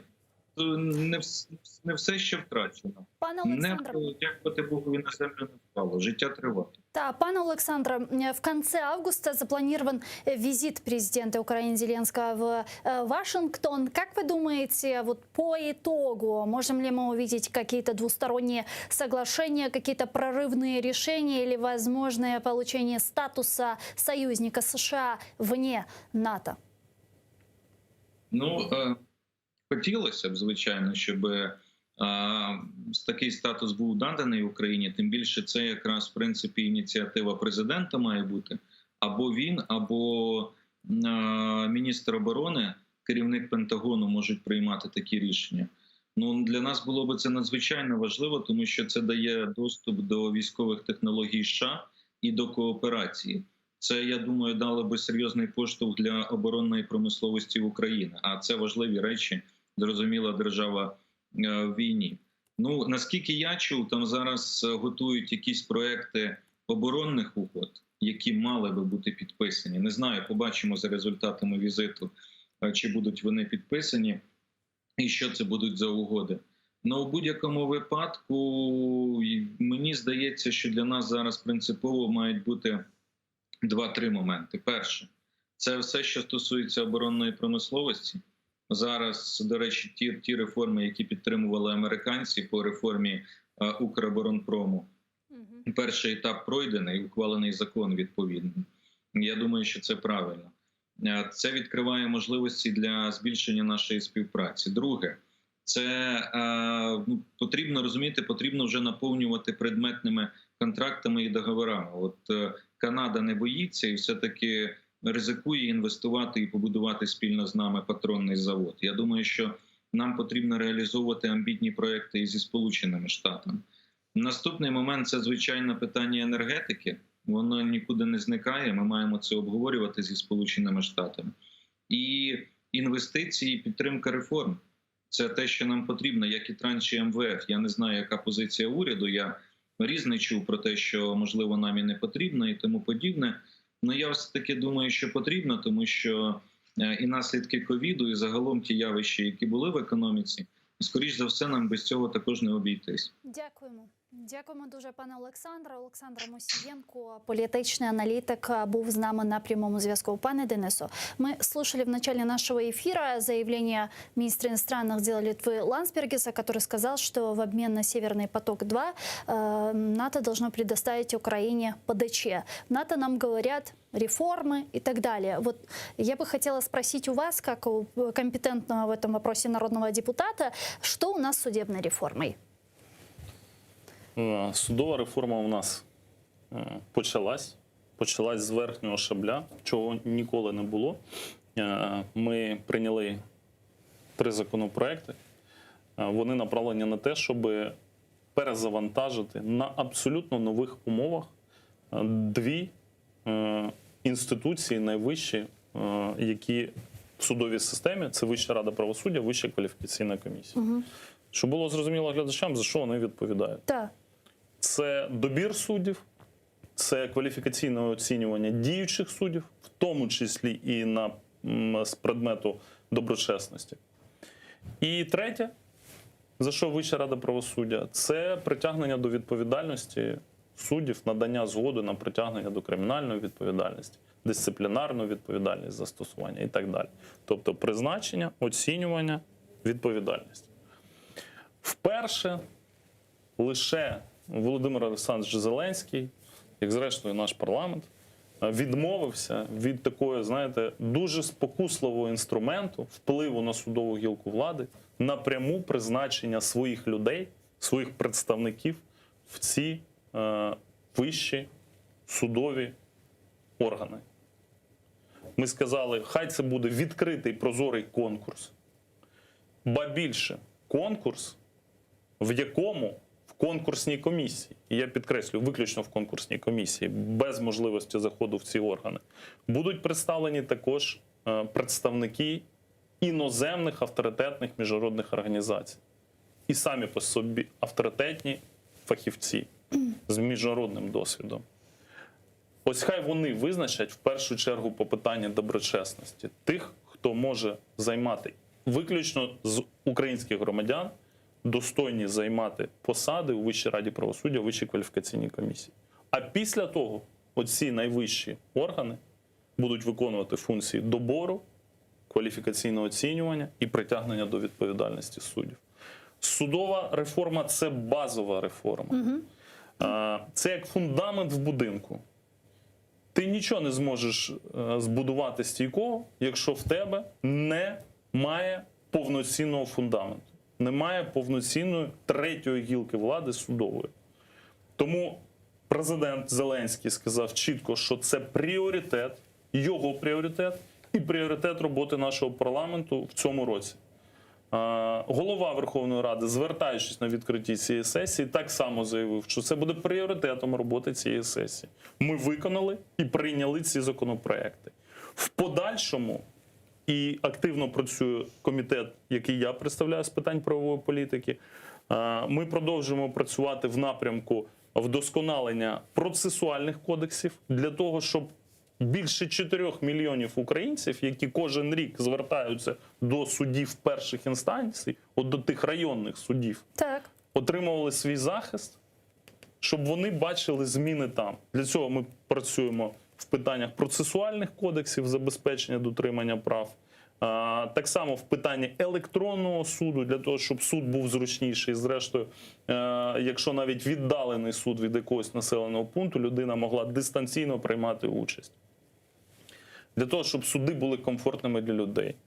Знаєте, для мене особисто судова реформа – це 3 поняття. Це перше поняття – це справедливість, друге поняття – це швидкість, і третє поняття – це невідворотність. От під кожним з цих понять є комплекс заходів, які ми реалізуємо, вже реалізуємо і будемо реалізовувати протягом наступного року і в наступній сесії. Тому це у нас успіхи тут є. Прийняття цих законопроєктів оцінено і європейською спільнотою, і Когда они вступают уже в действие? Сполученими Штатами Америки так само, навіть на рівні президента. Вони Так. прийняті, вони зараз набирають законної сили ці законопроекти. А І когда будет этот розпочинається конкурс с добір. международными экспертами? Я думаю, що вже восени будуть сформовані конкурсні комісії, вони почнуть вже То есть уже працювати. наконец реализовывают то, Да. на что в принципе намекала еще давно правозащитная организация Венецианская комиссия. Вони прямо говорили. Да, прямо говорили. Так. Тому що ми ж розуміємо з вами, жоден інвестор, жоден, не тільки зовнішній, навіть внутрішній. От скажіть, будь ласка, чи впевнені на сьогоднішній день ви, знаєте, достаючи свої грошові які-небудь запаси і навіть вкладаючи в свій невеличкий бізнес який-небудь, що завтра ви зможете знайти захист від правоохоронців неправомірних дій, від рейдерів в судових інстанціях. Ба більше, що ви його швидко знайдете. Я впевнений, що ні. И тому есть объективные причины. почему Звичайно. нет. А іноземні інвестори тим паче. Ми можемо скільки завгодно говорити про інвестиційних нянь, приймати закони. Вони дійсно потрібні, ці закони. Але без того фундаменту, без тієї бази справедливих судів нічого не буде реалізовано. Тому ми це абсолютно чітко усвідомлюємо, тому ми пішли на такі кроки, наражаючись насправді і на критику дуже велику. Але ми розуміємо, що іншого вибору немає. Це цивілізаційний вибір. Ось і все. Пане Денису, а как вы считаете, если мы даже ту же судебную реформу доведем до идеала судебную реформу по СБУ, нас примут в НАТО? НАТО, давайте, я ж об'єктивно даю оцінку. НАТО – це і політичний союз. Це ж не тільки військовий. Він в першу чергу політичний союз. Тому сама по собі відповідність якимсь там критеріям, вона не є достатньою для того, щоб були прийняті в НАТО. Але без них ми не можемо туди бути прийняті точно. Звичайно, що паралельно реалізації цих реформ ми маємо працювати із тими країнами, які приймають рішення щодо членства. Звичайно, в політичному плані. Тому що має бути консенсус для прийняття. Как вы думаете, что сегодня мы видим действительно в ряде стран, членов Североатлантического альянса, скептицизм в отношении вступления Украины в Североатлантический альянс? Что лежит в основе этого скептицизма, на ваш взгляд? В тому числі лежить, що те, що до сьогоднішнього дня ми все ж таки не відповідаємо і всім стандартам НАТО. Ви розумієте, от про що НАТО? НАТО – це про те, що я маю бути впевнений в своєму партнерові. От що я, передаючи навіть таємну інформацію, направляючи своїх який-то військовий контингент, навіть в рамках співробітництва, я маю бути впевнений в своєму партнерові, що ця інформація буде захищена, що права будуть дотримані і так далі. От для всього цього ми маємо бути, нам мають довіряти всі наші партнери. Я сподіваюся, майбутні партнери по НАТО. Вони мають довіряти повно, а для цього ми маємо реалізувати той комплекс реформ і судову, і продовження поглиблення з реальними результатами, а не тільки створенням великої кількості антикорупційних органів, а з реальними результатами антикорупційних реформ, з реальними і посадками ті ж самі. От тоді ми дійсно можемо виходити на прямий політичний діалог з кожним членом і говорити: дивись, нам можна довіряти. Ми країна, якій можна довіряти. Більше того, наша армія, яка на сьогоднішній день знаходиться вже 8-й рік, фактично воюючи за наш суверенітет і територіальну цілісність, є однією з мабуть, що досвідченіших тепер в Європі армій, що ми можемо бути насправді не обузою НАТО, а міцним партнером, який може зміцнити саму структуру. Да, но как они будут решать этот вопрос? Какую формулу может придумать Североатлантический альянс? То есть мы говорим о том, что Украина вступает в НАТО. Что делает НАТО? Она говорит о том, что вот у вас есть оккупированный Донбасс, у вас есть оккупированный Крым, мы туда не лезем, это не входит в компетентность коллективной безопасности НАТО, мы защищаем те территории, которые находятся под контролем Украины. Или как это будет? Как это должно быть? Ні, звичайно, що ми ніколи не погодимось на то, знаєте, аби входити навіть в НАТО якось частково. Вибачайте, але і Крим, і тимчасово окуповані території Луганської та Донецької області є частиною України. І якось по часткам ми точно нікуди входити не будемо. Вряд ли НАТО буде воювати з Росією. НАТО не буде, звичайно, що воювати. На сьогоднішній день НАТО не буде, звичайно, що воювати з Росією, з Російською Федерацією. Але це нам жодним чином не заважає в тому, щоб впроваджувати ті стандарти, які є необхідними для того, щоб бути Північно-Атлантичному альянсі. Ну, жодним чином це нам на сьогоднішній день не заважає.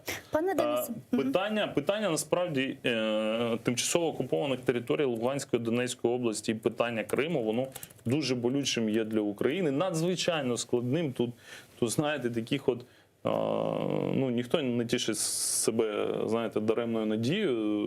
Вони є надзвичайно складними для вирішення, і простих рецептів тут точно немає. Саме для цього і створені ініціативи, і Кримська платформа, і відбуваються зустрічі у нормандському, ну, відбувались зустрічі у нормандському форматі, продовжуються відбуватися в рамках трьохсторонньої контактної групи, що по питаннях, що стосуються Донецької і Луганської області. Тобто ми працюємо над тим, аби це було врегульовано. І точно ані питання Криму, ані питання Донецької і Луганської области не зійдуть з порядку денного і забуті бути не можуть.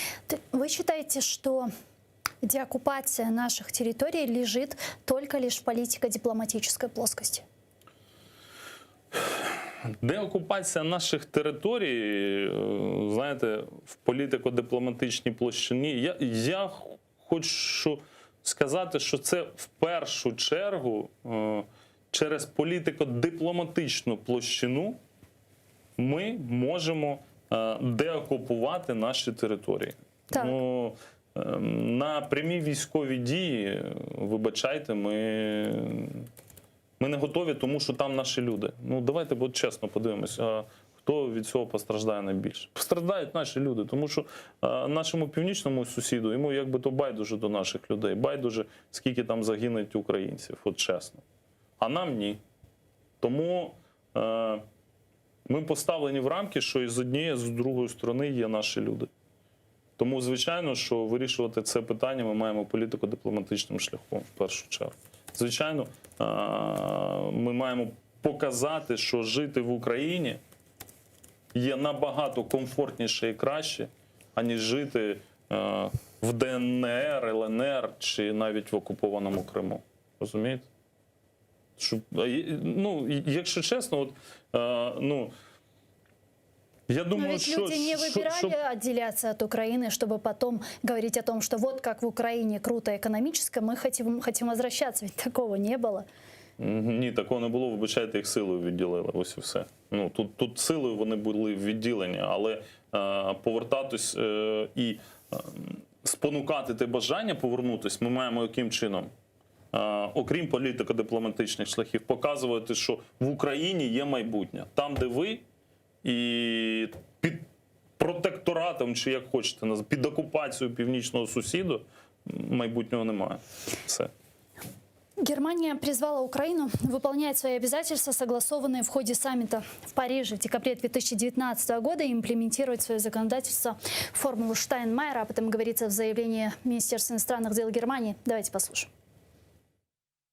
Ми закликаємо Росію і Україну повністю виконати висновки саміту, узгоджені в Парижі в грудні 2019 року, щоб домогтися відчутних поліпшень для людей на сході України. Спеціальна моніторингова місія ОБСЄ в Україні повинна мати можливість ефективніше контролювати режим припинення вогню. Для цього їй необхідний безперешкодний і безпечний доступ по всьому регіону конфлікту. Разом з Францією Німеччина продовжуватиме наполягати на остаточному врегулюванні конфлікту на сході України, незамінною основою для якого, як і раніше, залишаються мінські угоди. Політичний діяч, міністр соціальної політики України в 16-19 роках Андрій Рева зараз на прямому зв'язку. Пане Андрію, вітаємо вас. Ассаляму алейкум. Доброго дня. Пане Андрею, как вы считаете, почему Германия в последнее время настаивает на имплементации формулы Штайнмайера в украинское законодательство? И связываете ли вы вот такие заявления Министерства иностранных дел Германии и Ангелы Меркель с недавно принятым соглашением по Северному потоку? Ну, знает кошка, чье сало съела.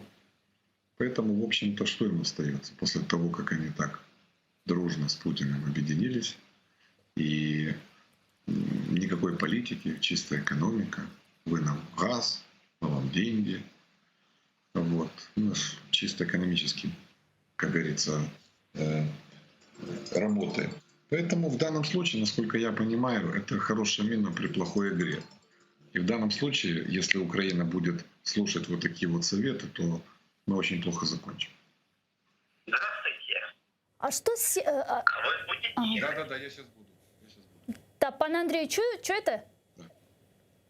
Да. Да. Если по поводу Германии все понятно, с Северным потоком понятно, с Минскими соглашениями, формулой Штайнмайера понятно, то понятна ли вам позиция Соединенных Штатов Америки, которая в последнее время в отношении Северного потока-2 очень сильно изменила свою риторику? Естественно, понятно. Германия является союзником Соединенных Штатов Америки. У них есть политические взаимные обязательства, хотя бы в рамках НАТО. Германия является крупнейшей страной Европейского Союза, самой влиятельной. И рядом Украина, по отношению к которой, кроме доброй воли американцев, никаких обязательств американцы не имеют. Есть проблема в взаимоотношениях между Германией и США, связанная с тем, что американская администрация пыталась помешать строительству Северного потока-2. Администрация Трампа вводила санкции и так дальше. Для того, чтобы восстановить единство Североатлантического Союза, нужно договариваться с ним. Но если Украина чем-то недовольна, в данном случае американцам пришлось сделать выбор, и он был более чем очевиден. То есть Германия для Соединенных Штатов важнее. Эти договоренности происходят ценой национальных интересов Украины, так получается? Ну а как иначе? У них нет никаких обязательств юридических по отношению к нам. Никаких. А вот Германия — это страна, перед которой у американцев есть обязательства. Поэтому в данном случае они своих не бросают. А со всеми остальными как получится. Так а как же угрозы, которые представляет Россия? На это просто закрывают глаза? Видите ли, Америка далеко. Россия вряд ли может чем-то угрожать. Германия близко от России. Германия боится. Поэтому, с одной стороны, американцы дают гарантии немцам, что не волнуйтесь, все будет хорошо, а с другой стороны, немцы пытаются умиротворить агрессора. То есть, понимаете, с момента 1945 года уже прошло 75 лет, даже больше. Немцы полностью потеряли свою воинственность. Теперь они решают любые международные проблемы путем, сколько это стоит. То есть, если у нас есть деньги, то мы проблему будем решать путем оплаты счетов, не больше. Поэтому Путин это прекрасно понимает. Он понимает, что немцы боятся вообще слова «война». У них танков меньше, чем в одной ДНР на сегодняшний день. Сами защитить они себя не могут. И он играет на этих страхах. Он их просто запугивает, и они ведутся на это дело. Ну а Украина, ну что Украина? Ну, да, нам ее было жалко, да, там, но вы же сами виноваты, у вас там реформ нет, вы вот сами себя не можете защитить, ну и так далее. То есть это отношение, знаете, вот как, ну я, извините, но грубо так попробую сравнение произвести, когда вот в милицию попал насильник, да, девушка дает показания, и милиционер говорит, ну вот вы же сами виноваты, вот вы видите, вот у вас такой красивый вид, вы его спровоцировали. Ну, где-то приблизительно такое же отношение у них сейчас по отношению к Украине. Это настолько подло и настолько низко смотрят. Мне просто не хочется это комментировать, потому что не хочется просто выражаться. Пан Андрей, и последнее, вот какие действия теперь дальнейшие должны быть Украины, украинского эстаблишмента? Вот что нам делать после 2024 года? Есть два пути. Как помните, как товарищ Сахаров говорил, есть два пути. Либо я ее веду под венец, либо на меня к прокурору. Есть первый путь барыжный, то есть ходить и говорить, дайте нам денег, чтобы мы не умерли, армию могли финансировать. И вариант второй. Ведь вы же четко сказали, что не считаете Северный поток-2 экономическим проектом. Это политический проект, и он угрожает вашей национальной безопасности.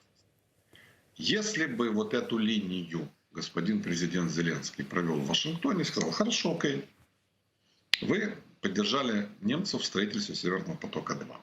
Мы считаем, что это будет угрожать общеевропейской войной, потому что у Путина развязываются руки для агрессии против Украины. Вы немцев успокоили, вы немцам помогли.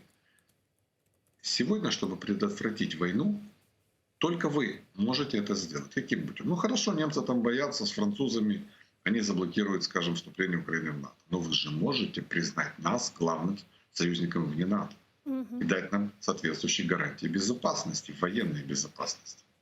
Это может сделать правительство Соединенных Штатов Америки, лично президент Байден. Если бы наше руководство думало категориями национальных интересов, вот именно так бы оно поставило вопрос. Хорошо, вы помогли немцам, теперь помогите нам. Мы не просим денег. Дайте нам гарантии безопасности. Защитите нас. Прикройте нас от этого наглого, озверевшего диктатора. Вот это, я считаю, был бы правильным подходом. Дякую вам дуже, пане Андрею Чухсаглун, что нашли время и связались с нами. Андрей Рева был с нами на прямой связи. Політичний діяч та міністр соціальної політики України в 2016-2019 роках. Пане Денису, действительно, во время визита президента Украины в Вашингтон сможет ли Зеленский убедить Байдена в том, чтобы предоставить нам статус союзника США вне НАТО? От ми навіть починали нашу розмову. Я саме і казав, що для нас це безпекове. І вирішуватись буде після зустрічі нашого президента з президентом Байденом. Я все ж таки діючий народний депутат, і представник більшості, тому я дещо такими більш дипломатичними словами говорив, те, що пан Рева може говорити більш відверто, так би мовити. От саме про це я і говорив, в тому числі, що ми маємо отримати чіткі, пам'ятаєте, я казав, чіткі безпекові гарантії. От я впевнений, що президент Зеленський їде в Вашингтон, щоб отримати в першу чергу чіткі безпекові гарантії. Відповідно, зможе. А то, что такой визит состоится в конце августа, после саммита Крымской платформы, после Дня независимости, конгрессмены, как мы видим, недовольны тем, что Зеленский приезжает 30 августа, так как они находятся в этот момент в отпуске. Это хорошо, по-вашему? Я думаю, що в будь-якому випадку добре, що ми маємо цю зустріч, і не настільки важливо, що вона відбувається наприкінці серпня. Тому що, як я знову сказав, кінцеві акценти будуть розставлені після зустрічі нашого президента з президентом Сполучених Штатів Америки. Що стосується Конгресу, ми на сьогоднішній день маємо двопалатну підтримку парламенту Сполучених Штатів Америки. Ви вважаєте, що президент Америки не знає, що в нас є з цього приводу двопалатна підтримка парламенту? Звичайно, що йому це відомо. Тому головне почути,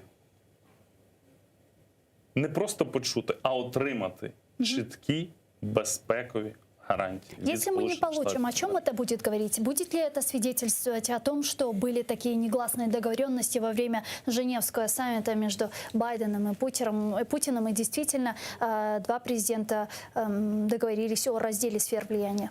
Дивіться, якщо навіть ми не почуємо конкретних гарантій, я все ж таки думаю, що такі гарантії однозначно будуть.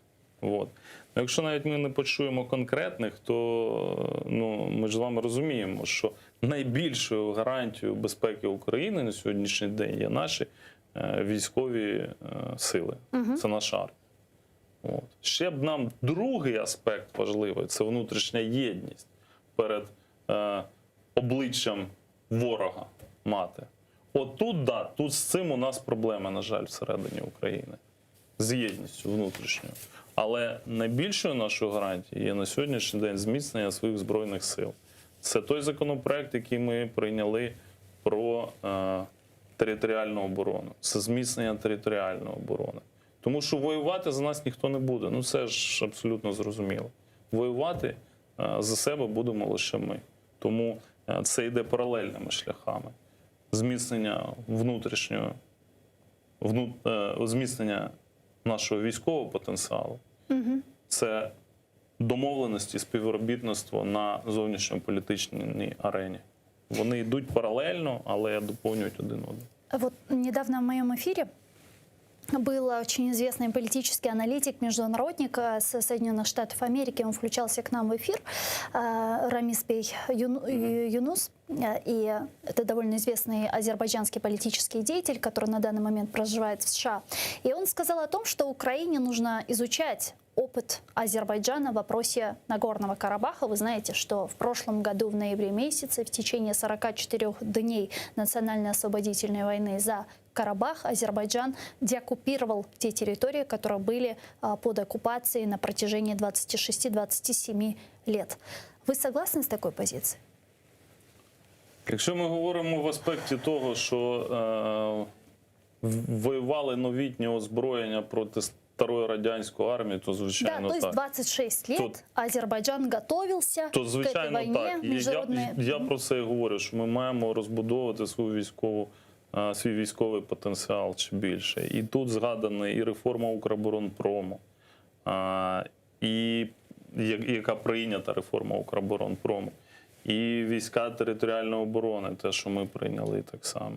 Звичайно, що докласти маємо максимальних зусиль для того, щоб і побудувати, зрештою, можливість побудови у нас дуже швидко заводу і заводів по виробництву в нас боєприпасів у нас, новітніх озброєнь. Усе це, от ми ж коли приймали закони і про Укроборонпром реформу, і про територіальні війська, все це направлено саме на розбудову нашої військово-оборонної міцності. І якщо в нас буде можливість після зустрічі наших, президента Зеленського з президентом Байденом поглибити співпрацю в галузі обміну новітніми технологіями в військове співробітництво з Сполученими Штатами Америки, то це, звичайно, буде саме користь від цього, якраз ми його отримаємо. И последний вопрос по поводу Крымской платформы, саммит, который уже состоится 23 августа. Вот на какой результат этого саммита вы рассчитываете? Какой результат инаугурационного саммита вы будете считать наиболее успешным? Чего ждете? Формування міжнародної спільноти, майданчику, і формування на цьому майданчику міжнародної спільноти, яка буде піднімати на високому рівні питання порушення прав людей в Криму і питання повернення окупованої території Кримського півострову до складу Росії. Незважаючи, звичайно, України, незважаючи на всю ту протидію, яку ми вже отримуємо від Російської Федерації. Дякуємо вам дуже, пане Дякую Денису. вам. Чох Сагул, нас народний депутат України, фракція «Слуга народу» та член комітету з питань правової політики Денис Маслов був гостем нашей студии. А мы с вами не прощаемся, мы прерываемся буквально на 5 минут, далее вернемся в эту студию и продолжим наш эфир уже на крымско-татарском языке. Сагыл достлар, бұл сізнен сағлық лашмайымыз бір дахадан сонра бұл студияға қайтып, енді Крым татар тілінде яйынымызны алып бара жақмыз. Зира мәлім олғаны ке біз сонки күнлері қатенде ембізлеріні мерақландырған чоқ хадиселер юзбере. Олар сырасында Украина президенті Владимир Зеленскийнің тамыр халқылар иле бағлы қанун лейхасының имзалағаны ве енді имзаланған соңра бұл қанун лейхасы енді бұл қанун насыл çalışacak деп лаф ете білеміз. АТР телеканалының экранлары башындан айрылмаңыз. Көрішкенше.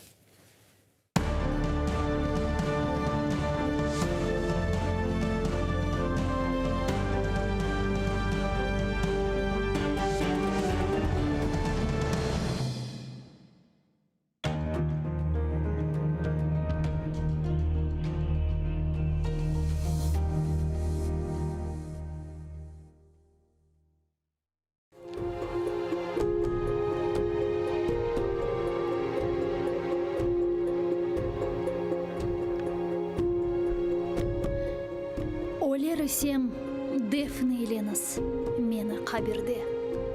Азиз Украинамнын кеніш чөлін торынде. Ишітілеп ве көрініп тұрсын. Озы үйле кең чөллер, қайнақ нер еңілдісі, ұчырымды сайыллер.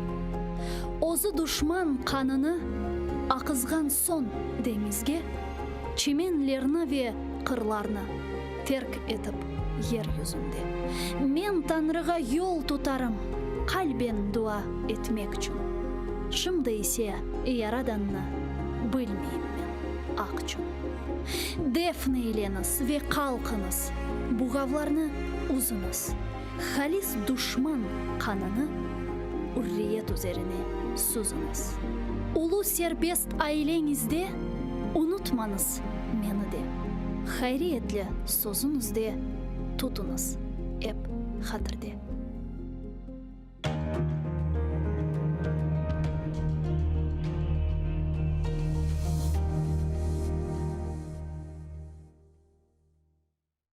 Марифчы, нешырчы, драматург ве публицист Асан Сабри Айвазов Алупка көйінде майсының 6-сында 1878 сенесі дүнияға келді. О елке тасыны иптидаи мектепте алды. Медреседе оқыды. Медреседе оқуыны бітіріп, мектеплерде муалlimlik yaptı. Sonra bilgi seviyesini yükseltmek maqsadымен кетіп, İstanbul ve Каир университетlerinde tahsil aldı.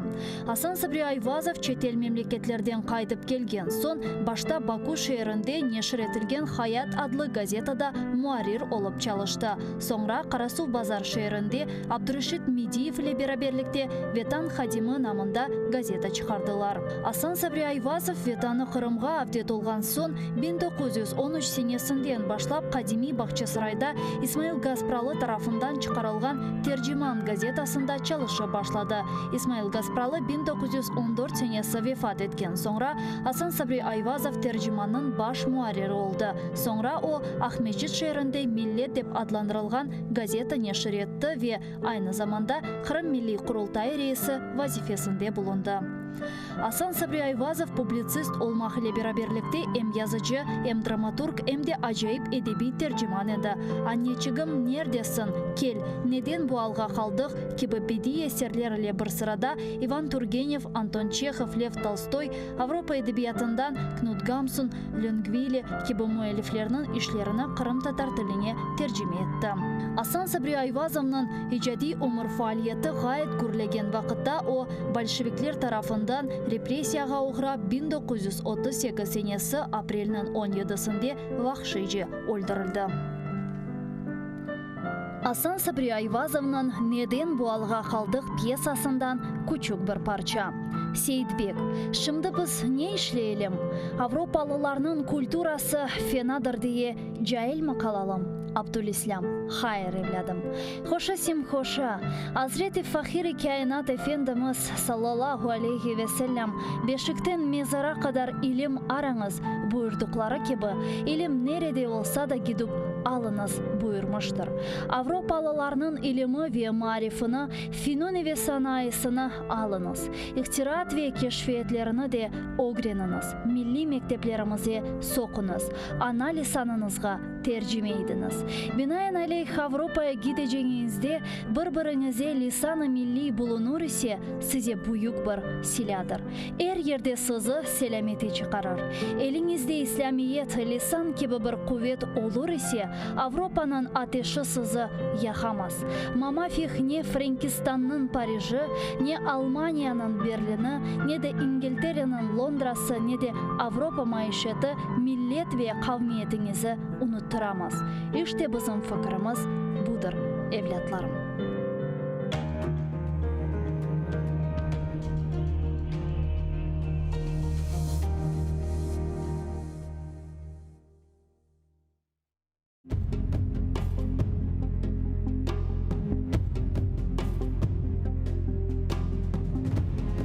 Aman oğlum, satma sakın elindeki toprağı. Anan gibi seni besler bereketli huca. Pıçen, arpa, aş istemez, verir sana bunları. Sefil rezil olma sakın, satıp ana toprağı. Yediklerin, içtiklerin hep bu topraktan gelir. Cebindeki akçaları sana bu toprak verir. Alma, armut, arpa, buğday, bağ ve bostan cümlesi. Toprağın verdiği baylık. Satma sakın toprağı. Onu bilip sevmelisin. Çayır ile bahçayı. Akça sudur, akar gider. Bitirirsin akçayı. Akça bitti, bahçe gitti. Ne olur senin alın? Aman oğlum, topla akça. Kere haydır bahçayı. Bak senin bir çayırın var. Ne güzeldir çoprağı. Şırıl şırıl kele suvu yarıp kara toprağı. Lanet eder sana çokrak, satma sakın çayıra. Eğer satsan çevirirsin, fenaya sen hayır. Saç tarlaya, arpa, buğday, işle, bekle tarlaya. Bir saçarsın, on alırsın, unutmayın Hudaya. Bir çuval buğdaya karşı altın, kumuş verirler. Kereklerin erine ise bunlar ile gerek. Aman oğlum, satma sakın elindeki toprağı. Anan gibi seni besler bereketli huçağı. Pıçen, arpa, aş istemez, verir sana bunları. Sefil rezil olma sakın, satıp ana toprağı.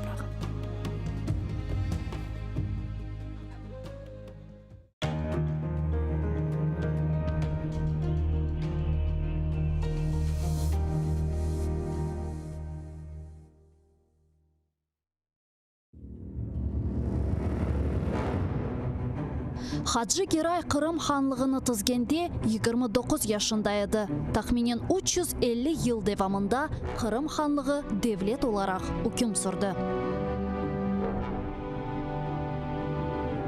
İsmail Gasprinski Tercüman gazetini 28 yaşında neşir etip başladı. Noman Çelebici-Han Kırım Tatar Milli Kurultayını 33 yaşında tizdi.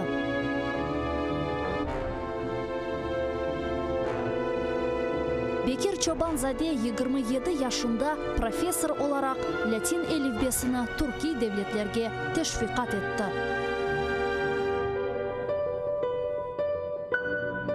Şair Amdi Giraybay 29 yaşında milletçilikte kabatlanıp Moskvada Butyrka hapishanesinde vahşice öldürüldü. Ahmetxan Sultan birinci kere kahramanlıkni 23 yaşında kazandı. 25 yaşında ise 2 defa kahraman oldu.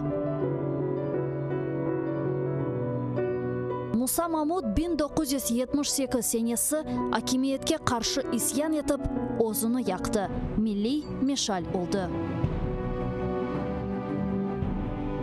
Ayşe Setmuratova 27 yaşında adalet kurashine kirishdi ve bütün ömrünü Kırım Tatar Milli Hareketine bağışladı. Genç ve yaşlar, fedakarlık ve kahramanlık için kurash meydanı açıktır.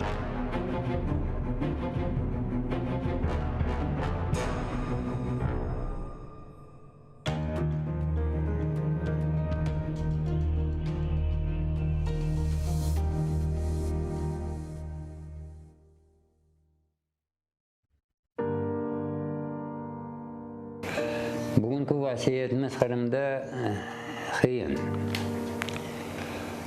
Allah'a şükür bize Allah Teala Müslüman deyip bu dünyaya netti, insan deyip yarattı. Hem vasiyet etti Allah'ın yolundan yürümeye. Bugün balaban bir iş bize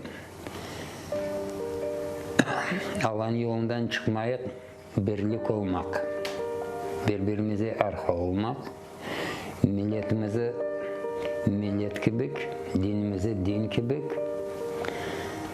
saklap özümüzün yolumuzdan çıkmamak. Çette turganlar, her dedelerimizin lafı var, çetke çıkan koyun aram olu diler. Millet de şey, Allah Teala bize akıl buyurdu. O akıldan biz yürüp hem unutmaya gerek mi? Her vakit bize ayta şeytan olganını, şeytan tırışa bizi yolumuzdan çıkarmaya çetki, şaşmalatmaya bizge. Her dedelerimizin de lafı var, şeytanga uydu diller. Uymayık bugün şeytanga. Birlik olayık. Birlik olsa bize birsiz ne yıktırar, ne sındırar, ne kayıp eder. Bugün ben de vatandayım de yaşayayım deyip yaşasak o Allah'ın kolunda. Tırışsan vatanda yaşamaya, vatanı horçalasan, vatanı baksan, vatanı sevsen, İnşallah yaşarsın. Allah-u Teala veredi, sınav baka. Becermesин alıp başkasına verir. Mana bizim vaziyetimiz bugün bunu becermek. Birlikte olup birbirimize arka olmak. Köpek korkan adamga birinci başlı yapışır. Onun için onu gözünüzün önüne almak gerek. Hem korkma yaşı yok. Korksanız işiniz belli. Neden korkmaya? Vitamin satmaya. Korksun bizim evlerimize aktaran adamlar, bizi aşılayan adamlar, bizi yalancı aytkan adamlar. Bir vakitte ayttılar biz düşmandık deyip. Bugün de belli kim düşman değil. Yalan aytıp, bizi aşılap, netip, satkın deyip koygan ediler. Buna kardeşlerimizin işinden, bizim halkımızın işinden, bizim başlıklarımızdan bugün alan yardımından belli oldu. Kim satkın değil. Satkın adamga korkmaya mümkün. Satkın adam olmasa neden korkmak? Cezasını Allah'ın önüne vereceğimiz. O en balaban ceza o. Bunda o ceza değil. Birinci kabatlı biz. Kartlar, ana babalar. Bugün bir yerde laf ettiğimiz ballar diyeyim, ne için ana tilde laf etmeyesiz? Vay ne etersin sen? Ana tili de bugün Rusça da değil. Analar hepsi Rusça laf ederler. Bu naz analar utanmaylar mı?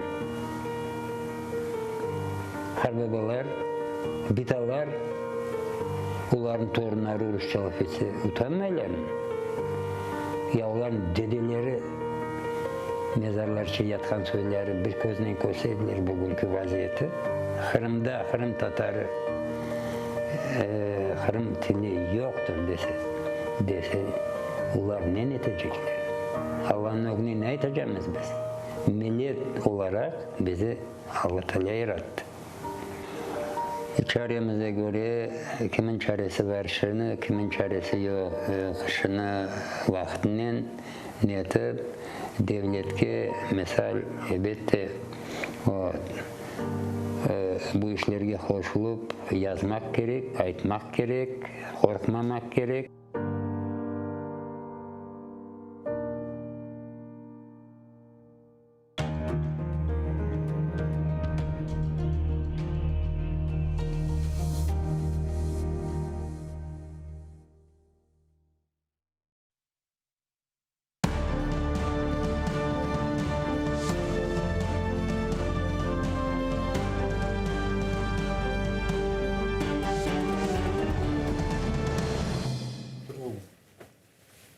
Selam алейкум, хайырлы акшамлар, сайгылы АТР телеканалының телесерджилері.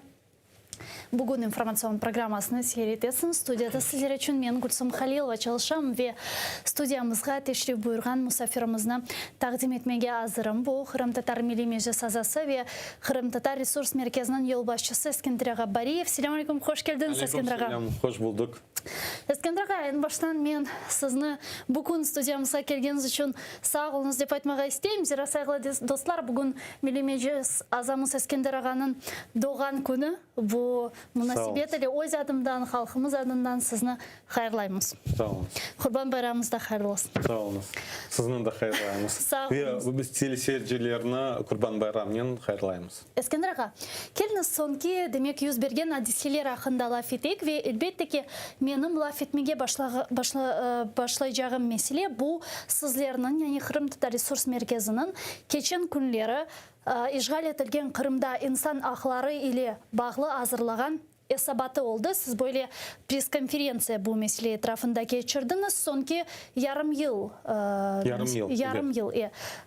Sonki yarım yıl içerisinde insan hakları ile bağlı nasıl değişmeler oldu Kırım'da? Но если в целом мы возьмем, и мы обычно делаем, смотрим в динамике, потому что Традиционно Крымско-Татарский ресурсный центр проводит мониторинг, и мы каждый месяц этот мониторинг публикуем непосредственно на сайте, но каждые 3 месяца, то есть каждый квартал, мы даем информацию уже в средствах массовой информации, для того, чтобы можно было видеть динамику, потому что за 3 месяца можно более так увидеть картину. Мы обычно еще, когда даем нашу информацию, мы сравниваем с предыдущим годом за такой же период.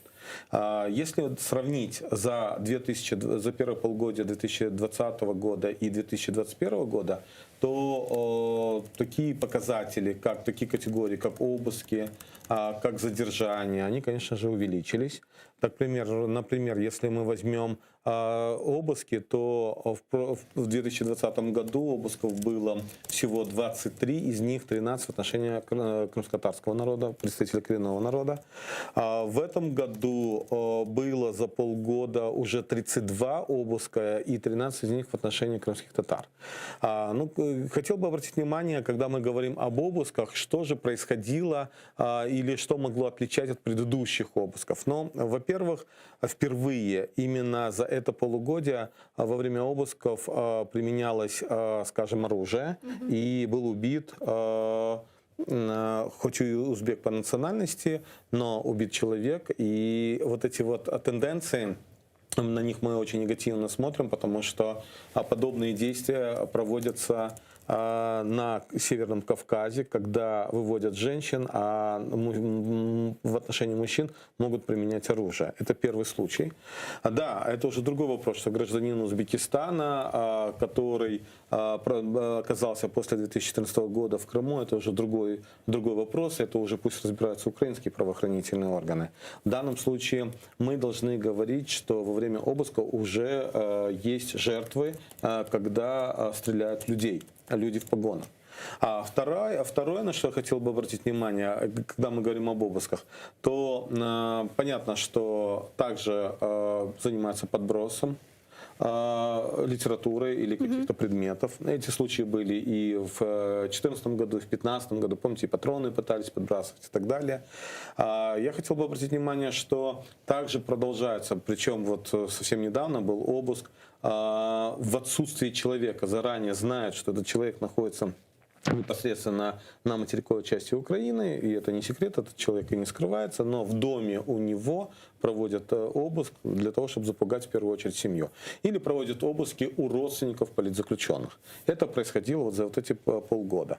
Что касается задержаний, то я бы обратил внимание на следующее, что по сравнению с прошлым годом, конечно, задержаний было намного больше. Если в прошлом году их было там порядка 42, то в этом году уже 100 с лишним задержаний.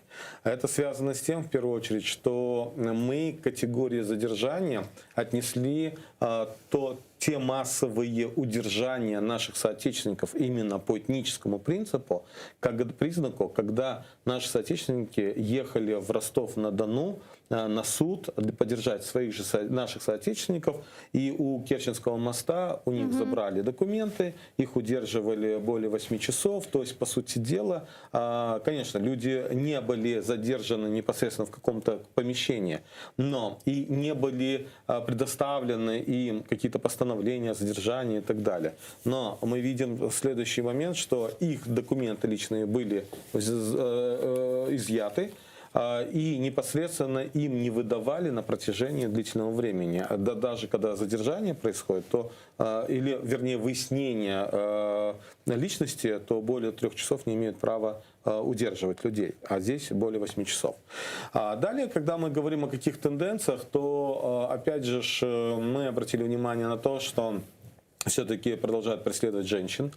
Если за эти полгода, то хочу обратить внимание, что был вынесен приговор в отношении Долгополой. Да. Ее приговор на 12 лет и там 1 год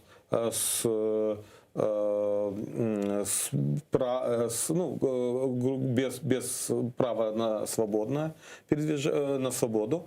А далее были случаи достаточно много, когда административные протоколы предоставляют в первую очередь к близким родственницам политузников. В частности, речь идет и о матерях, о женах политузников, штрафуют. То есть вот эти моменты мы обязательно отмечаем. И, кстати, на протяжении этого первого полугодия мы направляли, в частности, в данном случае это Крымско-Татарский ресурсный центр, отчет непосредственно в Комитет по правам женщин ООН, где мы четко описывали все эти случаи и показывали, насколько оккупационная власть преследует как по этническому принципу, так и в том числе в отношении женщин проводит дискриминационные действия. А фиксируете ли предостережения, которые вручаются? Да, предостережения мы также фиксируем. Кстати, вот вы, когда мне напомнили про предостережения, конечно, каждый год предостережения,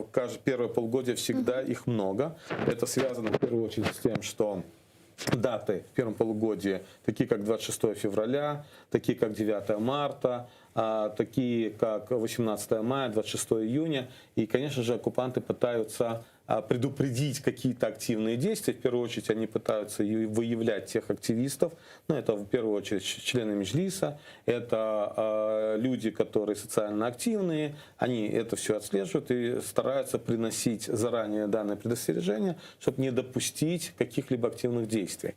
Но здесь опять же в свое время, когда мы еще в 2014 году, когда мне предоставляли предостережение, мы старались на это предостережение опять же подавать снова новые заявления о проведении тех или иных мероприятий. Если помните, это мы делали активно в Симферополе. А далее вот в этом полугодии, что интересно, зафиксировано нами, по-моему, 23 случая, когда с зала заседания суда удаляли политузников за то, что они хотели давать судебные показания на родном крымско-татарском языке. И на это мы особо уделили внимание, потому что как раз-таки, когда речь идет о нарушении права на сохранение идентичности, на использование родного языка, когда российские дипломаты заявляют о том, что крымские татары могут пользоваться, что крымско-татарский язык является одним из государственных, вот этот как раз-таки случай, он дает живой пример, скажем, к тому, что, на что нужно необходимо реагировать. Біз білеміз ке, ақат енді сіздің Қырым Татар ресурс меркезінің енді ақлары бозылған инсанлар Авропа бірлігі демек махкемесіне, инсан ақлары бойынша махкемесіне мұражатларда болуналар. Фақат бұл күнлер ойле бір мерақлы хабар пейда oldu ке, демек Русия Авропа бірлігі инсан ақлары махкемесіне өзінің бойле искіні мұражатыны берді ве бұл ақта Россияның devlet қызметлерінде білдірділер. Оларда чеші түрлі демек Украинаға қаршы бойлы претензиялар берілді. Мен берлікте бұл претензиялар неден ибарет діңлемеге теклиф етем. Соңра бұл меселені тәфсиятлыжы лаф етерміз, бұйырыңыз. Ответственность властей Украины за гибель мирного населения, незаконное лишение свободы, жестокое обращение с людьми, в том числе имевшее место на площади Независимости в городе Киеве, Майдане и в Доме профсоюза в городе Одессе в 2014 году, а также в Донбассе в ходе проведения так называемой антитеррористической операции.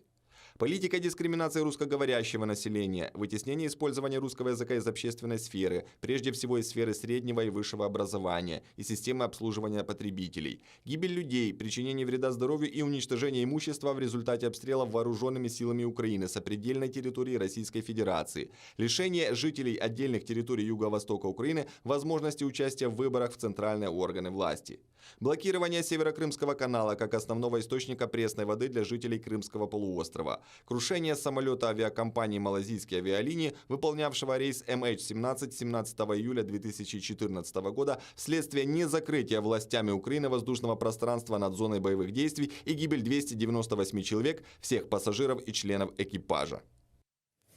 Украина Адалет Назирлігі әлбеттеке бұна өзінің енді жевабыны берді, өзінің реакциясыны көстерді. Келіңіз Назирның Русияның бұл шекетлеріне насыл жевап бергенні діңлейік.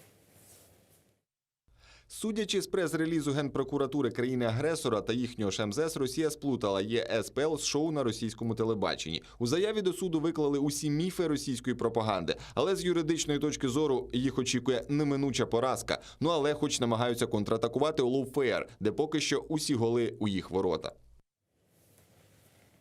Ескендір аға, насыл түшінесіңіз? Яғни Русияның өзі демек қарарларını қабыл етмеген Авропа Бірлігі инсан ақлары бойынша махкемесіне бойлы шикает бермесі ненен бағлы ола біле? Ну, смотрите, я бы в первую очередь не относился бы с сарказмом к подобным действиям, потому что в России тоже есть адвокаты, тоже есть достаточно грамотные юристы, и подобное действие, на мой взгляд, это вполне... Ну, я бы сказал бы, ну, с моей стороны будет неправильно, но адекватные действия, да, Российской Федерации в этом плане, потому что этого следовало ожидать. Ведь на самом деле, когда существует два дела Украина против Российской Федерации, как в ЕСПЧ, то, о чем мы говорим в Европейском суде по правам человека, а также в Международном суде ООН. В Международном суде ООН были уже промежуточные решения, но как раз-таки еще в 2020 году уже, помните, что предпринимала Россия? Они ставили под сомнение юрисдикцию данного суда и, соответственно, затягивали время. И, соответственно, уже когда Украина выиграла и вопросы юрисдикции, соответственно, уже дальше должны рассматриваться дела по существу. Возвращаемся к суду, Европейскому суду по правам человека. На самом деле уже по Европейскому суду по правам человека должна начаться именно рассмотрение по существу. И мы как раз-таки в конце 2019-2020 году получали от ЕСПЧ уточнение, существуем ли мы на месте, те заявители, которые подавали в ЕСПЧ. Напомню, что кроме заявлений Украины против России в ЕСПЧ, есть еще личные или частные заявления.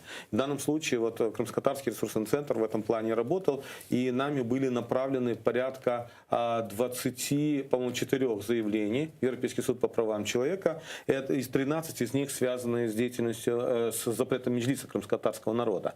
Мы подавали от членов Милли Меджлиса, мы подавали от Центральной избирательной комиссии Курултая, мы подавали от ревизионной комиссии Курултая, от регионального Меджлиса, для того, чтобы показать системность. И мы находимся в коммуникациях, мы постоянно коммуницируем, и мы, все наши заявители, которые участвовали, они все в курсе, знают, и, соответственно, этот процесс, он будет уже активным после того, когда будет уже начнется активное рассмотрение уже самого дела Украины против Российской Федерации. А вот здесь как раз-таки, что делает сегодня Российская Федерация? Вот подобным иском, подобным заявлением, они пытаются оттянуть процесс. Они пытаются оттянуть процесс рассмотрения. И второе, что, на мой взгляд, небезопасно, и мы как раз, я думаю, в ближайшее время Меджлисом крымско-татарского народа рассмотрим этот вопрос, как они подали в том числе и по 39-му правилу. Ситуацию с неподачей воды по Северокрымскому каналу непосредственно в Крым. И как раз вот здесь очень важно, потому что мы знаем, что лобби есть у Российской Федерации, как в Совете Европы, лобби есть и в том числе и в ЕСПЧ, поэтому здесь, конечно, должен отреагировать представительный орган крымско-татарского народа, как коренного народа Крыма, который четко должен обозначить, что все действия, которые связаны с ресурсами, с природными, с окружающей средой и так далее, они должны согласовываться с представительным органом. И для того, чтобы на основании 39-го правила, если придут какие-то, по-украински лежит слово зауважения, да, или непосредственно к украинским властям, то мы должны четко обозначить позицию Меджлиса крымско-татарского народа в этом вопросе. И я думаю, в ближайшее время мы эти вопросы будем обсуждать для того, чтобы это все было урегулировано и была четко обозначена позиция представительного органа коренного народа. Мына тәфсиятлы Тамыр халықлар қанунына да кечерміз. Мына бұл Русияның ЕСПЧ-ге берген шикаятыне сарказмнен бақмақ олмас деп айттыңыз, амма біз білеміз де 2020 сенесі Русия өзінің анаясасына деңішмелер көрсетвейлі бағлы бойлы сөзде плебисцит кечірген еді. Ve demek bu anayasаға көрсеткен денішмелерінден соңра халқара құқықны ve халқара mahkemelerinin алған қарарларыны өзінің қанундан aşağı, yani өзінің kanununu o demek halkara kanunun üzerinde tutmak ile bağlı karar kabul etti. Ve onlar zaten Avrupa Birliği İnsan Hakları Mahkemesi'nin çıkargan kararlarını kabul etmeyler. Вешімді бойле бір демек мұражат, әлбетте ке күлкіншілін қаршылаша деген. Здесь на самом деле, да, если мы возвращаемся снова к СПЧ и говорим о СПЧ, то на самом деле тысячи дел, которые Российская Федерация, тысячу решений Европейского суда по правам человека, которые Российская Федерация не исполняет, хотя они обязательны к исполнению. Но при всем том, рано или поздно, как я всегда говорил, это имиджевые вопросы, имиджевые. Любая страна пытается демонстрировать себя как лидер, как правовое государство, и, понятно, они не вынуждены будут все-таки исполнять решения Европейского суда по правам человека. Теперь, что касается их внутреннего законодательства, конечно, они целенаправленно, правильно вы сказали, проводили тот плебисцит, когда в том числе на пеньках там ставили голосование и так далее, для того, чтобы внести изменения в Конституцию. И самое главное, они давали посыл. Но этот посыл, он больше направлен не на международное право, не в отношении международных организаций, это посыл для российских граждан. Почему? Потому что таким образом они в первую очередь пытаются сделать так, что национальное законодательство выше международного, то есть приоритетность выше. И, соответственно, таким образом, когда в международных документах, допустим, Крым называется оккупированной территорией, то, соответственно, в соответствии с российским законодательством так называться не должен Крым. И, соответственно, вот это, если помните, последовали последующие действия, в том числе изменения в ряд законов Российской Федерации. И таким образом даже сегодня чиновник или какой-то политик, если будет ставить под сомнение там, Крым как не части Российской Федерации, то он будет подлежать к тому, в том числе и в правовом плане в рамках российского законодательства, как нарушители, соответственно, в отношении него будут применены меры. Ескендір аға, демек білесіз, насыл меселен сізнен лафетмегестен бұл Тамыр халқылар қануны. Кеченлері бірқач күн евелсі ниет Украина президенті Владимир Зеленский бұл қанунны имзалады. Имзалады. Бұндан евел біз сізнен бір чүккерелер яйынларымызда лаф етедік. Вессіз Зеленскийнің бұл қанунны имзаламай жағындан бөле шубеленген инсанлар сырасында едіңіз. Вейер вақыт мана айта едіңіз ке яйында тоқтаныз. Мұна беклемек керек. Зеленский бұл тамыр халқылар ле бағлы қанунны имзалаған, соң лафетерміз деп айтайдыңыз мана. Ниет шымды Зеленский имзалады. Біріншіден, не үшін ойле шубелеріңіз бар еді? Яғни, бұл Русияның япқан атакасы сіздің фікіріңіз же имзаламай жағына ма кетіре біледі? Не үшін шубелене едіңіз? В первую очередь я хочу поблагодарить и поздравить в первую очередь наших соотечественников сегодня, потому что именно сегодня закон вступил в силу. Да. То есть, если президент Украины на днях подписал этот закон, то в соответствии с украинским законодательством он был опубликован в «Украинской правде», и, соответственно, он с сегодняшнего дня уже является действующим законом в Украине. И мне очень приятно, что это произошло в день моего дня рождения. Я думаю, это один из лучших подарков, наверное, сегодня, потому что действительно очень приятно, что есть уже такой закон, который мы не только ждали, мы работали над тем, чтобы он был. И мы неоднократно с вами в этой студии говорили, что необходимо предпринимать. Теперь, что касается самого закона, почему у меня были постоянные опасения. Но, во-первых, я, с одной стороны, очень боялся того, что, во-первых, несмотря на то, что вот на протяжении многих лет формировалось общественное мнение. Ведь мы с вами прекрасно понимаем, что очень многие в Украине не понимают разницу между национальными меньшинствами и коренными народами. Что будет противопоставлять крымским татарам там какие-то другие народы, которые не относятся или не могут подлежать к коренным народам. А что вот будет раскачиваться вот эти все вот проблемы, что среди будет определенное давление оказываться на депутатов Верховной Рады Украины. Я очень беспокоился, и, кстати, эти опасения, они еще не прошли. Вот сейчас вступил в силу закон, он подписан президентом. В принципе, есть предпосылки, что ОПЗЖ могут подать в Конституционный суд и так далее. Ну, пусть подают. Мы к этому тоже уже по-своему готовы, я вам скажу однозначно. Вот.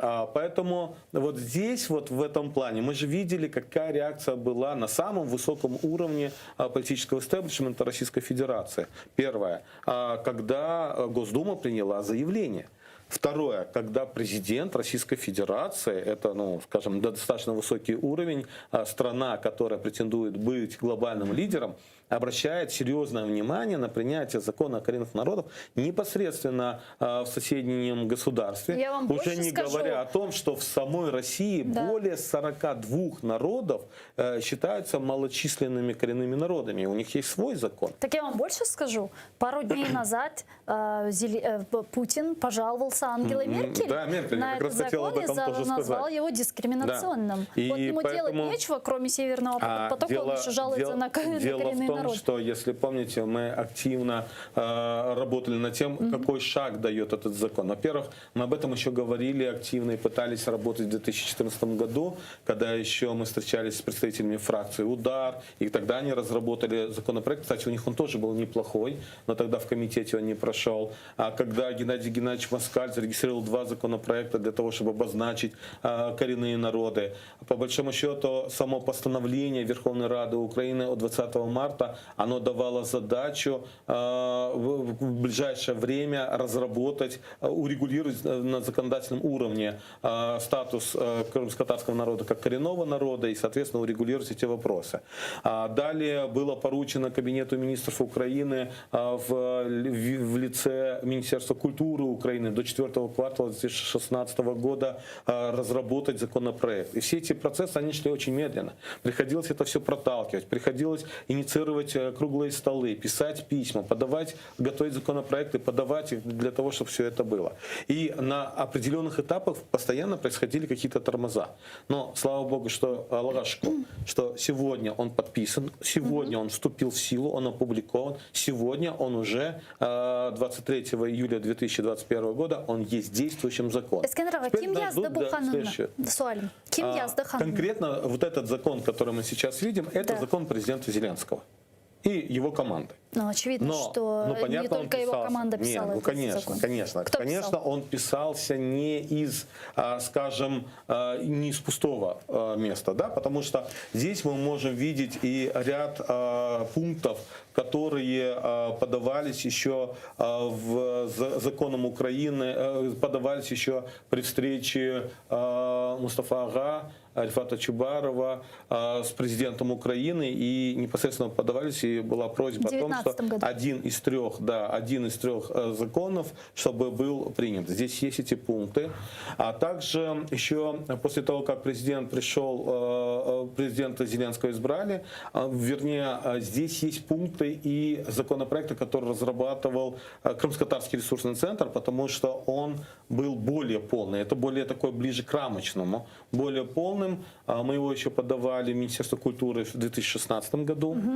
А потом мы подавали, направляли непосредственно президенту Украины. Это было еще на День коренных народов 2019 года, когда он только пришел к власти. Яғни бұл қанунда біздің бұндан евел азырлағанымыз мадделерді көрсетілді. Зеленскийдің командасының мадделері көрсетілді. Яғни әр тарафлама бойлы есе қоштылы. Ну, в принципе, это нормальный процесс.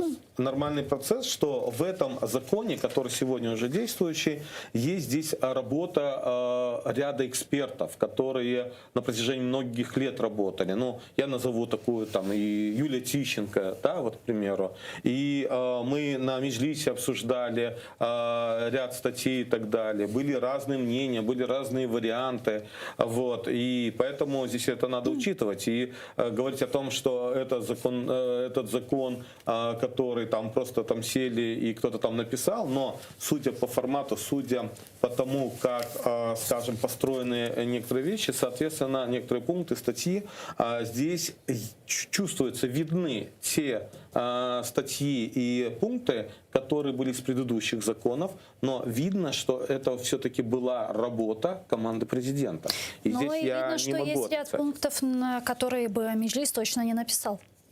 А какой ваш пункт очень сильно беспокоит? Ну, понятно, что хотелось бы увидеть и там более полные вещи, да, или более конкретные вещи. Но я вам скажу другое.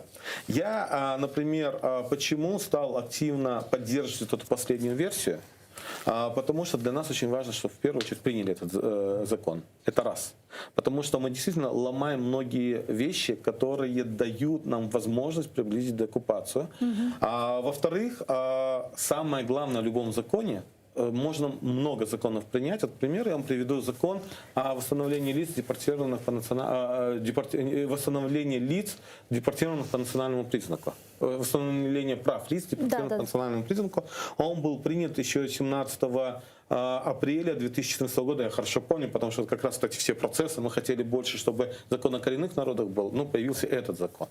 На самом деле он сегодня особо не работает. Он не работает потому, что, с одной стороны, скажем, Крым оккупирован, и многие вещи должны были бы делаться. Но при всем том, достаточно много крымских татар сегодня живут на приграничных территориях с Крымом, в Геническом районе, в Херсонской области, живут в других местах. И для того, чтобы закон работал, нужно, чтобы четко были прописаны подзаконные акты. Под каждую статью, под каждый пункт и так далее. Вот теперь наша задача, чтобы вот этот закон работал. Да, в первую очередь наша должна быть инициатива Меджлиса крымско-татарского народа как представительного органа, чтобы как можно быстрее были расписаны все эти статьи этого закона для того, чтобы этот закон стал рабочим. И потом нужно сразу же готовить внесение изменений, дополнений в ряд других законов. Об этом мы тоже неоднократно говорили. Бақыңыз, демек, шымды бұл қанунның çalışması үшін Украина Назирлер Шурасы бұның планını тізмесі керек. Бұл планның тізілмесінде Қырым татар милли межесі бойле фаал иштирак етecek. Doğru mu anladım? İştirak etmeli. Что значит планы? План реализации. План реализации. Ну, смотрите, здесь в первую очередь здесь должны быть подзаконные акты, здесь подразумеваются и различные постановления, и различные планы. Вот, допустим, здесь данный закон предусматривает, чтобы уже, допустим, в 2022 году отдельной строкой было финансирование представительного органа. И к этому нужно подготовиться. К этому нужно провести ряд серьезных... 2021 сенесіне қадар, яғни шымды біз білеміз, башлайжақ күзде бюджет мәселесі, яғни пара айырылып чешет түрлі назерліклерге, чешет түрлі қанунларының çalışmasына, ве демек бұл қанунда темсили органларға пара ве дестек беру бойле бір маддесі мевжуд. Сіздің фікіріңізше, енді күзде 2022 сенесіне бұл бюджет планы тізілгені вақыт bu көрсетілемі, білемі бұл мадде? Біріншіден, бұл межлиске бақмаға керек. Насыл межлис актив иштирак етсе, фаал иштирак етсе, бұл меселехында Охадар тестес біз файда яда нетижелерін көрежеміз. Он үшін мен түшінем, шыншық біз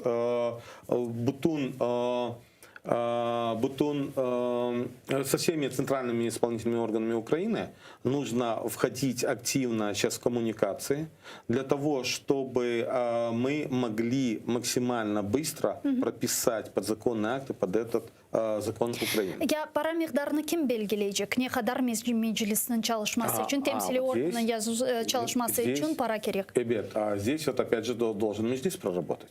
Потому что никто за Меджлис прорабатывать эти вещи не будет.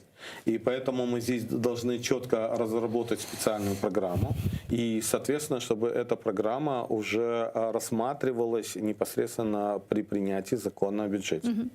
На 2022 год, кстати, по новому законодательству, сейчас еще вопрос такой вот, он открытый пока еще, но по идее уже должны же приниматься даже бюджеты на 3 года.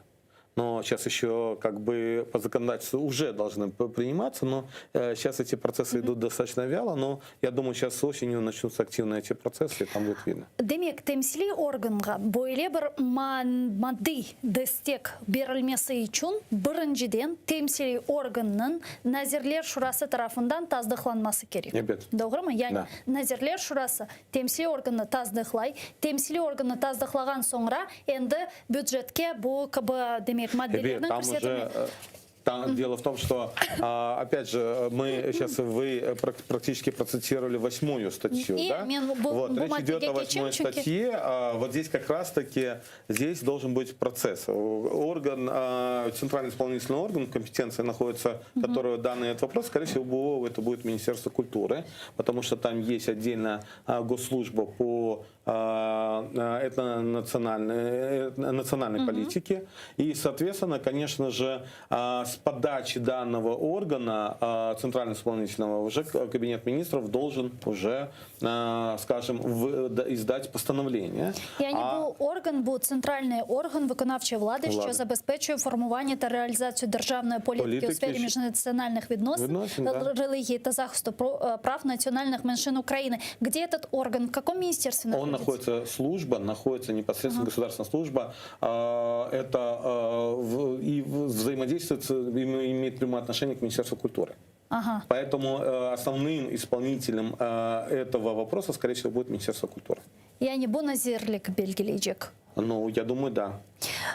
Ну, здесь могут быть разные процессы, кто куда будет, ну, может быть, Минтот захочет на себя потянуть, но это просто не в соответствии с данным законом, больше ложится на Министерство культуры и непосредственно на Державную службу с питанием национальной политики Украины. Мене siz başta sordunuz nasıl maddeler boyunca şüphelenesiz deyip, men işte bu maddeni kastetken edim. Çünkü demek bu maddege göre Ukrayna Nazirler Şurası temsili organının vazifelerini ve demek hareketlerini belgiley ve aynen öyle şekilde de bunu lahu etebilir ve mında hiçbir şey demek bizim parlamentimiz yani kurultayımız hakkında aytılmay ki biz bilemiz ki temsili organını kurultay seçe ve kurultay seçken sonra demek bu temsili organ sayıla. Fakat mında давайте вернемся ко второй статье. Вот здесь четко написано: держава може надавати підтримку засобам масової інформації, в яких представницькі органи керівних самостійно прямо володіють щонайменше 50 статутного... нет, це так. Сейчас. Я не то открыл, я не ту статью, извиняюсь. Да, это самое у меня последнее. второй пункт, а я вторую статью читаю. Вот, мона. Вторая стаття. Правосуб'єктність корінних народів. Корінні народи України мають право на самовизначення в Україні, встановлюють свій політичний статус у межах Конституції та законів України, вільно здійснюють свій економічний, соціальний і культурний розвиток. Корінні народи України, реалізуючи своє право на самовизначення, мають право на самоврядування в питаннях, що відносяться до їхніх внутрішніх справ. У тому числі стосовно шляхів створення їх представницьких органів, що утворюються та діють у межах Конституції та законів України. То есть, в данном случае мы говорим о том, что коренные народы, сегодня 3 коренных народа, да, в частности, мы говорим о крымских татарах. Крымские татары – это внутреннее дело крымских татар, и, соответственно, все те у нас нормативные документы, которые были сформированы на протяжении вот этих 1991 года, когда был создан второй Курултай, первый Курултай после депортации, второй Курултай в целом, в истории, то, соответственно, эти все документы, они имеют юридическую силу.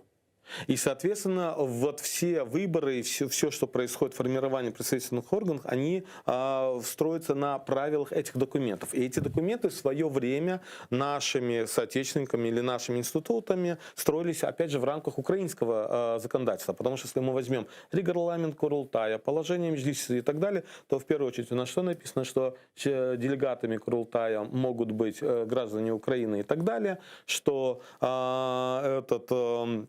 выбираются таким-то образом, там прямые и так далее, и вносить эти изменения могут сами институты, то есть Курултай и Меджлис. Теперь, когда мы возвращаемся... yazıla. Yani ya anayasaga Milli Meclis'te körsetilmesi gerek öyle olsa. Зачем? Çünkü anayasa... Но теперь смотрите, анаяса Бахаров, вот 92-я статья Конституции Украины, второй пункт, там четко написано, что права коренных народов и национальных меньшин регулируются отдельными законами. Вот вам закон, где четко сказано, что коренные народы могут иметь свои представительные органы. Теперь у этого закона мы четко прописываем, что представительным органом у коренного крымско-татарского народа являются Курултай и Меджлис. Кроме того, у нас есть постановление постанову Верховной Рады Украины от 20 марта, где четко прописано о том, что Курултай и Меджлис являются официальными органами в Украине. Anladım. Yani bu kanun tekası üzerinde yapılgan işlerden sonra bu gibi demek konkretik şeyler önde yazılması Вы должны gerek. понять Doğru mu? другие моменты. Вот я помню случай, когда создавали рабочую группу и пытались, у меня в руки попал один из проектов закона о статусе крымско-татарского народа. Я скажу вам честно, там взяли положение Меджлиси, туда перенесли и хотели это. Потом, когда я это увидел, я сразу сказал, мы не должны вот такой закон как раз принимать. Знаете почему? Потому что если будет такой закон о статусе крымско-татарского народа и будет принят Верховной Радой, то любые изменения должна будет принимать только Верховная Рада, а мы сами не сможем регулировать свои нормативные документы, такие как положение о Меджлисе, регламент Курултая, положение о Центральной избирательной комиссии Курултая и так далее и тому подобное. В эти дела государство не вмешивается. Главное, чтобы это было в рамках, не противоречило Конституции Украины и законам, в том числе и данному закону, который в том числе говорит о том, что коренные народы могут это делать, то значит мы делаем в рамках закона. А подзаконные акты, они более подробно уже прописывают. И вот наша задача сегодня, чтобы вот эти подзаконные акты, постановления, программы, всякое такое, все остальные документы, они были грамотно прописаны, потому что они будут как раз-таки давать возможность работе этому закону. И вот наша задача как можно быстрее сейчас и более серьезно над этим поработать.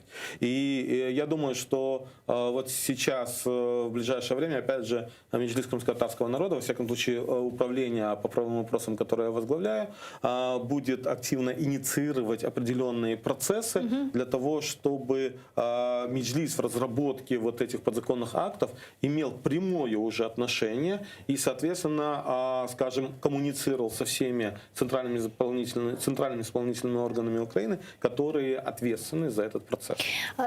Kırım-Tatar temsili organı, şu sırada Kırım-Tatar Milli Meclisi nasıl kaydedilecek? Devlette yani eğer bu temsili organ olarak belgelense, как регистрируется Меджлис? Вот смотрите, вот 8-я статья, вот как раз она и регулирует какой процесс. Вот у нас сегодня общественные организации или политические партии как регистрируют? В соответствии с законом об объединении граждан и так далее. Да? Ama biz cemaat teşkilat değiliz. Вот. Мы не подпадаем под данный закон, и поэтому у нас есть такой закон. Этот закон говорит, регистрация или субъектом публичного права представительный орган коренного народа становится с подачи компетентного органа, в данном случае мы говорили о Минкультуре, но постановлением Кабинета министров. То есть Кабинет министров не вмешивается в этот процесс. Они по факту получают информацию от представительного органа, что есть, что самоорганизовался и так далее. В данном случае мы уже самоорганизованные, мы уже есть, как Меджлис, как Курултай, мы есть. Соответственно, это будет принято к сведению. Мы со своей стороны подготовим ряд документов, подтверждающих это, и, соответственно, документы — это, конечно же, то, что проводились там выборы, проводился Курултай, проводились выборы Меджлиса и так далее, председателя Меджлиса и так далее, такой-то состав. А уже с подачи этого Кабинет министров принимает постановление, и таким образом Меджлис крымско-татарского народа включается в реестр юридических лиц. То есть здесь процесс идет абсолютно отличающийся от любой общественной организации. Вот это и есть ценность представительного органа коренного народа Украины. Yani temsili organ bir cemaat teşkilatı veya bir siyasi güç olarak belgelenmeyecek. Ну, конечно. Вот смотрите, здесь, вы понимаете, можно общественных организаций создать очень много, да? Можно создать много там крымско-татарских общественных организаций. Они пусть идут и регистрируются в рамках закона об объединении граждан Украины, как это и было и раньше. А вот представительный орган, он должен, для того, чтобы он стал субъектом публичного права, должен, опять же, субъект того же публичного права, государственный орган, самый высший в данном случае это Кабинет министров, этот вопрос урегулировать. Вот и все. И таким постановлением, и в соответствии с этим потом Меджлис крымско-татарского народа может открыть счет уже на этот счет может получать, в том числе, там, я не знаю, там надо будет отрабатывать и коммуницировать с госказначейством, казначейский счет, для того, чтобы получать финансовые средства как с госбюджета Украины, так и с международных доноров, для того, чтобы деятельность представительного органа, в принципе, была открытой, прозрачной и имела счет, и могла вести свою работу, направленную на защиту прав коренных народов, и в том числе и на его развитие. Егер ки бу айтып кечкенimiz тамыр халыклар лейхасы Кырым татар халкынын демек темсали органынын бу кыбы месселерни чессе, Кырым татар халкынын статусы или баглы канун неге керек? А вот это уже другой вопрос, он очень правильный. Вот как раз таки, к сожалению, и я просил тоже и наших соотечественников, своих коллег тоже вот до подписания хотя бы не говорить об этом законе, для того, чтобы об этом законопроекте, для того, чтобы пусть появится хоть этот закон. На самом деле, на мой взгляд, и мы неоднократно здесь тоже говорили, что вот я не верю, что завтра появится закон о статусе крымско-татарского народа. Да? По самому названию даже будет много вопросов. Вы видите реакцию на этот закон? А отдельно по статусу крымско-татарского народа будет, какие всякие публичные действия. С другой стороны, если мы под этот закон пропишем хорошо подзаконные акты, то, на мой взгляд, необходимость в законе о статусе крымско-татарского народа отпадет. Ескендраға, демек базы бойлы шубелі мадделер ақындала феттік, чоқ вақытымыз не язық кейоқ, мен бұл қанунның да плюслері, яғни güzel бойлы ең яқшы тарафлары ки олар базы яман шубелі тарафларындан да чоқ Аллаға шүкір бұл қанунда. Я чуть проанонсирую, я вам скажу больше. Сейчас, чтобы не соврать, как минимум 6 достаточно авторитетных экспертов в области коренных народов, международных экспертов, работают над экспертизой этого закона. Мы его в ближайшее время эту экспертизу опубликуем. Мы постоянно в коммуникации. Демек бұл Кырым татар ресурс меркезі, я помню. Ну да, нет, Кырым татар ресурс меркезі ве Кырым татар милли меджлисын УХХИ бөлігі, который я возглавляю. Аңладым. Ескендраға, демек бұл қанунның güzel тарафларына келіңіз лаф етейік, оның бұл güzel тарафы да чоқ лаф еткеніміз бір қач шубелі моделерден ғайры. Мұна Аққатінде бұл қанун пейда олғандан соңра чоқсы ватандашларымыз сорай. Демек, бұл қанун бізге шымды не береді? Демек, темсали органы аңладық, темсали органге не девлет тарафындан бөле мадди дестек берілежегіні оны да аңладық. Бұндан ғайры бұл қанун Кырым татар халқына не бере? Но в первую очередь, когда мы говорим о геополитических процессах, да, и политических процессах, сегодня у нас есть признание того, что мы являемся коренным народом, с чем постоянно боролись. И мы видим реакцию по сегодняшний день Российской Федерации, которая, к сожалению, контролирует территорию, нашу родную землю. Это раз. Второе. Любые действия, которые, опять же, связаны с использованием наших природных ресурсов, культурного наследия, природно-культурного наследия и так далее, когда нами фиксируется, мы четко показываем, что это наша территория, и на нашей территории без согласования с представительным органом оккупанты действуют таким-то образом. Следующее. На территории Украины в соответствии с этим законом, но, во всяком случае, уже снимаются вопросы, кто такие крымские татары, нацменьшинство или нет. Это уже очень важно в таком публичном плане, в правовом плане. Кроме того, здесь есть ряд пунктов, которые четко прописаны, да, что, это опять же, из декларации о правах коренных народов, где четко прописано, что они подлежат ни депортации, ни каким-то там оскорблениям или там сомнениям и так далее. В принципе, этот закон, он тоже предусматривает. Далее, если уже с политической внутренней стороны на это смотреть, и если мы грамотно над этим поработаем, то здесь статья, по-моему, 9 написано, что, я просто на память могу ошибиться, написано, что Украина содействует представительству коренного народа в структурах как представительной влады, законодательной, то есть это в орган Верховной Ради Украины, так и в исполнительных.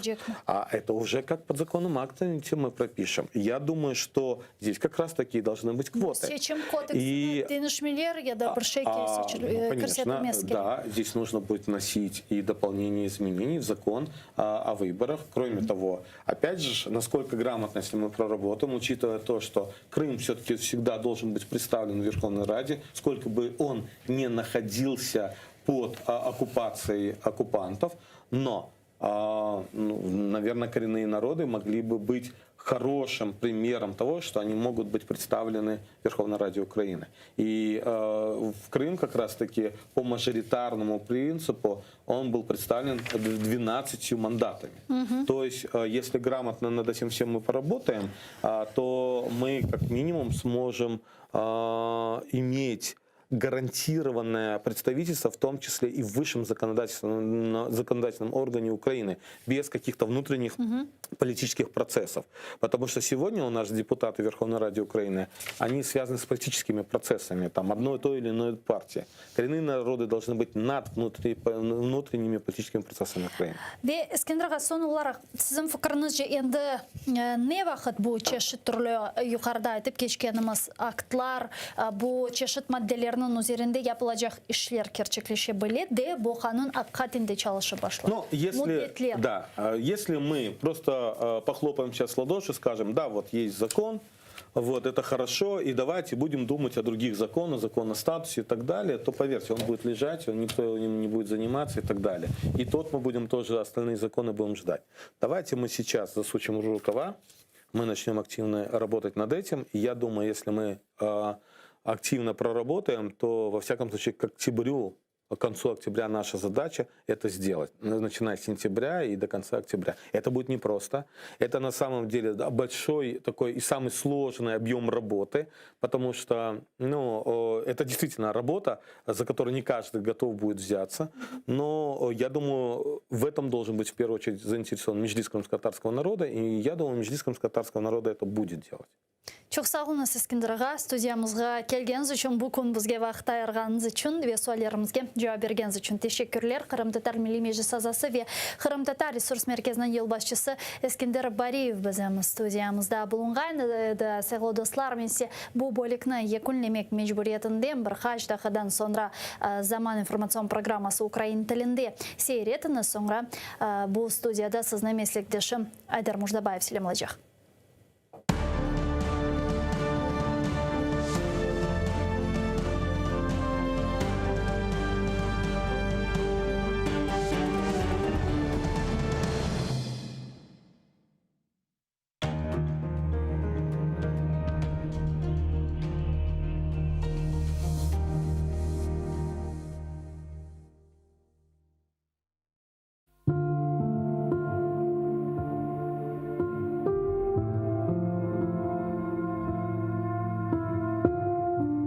Қартлық іч sevmeyim. Yaşlık meni beğenmey.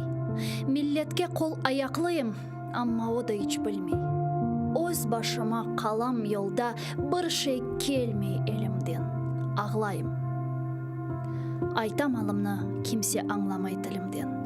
Kökke uçacağım kele, kök menden uzak kaça. Yerde meni yutmak istey yılanday ağzın aça.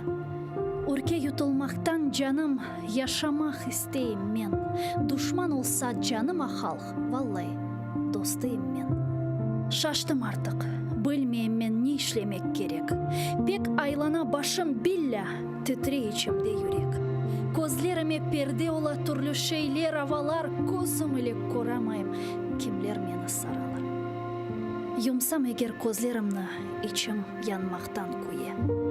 Açsam, birçok osallıklar tap bebegeme diye. Böyle çeke kulaklarım burnun dünyanın zorun tapmay gönlüm hiçbir yerde.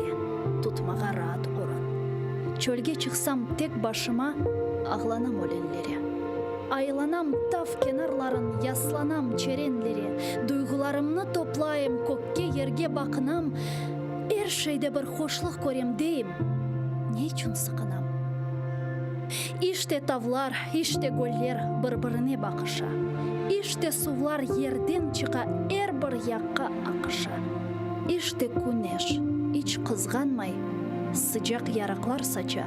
İşte kuşlar toplanalar, korkmayıp uça uça.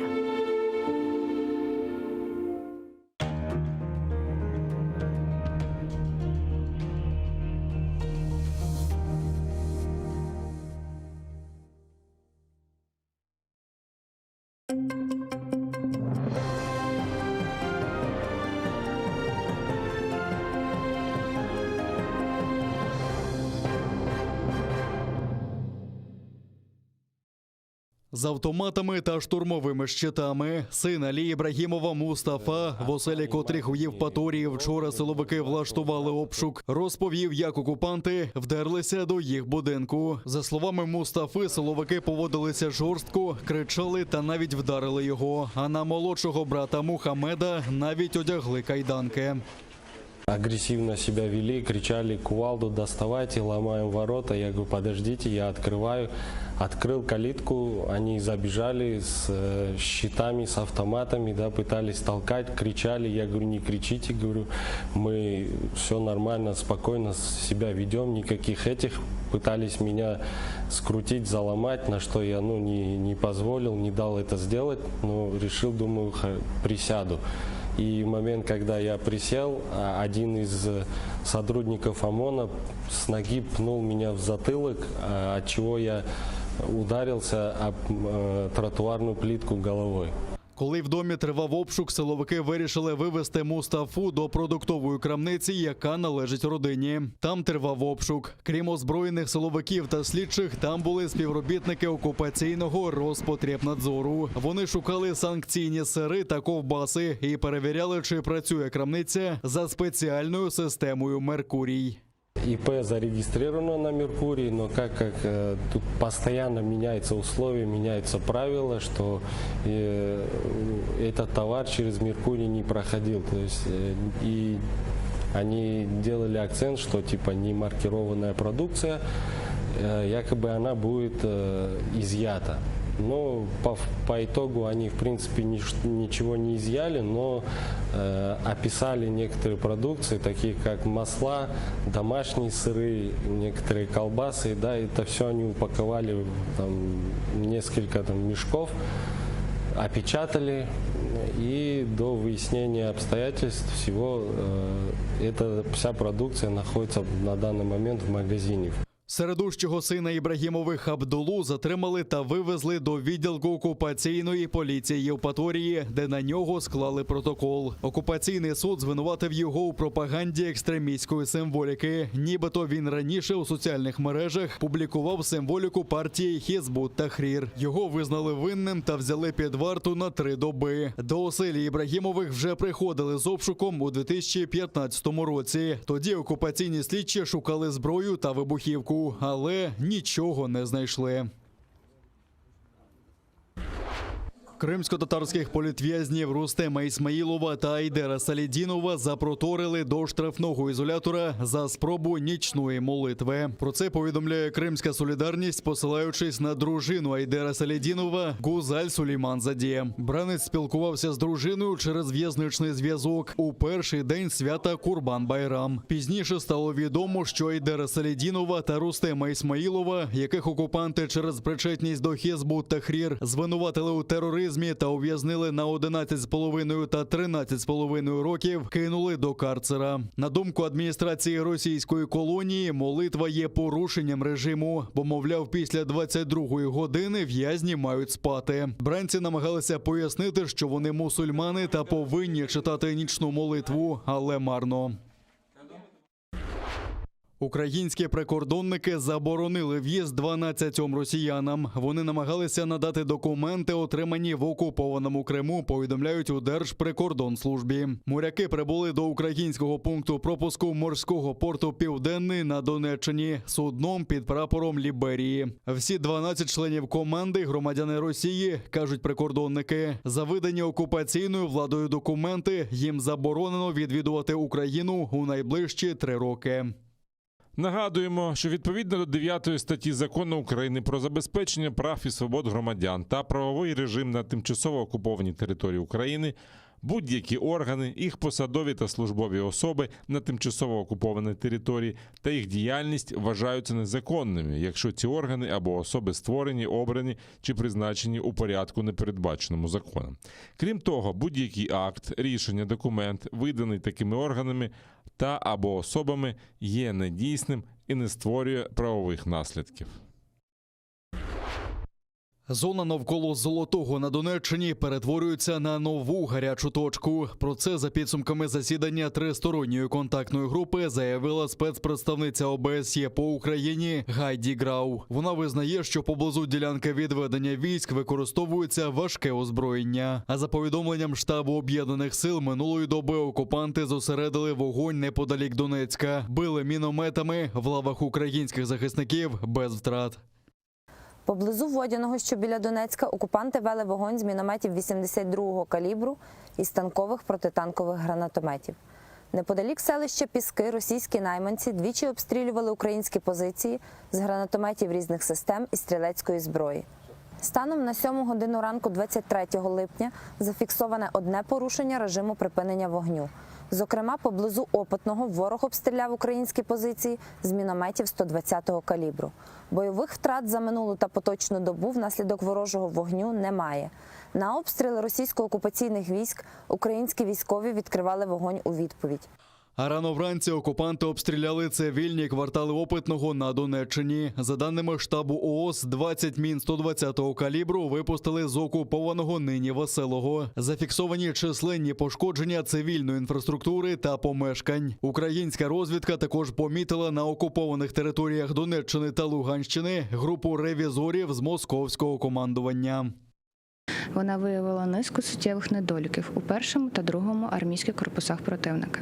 Зокрема, факти привласнення кадровими офіцерами Збройних сил Російської Федерації значної частини коштів, призначених для виплати особовому складу. Також в окремих підрозділах окупаційних військ виявлено невідповідність даних обліку особового складу. У зв'язку з виявленням порушенням строки перебування комплексної комісії Збройних сил РФ на тимчасово окупаційних територіях Донецьк та Луганських областях продовжено. П'яний російський окупант напав на кримську таксистку. Водійка Сюзанна везла контрактника Чорноморського флоту Тахіра Урумова з його супутницею з Перевального до Нижньогірська. А згаяти шлях пасажирам допомагало пиво. Пізніше Урумов хотів ще й закурити, але платити за мандрівку повну вартість – 3,5 тисячі російських рублів відмовився. Натомість на ходу переліз на переднє сидіння і почав лаятися на водійку, щоб заощадити 500 рублів. Окупант добряче на підпитку почав кричати, що грошей не віддасть, а потім і зовсім поліз з кулаками. На порятунок прийшов чоловік Сюзанни та колеги-таксисти, які вгамували окупанта. За свой базар отвечать надо. Если должен, значит отдай. У меня двое детей. Я работаю. А теперь послушай. Я тебе сказал, что я тебе не отдам, выходи. Я сказал это. Выходите. В чем проблема, Ты чё орёшь? Я говорю, выйди с машины. Закон про корінні народи України набув чинності. Напередодні його підписав президент Володимир Зеленський. Ініційований главою держави закон визначає корінними народами України кримських татар, караїмів та кримчаків. Визнаються представницькі органи корінних народів, зокрема і меджліс кримсько-татарського народу. Гарантується дотримання та розвиток духовних, релігійних і культурних традицій та звичаїв, збереження культурної спадщини, а також державна підтримка для медіа. Законом заборонено заперечувати етнічну самобутність корінних народів, а також визнається право народу на самовизначення. Сотні кримських татар та мусульман інших національностей з родинами зібрались на галявині столичного виставкового центру, щоб відзначити свято Курбан-Байрам. В казанах готується святкова вечеря, а тим часом малеча розважається. Гуртом стрибають на батутах та катаються з гірок.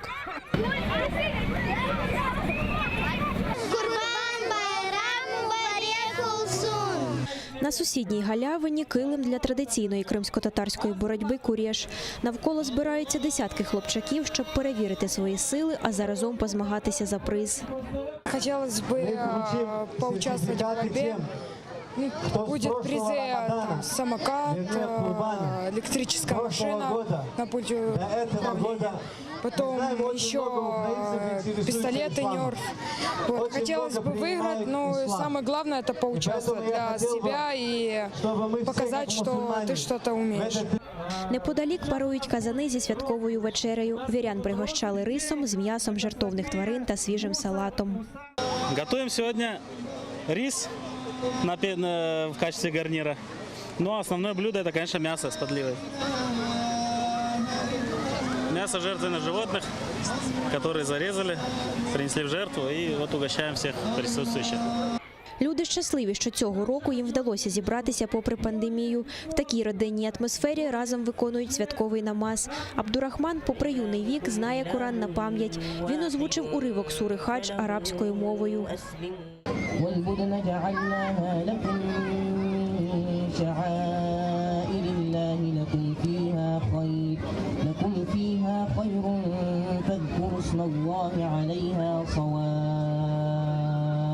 Слідом на сцену виходять інші дітлахи. Вони теж підготувалися до свята, прочитали вірші про великого Аллаха кримськотатарською та українською мовами.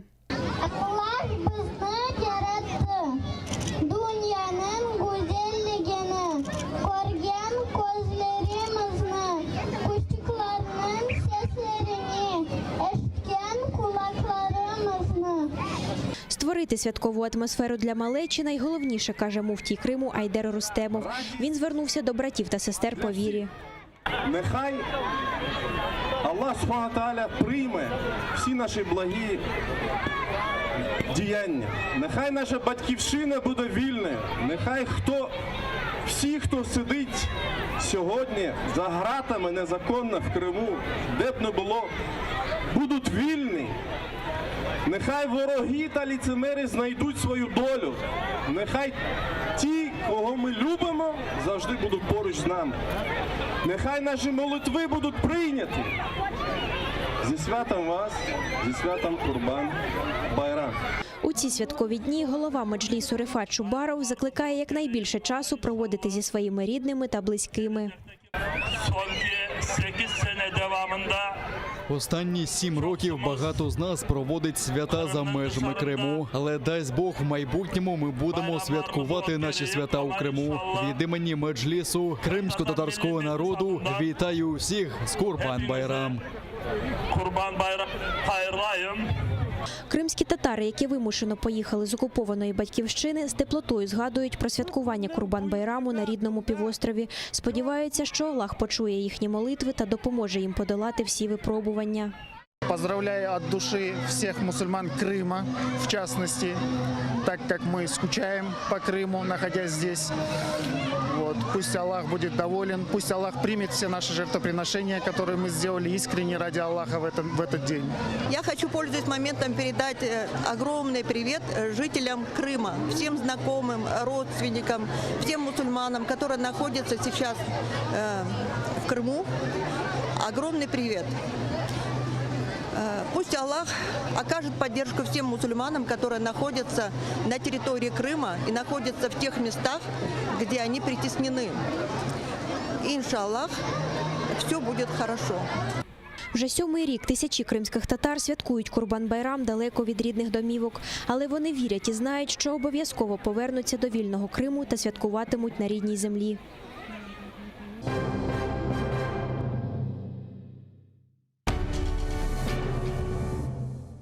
Ізраїльські вчені створили унікальний засіб, що містить природні інгредієнти. Краплі імуноков покращують імунітет при коронавірусних та респіраторних захворюваннях, а також сприяють полегшенню постковідного синдрому. Імуноков – надійна допомога.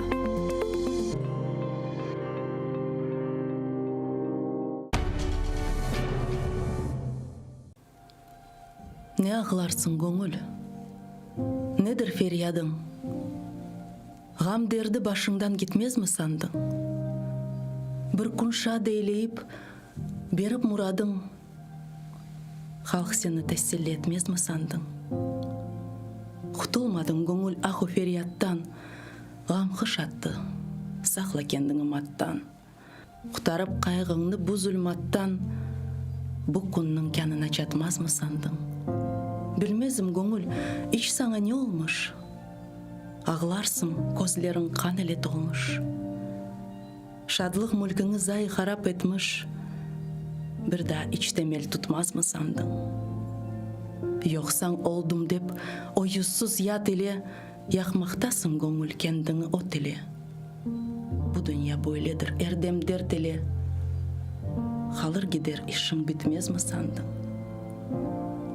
Әр зілфесияға көңіл бағыларсың, дертке түшер көксің отқа дағыларсың.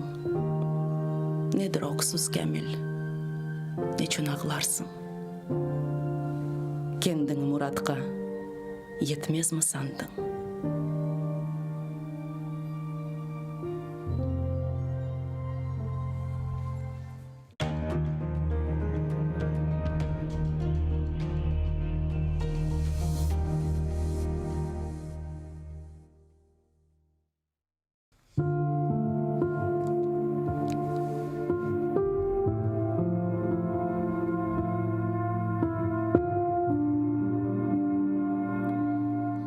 Қардаш жеңгенде окопта ятмадым.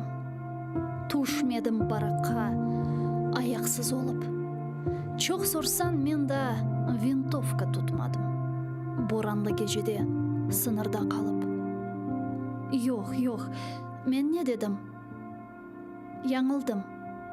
Фортуна мана да діңлетті сөзіні. Штаны парлақ бір бала едім. Сыныфым мана да танытты өзіні. Топрақны белледім, еследім уфуқны, білекні чермедім. Чықтым мен күрешке. Қаранлық, хор дамда чырпынған анамны. Азаптан алдым да кетірдім күнешке. Işık çün doğuştum, şehirde, koyde, güneşten kuç aldı şiddetli sözlerim. İsteyim er yerde bir alev doğursun, keniş yol izlegen karuvlu gözlerim. Sevmeyim sürmeli koz için kabakta, kadeler parlap da ayeng buzmaqны. Ağlavuk lirika peşinden çıvırıp, kulkunçlu, perişan şiirler yazmaqны. Dostlarım okusun, sevsinler meni. Olarga baxşıştır tizilgen satırım. Men işçi, emektar, koylüge işanıp, alevli şiirçim peromni batırdım.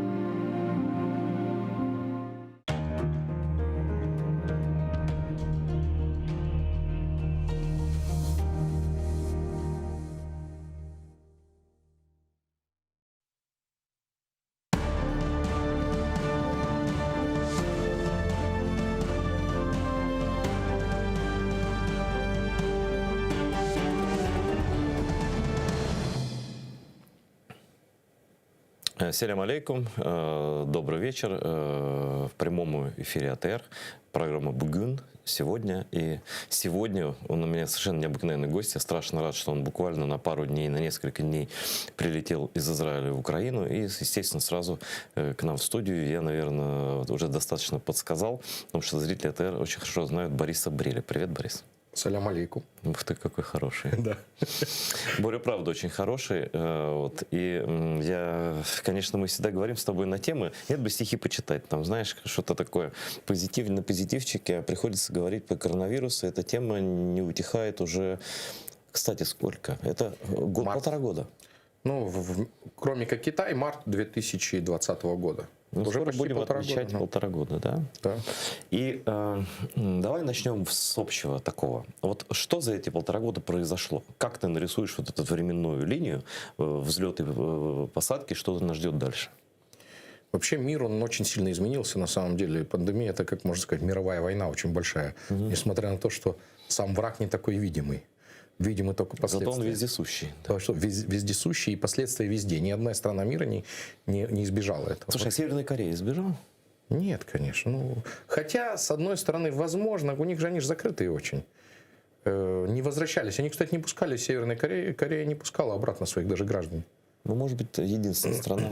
И, может быть, это единственный плюс этого страшного. Или в резервацию закрывали, когда приезжали, и все. Ну, у них могут и утилизировать, в принципе. Так. Заехал. Да, заехал, и все, и в печку. Продолжаем, пожалуйста. Вот. Очень большие продвижения в плане вакцинации, прорыв громадный. То, что продвинет медицину вперед, это такой скачок. Было когда-то иммунологическое лечение в онкологии, биологическое, а сейчас это скачок, который может исправить много болезней. Время — это вопрос времени. Год, два, три будут вакцины от астмы, Вакцины от многих видов. Серьезно? Да, Я сейчас на разработку. Да. Это очень большой скачок для науки, на самом деле. Это очень большое горе для людей. И если посмотреть, мир разделился же вообще на две части. Слава богу, что разумных людей большинство, но эти споры, крики... Во-вторых, 7 миллиардов эпидемиологов и инфекционистов. Это какое образование за это время? Вот. Медицина очень сильно, это толчок очень для медицины, в то же время и финансовый тоже, потому что все эти разработки привели к скачку фармкомпаний. Но это был госзаказ изначально, да? Не думаю. Нет? Не думаю. Но платят же для граждан практически во всех странах это бесплатно. Закупает, в итоге все равно государство оплачивает эти разработки. Однозначно, но акции, сначала изначально это акции, это продажа акций и продажа самого продукта. Но государству выгоднее купить вакцину, чем оплачивать лечение человека. Вакцина сколько стоит? Если да, 15 долларов. Но это несравнимо $1000 в порядке. Да. Госпитализации, день в реанимации. Ну, то есть это и так каждый день, и 2 месяца. Представляешь, человек лежит 2 месяца, сколько это? Сотни тысяч долларов. Можно весь Киев вакцинировать. Угу. Поэтому... Но цена страшная, конечно. И у тебя погибли люди, твои знакомые. У меня отца не стало, дяди родного, самого близкого моего не стало. Вот. И он скончался, к сожалению, в оккупированном Крыму, где сейчас ситуация просто страшная. Ну, там, например, говорят, что там больше, вот нет, там точно больше ежедневно зараженных, чем во всей остальной Украине. Ты можешь себе представить? Ну, конечно. Территории. Да. Большой проход населения, заражаемость, все там люди летают из зараженных участков, заражают там на месте, прилетают туда зараженными, конечно, поэтому... Слушай, много споров, разговоров было вокруг спутника. В итоге никто им, кроме Аргентины, не воспользовался, по-моему, на Западе практически. Не знаю, там насчет Киргизии и Казахстана. Но это правда, судя по вот этой новой волне, которая до Украины еще не дошла, вот этого штамма Дельта, да, индийского. То есть против штамма Дельта вот эта вакцина, по крайней мере, точно никак не работает. Можно ли такой вывод сделать или нет? Не, пока я бы не делал такой вывод. Ты никогда не знаешь, сколько... Для того, чтобы делать любой вывод, нужна честность информации. Когда честности информации нет, то можно только предполагать, сколько купленных сертификатов, кому на самом деле поставили вакцину, кому в воду вкололи, кому... там же ухищряются люди до такой степени. Да, и, соответственно, там, может, привито всего 2. Не могу сказать. Поэтому... То есть где-то связано ли это с вакцинацией, вообще непонятно? Вообще непонятно. Смотреть... То же самое, если мы берем китайскую вакцину. Мы не можем сказать четкие параметры. Почему? Потому что данные мы получаем из Китая.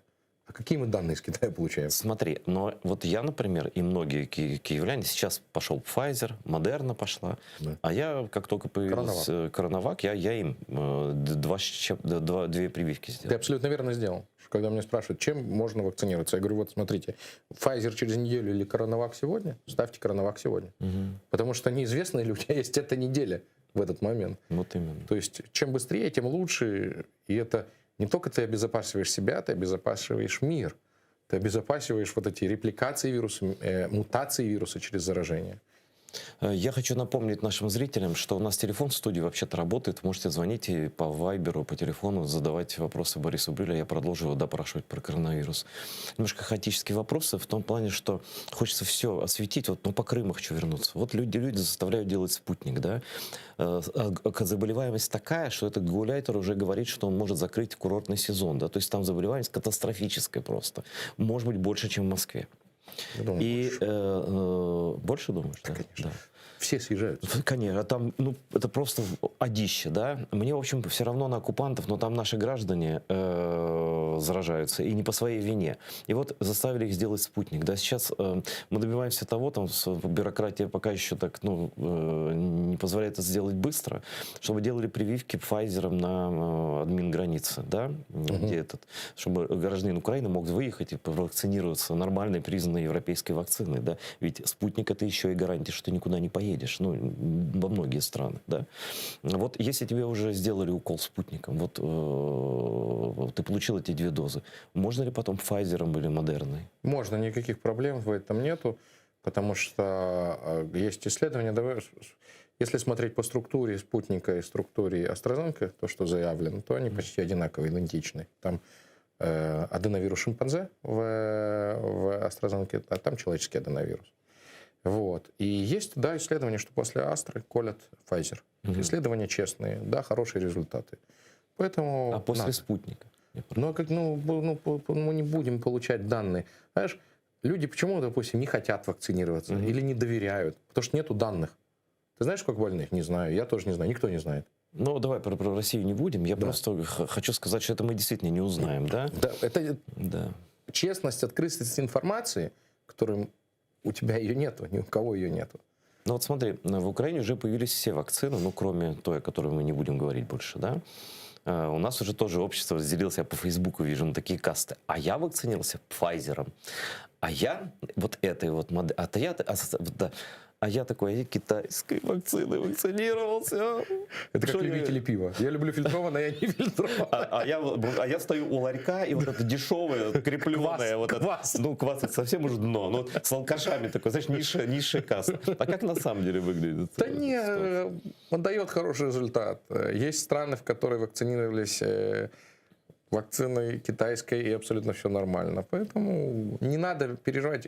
Бегите как можно раньше. Потому что Украину дельта-штамм накроет. Вот, когда? Я думаю, это будет осень. Дети вернутся в школы, будет больше передача. После того, как больше передачи, больше людей заразится. Мое предположение — это октябрь. То есть, но вот эти вакцины, я видел данные по Pfizer и по Модерне, по Коронаваку не знаю, что они точно защищают от дельты. Вот этого. Значит, вчера последнее исследование, после Pfizer альфа-штамм защищают на 93,9%, а от дельта на 73,7%. Вчера в British Journal of Medicine. О, интересно. Да, это хорошая защита. Хорошая защита. А AstraZeneca, Модерна, она идентична Pfizer. И AstraZeneca защищает от альфа 91% и от дельта 68%. Ну, это тоже хорошие, приблизительно те же самые цифры. Коронавак данные в Китае. Ну как в Китае, ты говоришь, вот я вакцинировал.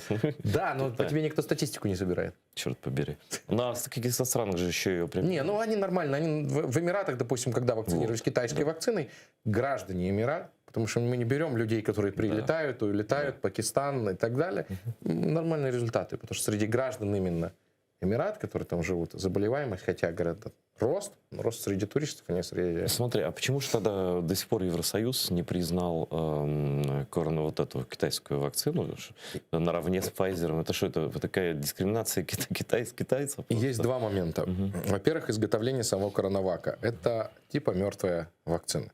Нигде в мире такую вакцину не производят. Почему? Потому что это такое немножечко бомба такая биологическая. Это такой большой, скажем, кастрюля, там большое количество вируса, и он там убивается. И если вдруг происходит на этом заводе какая-то катастрофа, то ближайшим районам совсем плохо. Поэтому изначально в Европе и Америке такие вакцины невозможны. Их нельзя производить там. Их нельзя производить. Но результат нормальный. Но результат надо тоже подавать правильно. А кто дает на лицензирование, это результаты. Они будут, но позже, с тех стран, куда поставили китайскую вакцину. И тогда, может, ВОЗ признает. И тогда, да, потому что неважно, что ты можешь продавать красный флажок, если даже махать им, если он докажет, что нету заражаемости от этого махания. Смотри, тут наши олимпийцы на открытии Олимпиады отличились не все должным образом, потому что некоторые шли, фотографировали, мне аж грустно стало. Я вспомнил этот вагон метро, где в разгар эпидемии маски под носом, и они идут маски под носом. Ну ладно, не буду как бы придираться, но плохой пример. И я все больше вижу в кафе уже никто, да, ну, в кафе понятно, там, ладно, сидят за столиками. В магазинах уже половина масок не носят, ну, еще в некоторых, многих где-то уже не следят. Ну, как-то подрасслабились мы. А вот эта третья волна, то, что как бы у нас от рейха забора нет. И, в принципе, люди могут проникать, автобусы ездят. Вот автобус Кишинев-Москва я недавно видел, да, через Киев есть. Люди тоже выходят, это люди как-то, то есть передача возможна. Ты говоришь осень, да? Я думаю, осень. Вот, но надо, то есть нам до осени нужно сейчас просто всем бежать, вот кто в территории Украины находится, и максимально прививаться, чтобы не допустить. А если мы привьемся, на какой процент тогда, вот какой процент людей должен привиться, и чтобы мы избежали? 70. Ну, это практически нереально. В Израиле же сейчас везде дельта, почти, ну, то есть там 90%, 95%. Это дельта-вирус. Вот и в Польше, говорят, половину случаев дельта. Да, но там же нету катастрофы в Польше. То есть и в Израиле мы имеем 80 тяжелобольных. Допустим, сегодня, точнее вчера ушел заммэра одного из городов Хайфы, пригорода Хайфы. Он был не вакцинирован. Почему он не вакцинировался? 67 лет. Потому что у него были тяжелые аллергии на... И он побоялся. Тяжелые аллергии на какие-то другие препараты не являются противопоказанием. Это просто нужно под контролем в медицинском учреждении, под контролем быть готовым, что такое-то произойдет, и идти вакцинироваться. Потому что, в первую очередь, это опасно, сам вирус опасен для больных людей, пожилых людей и так далее. И чем больше, как сказал, вакцинировать, тем меньше будет передач. Да, вакцинированный человек может заболеть. Да, он может быть переносчиком, но гораздо короче промежуток времени и гораздо в меньшее количество вируса он может из себя выдавать. Смотри, сейчас, вот, на мой взгляд, в Украине такая ситуация, было много криков, споров и так далее, а сейчас понятно, что вакцины полно, что она жить в каждом, извини, в амбулатории, в деревенской есть, в сельской, я прошу прощения, деревни это в России, здесь деревень нет в Украине. Вот, значит, в Киеве просто идешь, и за 15 минут ты привитый. Через 3-4 недели пришел, и вторая доза. То есть вообще проблем. Организовано блестяще. Вот я смотрел, просто тебя берет волонтер, тебя ведут, значит, там тебе берут эти показания с тебя, все данные, все становится в компьютер. То есть работает замечательно эта система сейчас, вот в данный момент. И я призываю всех, кто меня смотрит, максимально вакцинироваться до сентября, когда сейчас все в разъездах. Сейчас вот в Одессе сейчас говорят, ну, понимаешь, да? Тоже. Будет сейчас вспышка. На самом деле, тут я тебе хочу сказать, что за Украину берет гордость за то, что насколько люди, знаешь, я тебе хочу сказать, свободные люди, они умеют думать и принимать решения. И здесь антивакционной политики вот такой, точнее, настроения, они минимальны. А тебе есть с чем сравнить? Да. Ну, постсоветские страны, постсоветское пространство, какие только оскорбления ты не слышишь, что ты за вакцинацию, ты продажный, это. Серьезно? Это тебе пишут в Инстаграме, в Ютубе, везде? Серьезно? Не знаешь сколько, да. С Украины чаще всего вопрос, какой вакциной вакцинироваться. Ну, практика, это да. правильно. Я тебе честно говорю, мне радостно за то, что стоят очереди на вакцинацию. И это означает, что на самом деле, я тебе честно говорю, только свободный человек может думать. Ты возьми страны, куда пошли люди вакцинироваться. Это страны, где люди думают. Они умеют думать. Ну, хорошо, такой комплимент от гражданина Израиля услышать мне, например, приятно. Но да, несмотря на то, что есть ковид-диссиденты у нас, к сожалению, но их все меньше и меньше, и они точно маргиналы в публичном поле. То есть у нас нет популярных ковид-диссидентов. Но только покрутить виска можем сказать, а нормальный человек идет вакцинуется. Сейчас уже везде. Pfizer есть. 2 миллиона доз, по-моему, завезли. Модерна, там, ну, все, что хочешь. Вот просто потратьте там 2 часа своего времени в течение месяца и живите спокойно, и детей в школу спокойно отвозите. Тут, да? Кстати, вот сейчас министр здравоохранения Лешко, да, он очень, если честно, грамотно ведет, очень грамотно в данной ситуации он себя ведет. И по поводу ограничений, которые он хочет постепенно, если что, внести, и активно именно, он же инициировал активную прям вакцинацию. Возможно, это не он привез вакцины, но как он это сделал, что в любом углу можно это сделать. Да. Это очень важно. Нет, понимаешь, вакцину можно и профукать, если ты ничего не сделал. Да. А вот в нашем центре киевском, да, вот этой вакцинации, куда поначалу действительно стояли очереди, он работал по субботам и воскресеньям, сейчас он работает каждый день с 8 до 18 часов. Огромное помещение, где Евровидение было вот в том комплексе. Я еще раз повторяю, просто идеально. Ну, вообще, просто идеально. Я такое на картинках мог в Израиле, там, в Америке себе представить. Молодцы, молодцы. Вот. И вот я думаю, что я надеюсь, что у нас все-таки вот эта третья волна не так накроет, как до этого. Потому что все-таки большинство нормальных людей уже сделают себе эту вакцину, где бы они ни жили. Я знаю, в селах, на Западной Украине переводят, на Луганщине, там, ну, везде. Везде сейчас возможность есть, зависит только от желания. Вот. А что в Израиле? Вы совсем уже как бы расслабили? Вот, да, но про расслабуху, про вот эти маски спущенные и так далее. Что в Израиле? 2,5 месяца не носили маски вообще. Сейчас рекомендация носить маски, потому что идет рост больных. Опять же, рост не больных, а положительно ПЦР-тестированных. На сегодняшний день 1200 человек, ну, до единицы. Это может быть повторное заражение? Большая часть — это 50% вакцинированных, 50% невакцинированных. На 60% страна, 62% вакцинирована полностью. В основном это пожилое население, взрослое население. Из тех, которые не вакцинированы, больные именно, которые с симптоматикой, они идентичны тем, которые вакцинированы, но пожилого возраста. Что это означает? Что вакцина в реале работает. Еще один примечательный факт. На Израиле в 40 раз чаще повторное заражение, заражение после вакцинации, чем после того, как человек переболел. Что это на сегодняшний день? Это было буквально неделю назад. Что это можно сказать? Ничего нельзя пока что сказать, потому что сначала будет сделана выборка. Надо не забывать, что не вакцинированные – это молодые, а вакцинированные – это пожилые. Поэтому в Израиле недостаточно населения, чтобы сказать, что это означает. Слушай, а почему вас не вакцинировались все? Мне кажется, возможность это была у вас. У нас вакцинируют. У нас сейчас ждут 2 недели, чтобы... У нас нехватка вакцины сейчас. Мы свою вакцину передали Австралии, а ждем, через 2 недели придет вакцина опять Pfizer детям с 12 до 16 лет. Вот, все-таки детям только эта вакцина пока рекомендована. Ну, она прошла полный этап исследований по безопасности и эффективности. Поэтому... Но у нас пока... у нас, значит, тоже можно будет детям до 12 лет прививаться. Я знаю одну вещь, что у вас спрашивают меня постоянно. Да. Можно мне 16-летнего там ребенка своего привить? Я говорю, вы действуете в соответствии с Минздравом, но это на самом деле радует. Я тебе говорю, то есть люди думают, вот честно, как бальзам на душу. Какие мы хорошие, видишь? Да. Вот. Хотел сказать, все хорошие, но вакцины все переносят по-разному. Ну, вот, например, я пришел, укололся и ничего.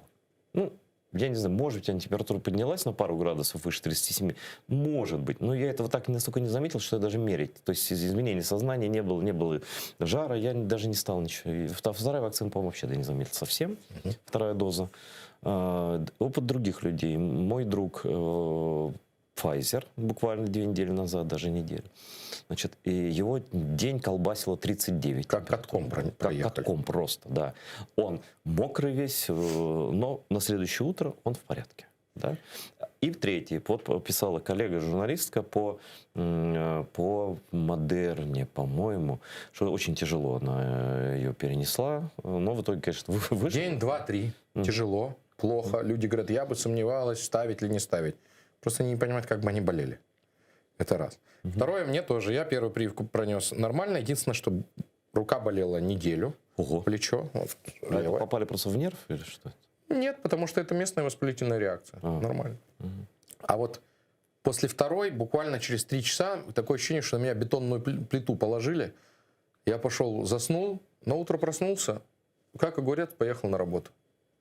По-разному. И этого не надо бояться. Это норма. Это не побочные реакции вакцины. Это просто такое состояние реакции организма. Да. Побочных реакций минимально. Когда рассказывают страшилки про тромбы, про тромбы, про смерти, это реально страшилки. Кстати, интересно, вот, знаешь, я все-таки думаю, что антивакционная вот эта политика, она как-то проплачивается. А кто? Вот давай, я тоже об этом задумался, потому что она настолько агрессивная и массовая. Ну, дураков, в принципе, много, но кто может это? Дурак не может делать кино грамотно, такие вот постановки, рассказы. Почему? Он Меньшов делал. Ну вот, тебе сказать, но массово, допустим, что настолько... Не знаю, мне кажется, для чего, не знаю. Возможно, это конкуренты по вакцинам друг друга так долбят. Не понимаю, для чего. Нету объяснения, честно, нет. Что... Хотел спросить, немножко отойти от темы, но, тем не менее, кстати, она связана, эта тема. Вот последствия, да? Кто-то, почти все уже знакомые переболели, на самом деле. Это же... я думаю, что большинство переболело уже, так по ощущениям, по моим. Ну, может быть, я в городе живу, поэтому, может быть, в селах меньше, да, в маленьких городах. Побочки у всех разные. У кого-то ничего вообще. У кого-то там с дыханием проблемы, у кого-то такие-сякие.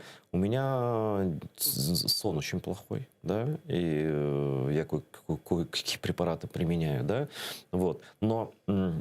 это помогает, конечно, но вот говорят, что медицинский каннабис в таких случаях помогает, да, например. А недавно у нас, причем есть не только же там вот эти сигаретки, а есть такие электронные приборчики, да, как электронная сигарета. Это с жидкостью, которая может человек больной, ну, я уж не говорю про страшные боли при онкозаболеваниях, но вот рекомендовано мне вот, например, это Каннабиоиды. Каннабиоид, да. Чтобы сон восстановить вот от и до, на 8 часов, вот это стандартный. И наш парламент прекрасный, в популистском порыве, а может быть, не знаю, я закон не читал, но проваливает голосование по медицинскому каннабису, хотя все вот разумные люди, но я просто ни одного не видел в Фейсбуке. В Фейсбуке все за. Как бы, и это не наркоманы, да, а просто люди с головой. Я тебе скажу, я явный противник наркомании. И наркотиков вообще в любом его проявлении. Вот прям ярый.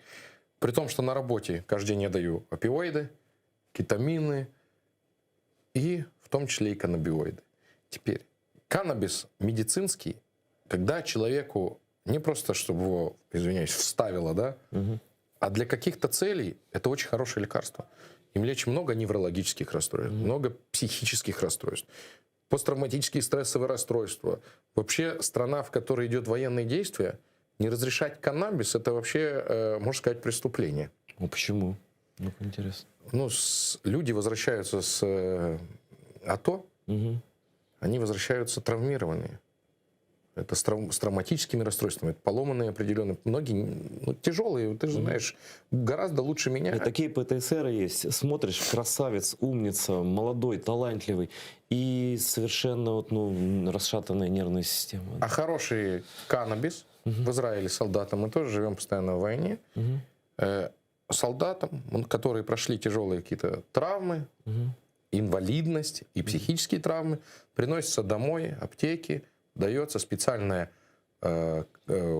анаша, при том, что она специально выращена. Не вся анаша, она подходит как медицинская, она должна быть качественная, это определенное выращивание, это не в поле, а это целые теплицы, она так вот выращивается. Вообще, кстати, самое лучшее для техники выращивания это в контейнерах. Их выращивает канадская фирма, очень самая большая, она выращивает в контейнерах. Знаешь, почему в контейнерах? Чтобы туда не попала пчела, чтобы она не опылила, там опыление искусственное. Да, то есть это целая лаборатория. Нельзя это просто вот так на воздухе. Это не то. То есть должен быть медицинский аспект, этого очень важно. И это очень хорошее лекарство. У нас выписывают это врачи, и онкологическим, как ты сказал. Но тут трагикомедия в данной ситуации. В Украине можно в аптеке купить все. Кстати, да, антибиотики. То есть, в принципе, человек может совершить самоубийство, зайдя в нашу аптеку, да, наверное, 100 способами. Да, просто. Разное количество препаратов набрать. Единственное, что не может позволить себе украинский пациент, это, к сожалению, онкологические в основной массе, это купить то, что ему нужно для снятия боли, там, опиоиды. Это целые круги ада. Пока выпишут, пока дадут, пока это, человек уже уйдет на тот свет. Причем сейчас же так легко все документировать. Есть программы, как вот ДИА, например, да, можно каждую эту дозу отслеживать. И причем, когда это будет официально, и большинство людей начнет это просто, по показаниям лицензированных врачей, да, этот рынок-то, и пойдут и деньги в госбюджет. Сейчас любая покупка каннабиоида, это ты спонсируешь, грубо говоря, мафию. Да. Криминал. Да. Потом эти же криминальные люди продают вот этот соль, вот эту, которую люди просто превращаются в животных. Да? У нас есть звонок телефонный. Добрый вечер. Говорите, вы в прямом эфире, говорите, кто вы, откуда, и задавайте свой вопрос Борису Брилю. Добрый вечер. Меня зовут Юрий. Я, можно сказать, ваш поклонник. Вот ваша передача «Постоянно Айдар». От вас узнал про доктора Бриля. И у меня вопрос. Я переболел ковидом. И вопрос в том, нужно ли вакцинироваться после болезни и через какой период? Благодарю. Здравствуйте, спасибо за вопрос. Очень насущный вопрос. По рекомендациям медицинским, Израиль, Америка, другие страны европейские, 4-6 месяцев от момента заболеваемости, от того, как выздоровел человек, если нету какого-то острого тяжелого течения постковидного заболевания. Поэтому 4-6 месяцев. Да, звоните, пожалуйста, в студию, еще есть время, телефон вы видите на экране, и это Вайбер тоже, звоните из оккупированного Крыма, если там вообще сложнее все, если есть возможность звонить, звоните. Я про побочки, не про побочки, а последствия, да, уже более-менее понятно. Кстати, ты помнишь, я тогда у тебя спрашивал, говорит, невозможно понять, на что это влияет в долгую, да, коронавирус. Сейчас есть какая-то статистика по видам заболеваний? Она очень обширная. На самом деле там от потери обоняния и вкуса. Навсегда. На тот период, пока есть коронавирус. Насколько, через 5 лет узнаем, насколько. Там, скажем, 5 лет или 10. Что времени же мы не можем сказать, навсегда это или нет. То есть люди уже они переболевают? 1,5 года, которые не имеют вот, извращения или неправильно, или вообще их не чувствуют. И там хоть коньяк пей, хоть соль, хоть что. Второе, это есть и нарушение детородной функции, как у мужчин, так и у женщин, при этом у мужчин чаще. Фатальное нарушение? Ну, пока, да, нарушение. Бесплодие? Да, да. Вот. Потом это похоже на множественный воспалительный синдром, когда человеку реально все болит, у него постоянно температура определенно, потеет ночью. Уже без вируса? Уже без вируса. Вот так вот, год человек вот так. Похоже на, есть такой MIS, множественный воспалительный синдром. На английском просто multiple inflammatory syndrome. Вот. И проблема со зрением, проблема с концентрацией. Так как коронавирус, он системное заболевание в конечном итоге. То есть он поражает каждую клетку? Он может поразить любую, атаковать любое место. Пищеварительные функции, психиатрических нарушений куча. И от самого коронавируса, и от паники, которая происходит, когда человек боится помереть. От страха хватая все подряд. От страха нахватав кучу лекарств, которыми потом неизвестно, что с этим делать. С антибиотиками разобрались в итоге врачи? Так это давно, что надо, здесь должно быть положено. Нету такого, что температура там 5 дней, надо срочно принимать антибиотик. Нет, надо смотреть лейкоциты, повышение, это воспаление, бактериальное уже тогда, или прокальцитонин. Не надо до этого хватать. Не надо придумывать, что вот если 5 дней, если 10 дней температура, это не признак бактериального воспаления. Дидаймер не смотрится, по дидаймеру уже все знают, бактериальное или не бактериальное. Не смотрится по С-реактивному белку, бактериальное или не бактериальное. Нельзя трогать дексаметазон в ранних стадиях заболеваемости, потому что организм изначально борется сам. И дексаметазон снижает защитные функции нашего организма, снижает иммунитет. И если принимать от температуры, чтобы сбросить температуру дексаметазон, это наоборот делает хуже и ухудшает течение, потому что, опуская иммунитет, мы просто можем сделать так, что вирус будет размножаться, реплицироваться гораздо больше и перевести это в тяжелую форму. Да, дексаметазон нужен, но только при снижении сатурации, при снижении количества дыхательных движений. Есть очень четкие параметры в мире, и им нужно следовать. В Украине можно снизить смертность не только от коронавируса, от любого заболевания, как только все будут делать по протоколу жесткой уголовной ответственности. Потому что у любого врача, грубо сказать, я в кавычках говорю, чтобы потом не докопались, кто же вам эту... Есть лицензия на убийство, это в кавычках говорится. Дав тот или иной препарат или не дав его, ты можешь убить человека. Поэтому к этому надо относиться и смотреть с дикой, очень внимательно, под лупой уголовной ответственности. Ты вообще страшного наговорил, в принципе, про последствия, да? На сердце я еще слышал. Сердце, сосуды. Но у меня вот появилось вот это звон в ушах, я тебе говорил, да? Который до сих пор не прошел до конца, да? Тремор какой-то определенный появился, да? Вот эти нервные окончания. Как-то это что за осложнение? Это неврологические поражения. Откуда они, почему они, еще никто не знает. Недостаточно еще времени. Какие-то от каких-то тромбозов, что-то произошло по другим причинам. Тяжело сказать. Ну, знаешь, есть такое ощущение, что просто, может, это еще дополнительно, что ты же говоришь про психическое, я говорю, что у меня нет психического расстройства, но, тем не менее, определенная тревожность, она осталась. И она меня ведет как раз делать прививки там, и так далее, потому что есть ощущение такое, может, оно обманчиво, что что-то все равно в организме сломалось, что несмотря на то, что вроде как все функции, слава богу, как говорят, но все равно что-то не так. Ну, конечно, это есть. И это есть не только у тебя, у многих, но у любого нормального человека, который болеет какой-то тяжелым заболеванием, с большим риском умереть, а там риск там, 6%, неважно, 7% умереть от тех, которые заболели. Это высокий риск. Это очень высокий. Для респираторного заболевания это дикий риск. Там рассказывают, вот онкология. Ну, онкологией от чиха никто не заражается.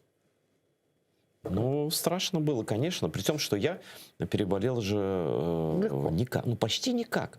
я формально болел 26 дней, ужас какой-то, 3 раза сдавал эти тесты, но потому что у меня ничего не было, ни температуры, ни, ну, может, Несколько дней была немножечко. Ну, 2-3 дня, а Да. больше это все психосоматика в основном, страхи такие. А что будет? И ощущение, что в тебе действительно что-то сидит, и это что-то чуждое для организма абсолютно. Но это не обязательно психосоматика. Это может быть такие... Ты ощущаешь, ты же чувствуешь воспаление в организме, у тебя происходят процессы. У тебя бы звона в ушах не осталось. У тебя бы не осталось других нарушений.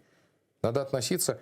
И это тоже является... Психика — это часть организма человека. Ну да. Неврология — это часть. Это что ж химический процесс? Конечно, да? конечно. Это рецепторы. Но смотри, а что дальше? Вот... пройдет ли у меня эти вот вроде бы как маленькие симптомы, да, но неприятные? Я думаю, что да. Восстановится ли сон в полной мере, как положено? Или все-таки что-то останется? Вообще, можно ли полностью излечиться от коронавируса? Или это пока не... Я думаю, что вернется все-таки. Да? У тебя вопрос, опять же, к правильной терапии в данной ситуации. Возможно, к тому, что когда разрешать нормальные каннабиоиды... Ну, я до этого боюсь. Да нет, дай бог, чтобы это было. Потому что, кстати, у Украины есть все способы быть одной из таких с ее сельскохозяйственными возможностями. Передовых стран. Мы поставлять это можем, да. По всему миру. Это, для Канады это громадное количество бюджета, то что Канада, северная страна. Да? О, какие деньги. В Израиле это громадный бизнес сейчас строится. Именно это не вот теневой. Как их, да, теплицы, да? Да. А есть те, которые разделяют масло каннабиса на несколько составляющих. Это очень хорошие препараты. Даже готовят на конопляном масле. Кстати, температура горения, может быть, зрители кто-то, если смотрят, если я не ошибаюсь, в районе 380 или 410 градусов. Это один из таких высоких показателей качества масла. У меня однажды, я был давно-давно в командировке, еще в Пензенской области, в России, там сохранились хозяйства, которые занимаются промышленным каннабисом. Ну, то есть пенька, как когда-то там назвали, да. Это экологическая упаковка. Это очень хорошие волокна для веревок там, да? Да. Это вот такая вот, не как вот, ну, знаешь, да, как вот в ванной, как это называется? Губки. Как губка, да, такая.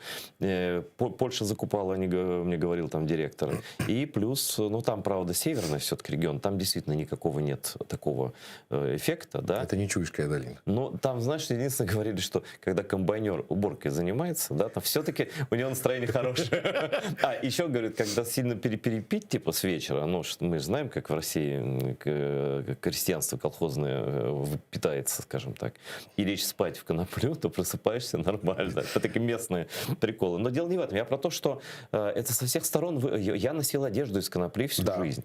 Она очень крепкая, хорошая одежда. Да. Это также, ты знаешь, мир пошел по пути углеводорода. Пластик и так далее, это же углеводород. И углеводородная мафия победила коноплинную мафию, потому что на самом деле это очень качественный материал. Не только для этого, как ты сказал, это одежда, и можно делать было упаковки. И вот, кстати, часть, и евразийская часть вообще, да, она была очень большое количество конопли выращивала для промышленных целей. Ну, когда-то то, что мы сейчас называем Россией, Московия, да, она поставляла же... Что помнишь? Пенька для чего? Канаты. В мире развивалась торговля, флот, значит, мореплавание. Это бизнес, короче, развивался, да? А к бизнесу нужны канаты. Они перетираются. Тогда не было вот этих искусственных, да? Да. И это было, значит, вот соболя и конопля, собственно. Да. Конопля очень большой бизнес был, громадный бизнес. А у нас здесь, как ты верно заметил, действительно климатические условия такие, что мы могли бы действительно стать поднять страну. Энергия недорогая такая. Да, по сравнению, ну, допустим, вот в Канаде или... Ну, в Канаде, я думаю, сумасшедше все дорого. Да, или в Израиле. В Израиле же выращивают. У нас электроэнергия стоит на раз в 10. При этом государство могло совершенно прозрачно контролировать это все, да? Ну, конечно, часть когда-то не уходила бы куда-то в тень, но когда ты что-то разрешаешь, если это легче контролировать, чем когда ты все запретишь. Сейчас подумают, что у нас передача про легализацию наркотиков. Это не про никаких наркотиков, но, знаешь, проголосовало много людей, 187, что ли, депутатов из 424, но мало. Люди, понимаешь, все боятся вот эту бабку. бабку у телевизора, условную, такую Ах, вы гады. Да, ах, вы гады, наркоманы и проститутки, да, понимаешь, вот эту бабушку у подъезда. И из-за этого депутаты безответственные, которые не хотят там у себя в регионе сказать, ты что, гад, разрешил коноплю? Не, я все запретил, понимаешь? Вот. Это страшное дело, конечно, потому что надо же мыслить стратегически, но популизм иногда побеждает. Но вот... Акупунктура, кстати, один из вариантов. Знаете, очень много в природе Серьезно? есть. Я конвенциональный врач, я не за это. Акупунктура — это иглоукалывание. Существует много вариантов лечения иглоукалывания, но не китайские варианты, я их слабее знаю, а есть в европейской школе. Доказательные. Доказательные. Вот есть это... преподавание в университетах в Америке, в Израиле употребляется, как опять же у людей с посттравматическими стрессовыми расстройствами, с неврологическими. Слушай, мне предлагали, наверное, я попробую. Попробуй, конечно. Вот, правда, есть, да. Кстати, есть такая система НАДО, это иглоукалывание, акупунктура в ухо. Она дает эффективность 80%. Вот видите, сколько интересного мы узнали, а все равно с Борей, сколько ни говоришь, все мало. Я вынужден закончить эту часть прямого эфира моего. Вы только не переключайтесь, потому что через 20 минут я буду здесь же в студии, а на месте Бориса Бриля, крутого врача, как я написал в Фейсбуке, будет крутой художник Андрей Ермоленко, фантастический тоже человек. А тебе, Борис, я вношу благодарность от крымстарского народа, от многих людей, которые воспользовались твоими советами и то, что мы вот рассказываем о твоем лекарстве, которое ты придумал, таком профилактическом, да, который сильно помогает. Он действительно помогает, мы это проверяли. Спасибо тебе большое, что ты всегда с нами. Спасибо большое, дорогой. До новых встреч. Не выключай.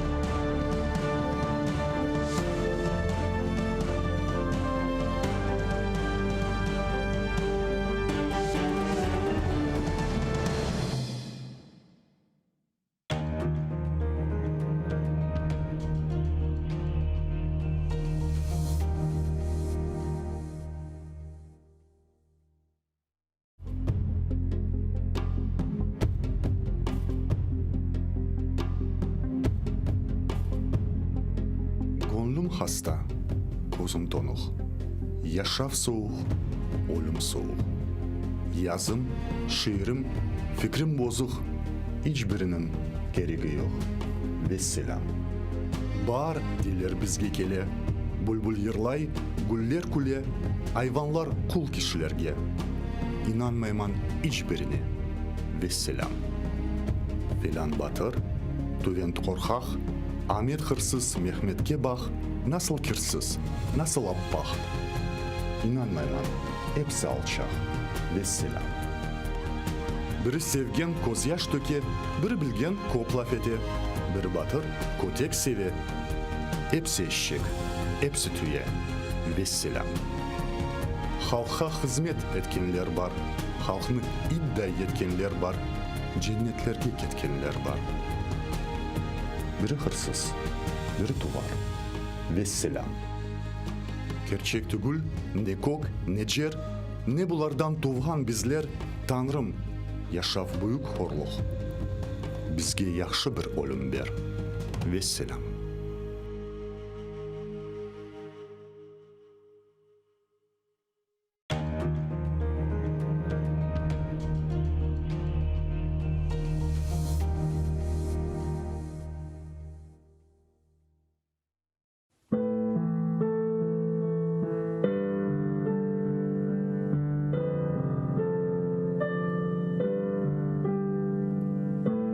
Басқаныңыз ерлерні топырақ деп кечмеңіз. О топырақларда сіздің адыңызды сақламақ үшін неше құрбанлар берілді. Бинлерce шейітлерінің қанлары бар о топырақларда. Құруды деп беллемеңіз. Әлі да синмеді шу қан топырақның ішіне. Кечкеніңіз ерлерні соқақ деп кечмеңіз. О соқақларда неше жесур аскерлер жүрді. Ватанымны қорчалайым деп қылычлар салланды.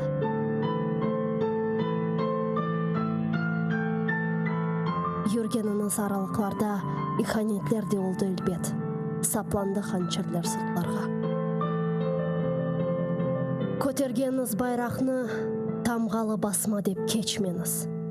О байрақның үстінде шерефіңіз, намысыңыз, итибарыңыз бар. Көтеріңіз ең yüksекlerге, ең төпелерге, көк yüzüyle paylaşsın ренкіні. керек болса, оның үшін нишан олыңыз. Бір кеткен жан недірки?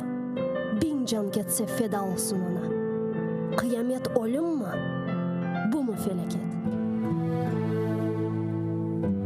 Asıl felaket bayrağımızın yerde savrulmasıdır. Utanınız efendiler, eginiz başlarınızla. Titreydir şımdalımızga bakıp ecdatlarımızın kemikleri. Kırdı evimizge düşman kuvalmayık. Sesimiz çıkmaz oldu, korkuğa daldık. Utanınız efendiler. Gayip olgan ruhunuzdan utanınız. Bayrağını köterip olamagan ellerinizden utanınız. Men utanam.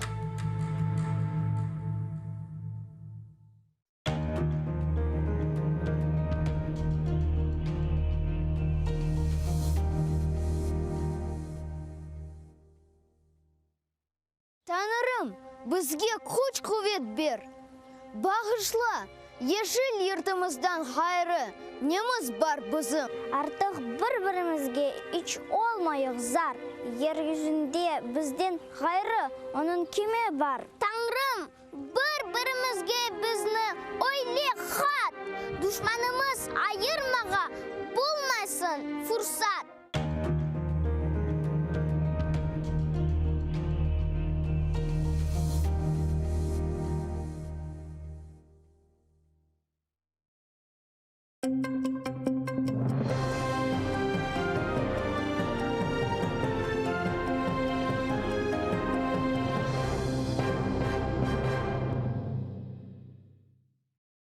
З автоматами та штурмовими щитами син Алі Ібрагімова Мустафа, в оселі котрих у Євпаторії вчора силовики влаштували обшук, розповів, як окупанти вдерлися до їх будинку. За словами Мустафи, силовики поводилися жорстко, кричали та навіть вдарили його. А на молодшого брата Мухаммеда навіть одягли кайданки.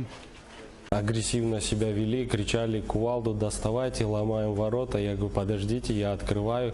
Открыл калитку, они забежали с щитами, с автоматами, да, пытались толкать, кричали. Я говорю: не кричите, говорю, мы все нормально, спокойно себя ведем, никаких этих. Пытались меня скрутить, заломать, на что я не позволил, не дал это сделать, но решил, думаю, присяду. И в момент, когда я присел, один из сотрудников ОМОНа с ноги пнул меня в затылок, от чего я ударился об тротуарную плитку головой. Коли в домі тривав обшук, силовики вирішили вивезти Мустафу до продуктової крамниці, яка належить родині. Там тривав обшук. Крім озброєних силовиків та слідчих, там були співробітники окупаційного Роспотребнадзору. Вони шукали санкційні сири та ковбаси і перевіряли, чи працює крамниця за спеціальною системою «Меркурій». ИП зарегистрировано на Меркурии, но как тут постоянно меняются условия, меняются правила, что этот товар через Меркурий не проходил. То есть, и они делали акцент, что типа не маркированная продукция, якобы она будет изъята. Но по итогу они, в принципе, ничего не изъяли, но описали некоторые продукции, такие как масла, домашние сыры, некоторые колбасы. Да, это все они упаковали в несколько мешков, опечатали, и до выяснения обстоятельств всего эта вся продукция находится на данный момент в магазине.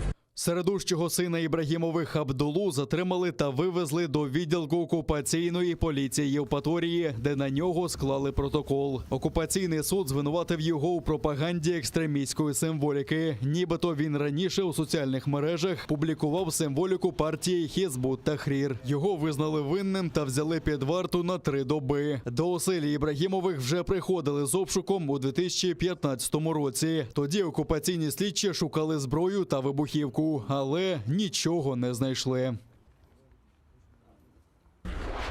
Кримсько-татарських політв'язнів Рустема Ісмаїлова та Айдера Салідінова запроторили до штрафного ізолятора за спробу нічної молитви. Про це повідомляє Кримська солідарність, посилаючись на дружину Айдера Салідінова Гузаль Сулейманзаді. Бранець спілкувався з дружиною через в'язничний зв'язок у перший день свята Курбан-Байрам. Пізніше стало відомо, що Айдера Салідінова та Рустема Ісмаїлова, яких окупанти через причетність до Хізбут Тахрір звинуватили у тероризмі та ув'язнили на 11,5 та 13,5 років, кинули до карцера. На думку адміністрації російської колонії, молитва є порушенням режиму, бо, мовляв, після 22-ї години в'язні мають спати. Бранці намагалися пояснити, що вони мусульмани та повинні читати нічну молитву, але марно. Українські прикордонники заборонили в'їзд 12 росіянам. Вони намагалися надати документи, отримані в окупованому Криму, повідомляють у Держприкордонслужбі. Моряки прибули до українського пункту пропуску морського порту «Південний» на Донеччині судном під прапором Ліберії. Всі 12 членів команди – громадяни Росії, кажуть прикордонники. За видані окупаційною владою документи їм заборонено відвідувати Україну у найближчі 3 роки.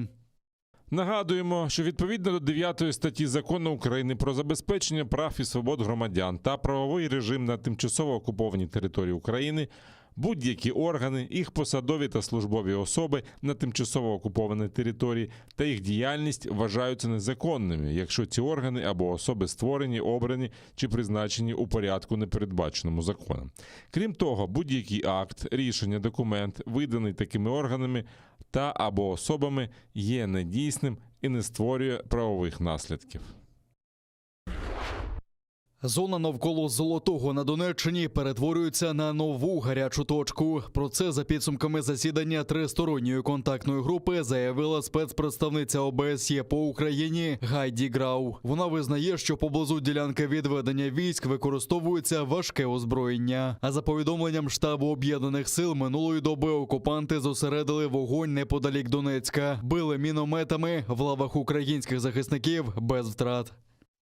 Поблизу Водяного, що біля Донецька, окупанти вели вогонь з мінометів 82-го калібру і з танкових протитанкових гранатометів.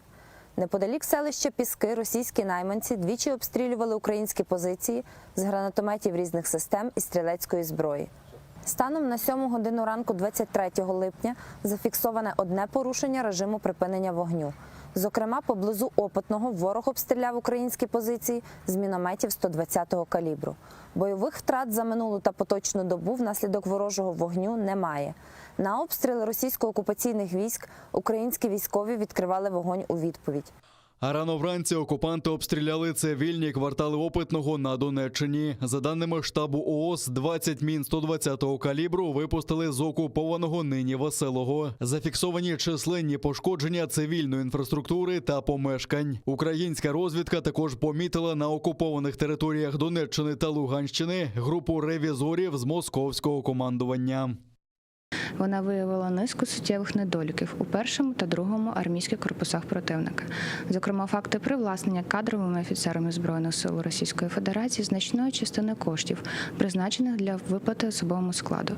Також в окремих підрозділах окупаційних військ виявлена невідповідність даних обліку особового складу. У зв'язку з виявленням порушенням строки перебування комплексної комісії Збройних сил РФ на тимчасово окупаційних територіях Донецької та Луганських областях продовжено. Окупанти створили морську пробку у Керченській протоці. Там нерухомо стоять кілька десятків суден, але точні причини зупинки руху невідомі. Затор суден різного класу утворився сьогодні зранку. Раніше окупанти повідомляли, що на Керченському мосту влаштують тренування з протипожежної безпеки. Їх запланували з опівночі 20 липня до 22 липня.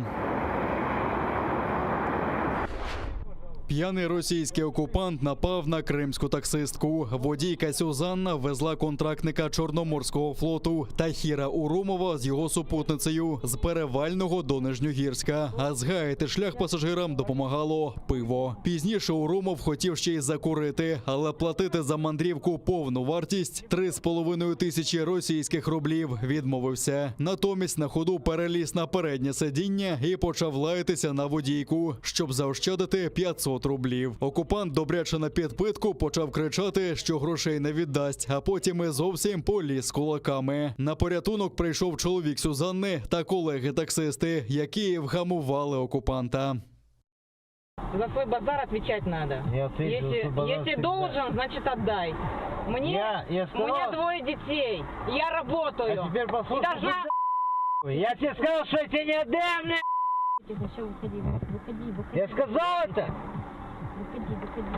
Выходите. Че проблема, Ты что орешь? Я говорю, выйди с машины.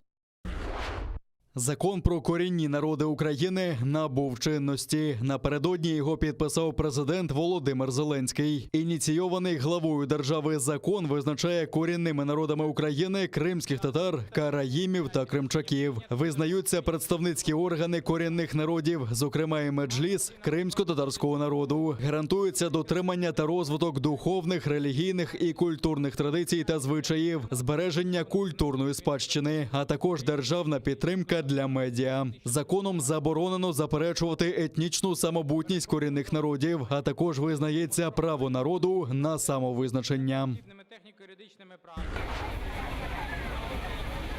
Сотні кримських татар та мусульман інших національностей з родинами зібрались на галявині столичного виставкового центру, щоб відзначити свято Курбан-Байрам. В казанах готується святкова вечеря, а тим часом малеча розважається. Гуртом стрибають на батутах та катаються з гірок.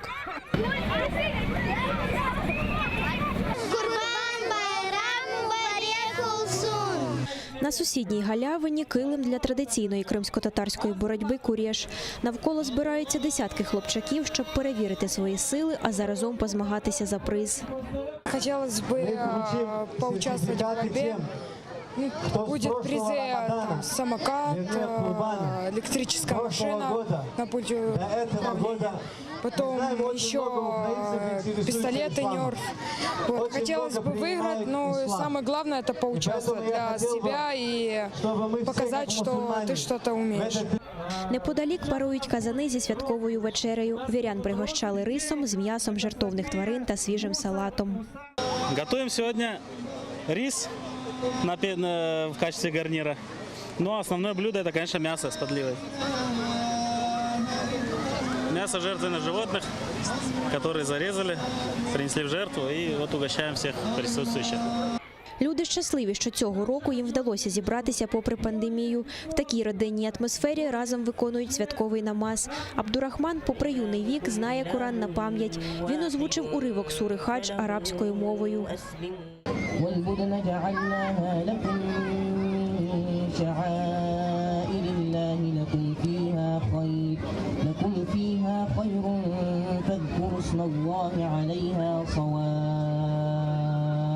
Слідом на сцену виходять інші дітлахи. Вони теж підготувалися до свята, прочитали вірші про великого Аллаха кримсько-татарською та українською мовами.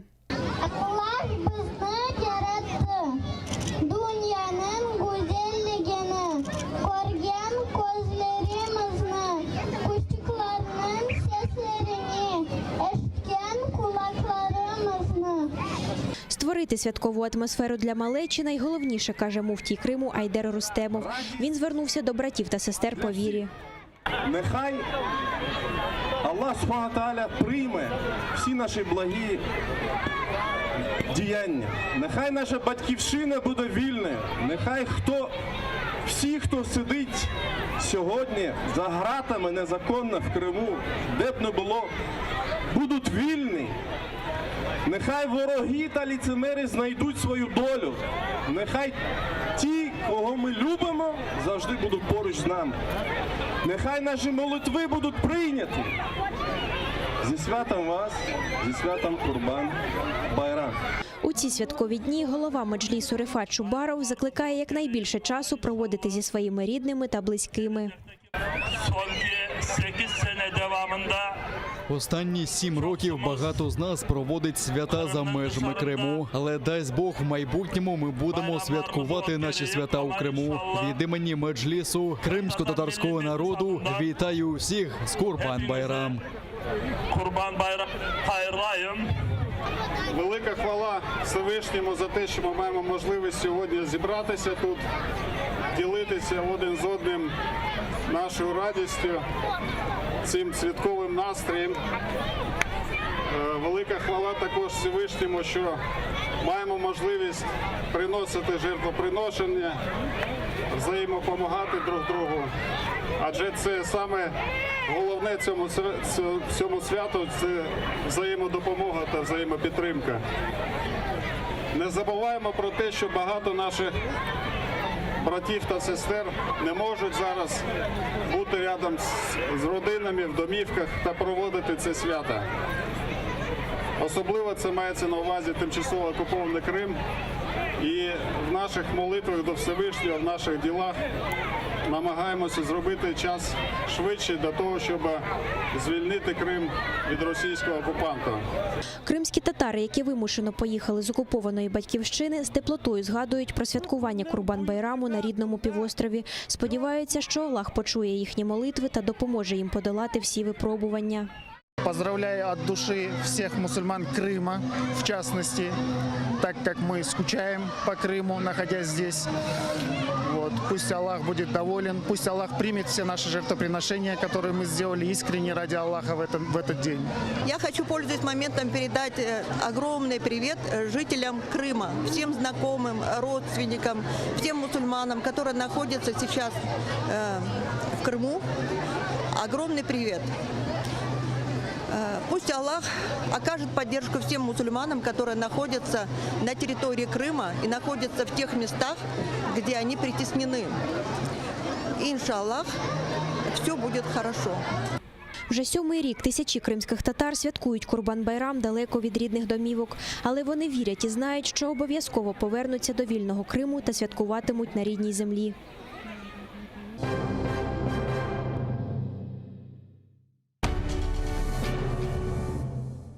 Ізраїльські вчені створили унікальний засіб, що містить природні інгредієнти. Краплі імуноков покращують імунітет при коронавірусних та респіраторних захворюваннях, а також сприяють полегшенню постковідного синдрому. Імуноков – надійна допомога.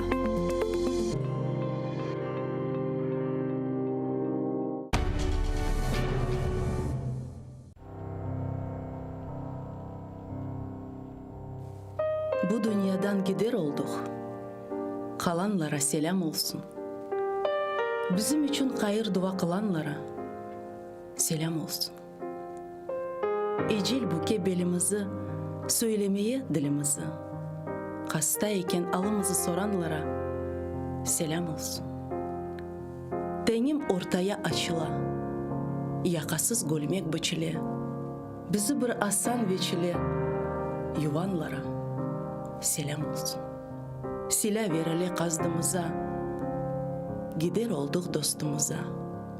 Namaz için üstümüze duranlara selam olsun. Derviş Yunus söyler sözü, yaş dolmuştur iki kozu. Bilmeyen ne bilsin bizi, bilenlere selam olsun.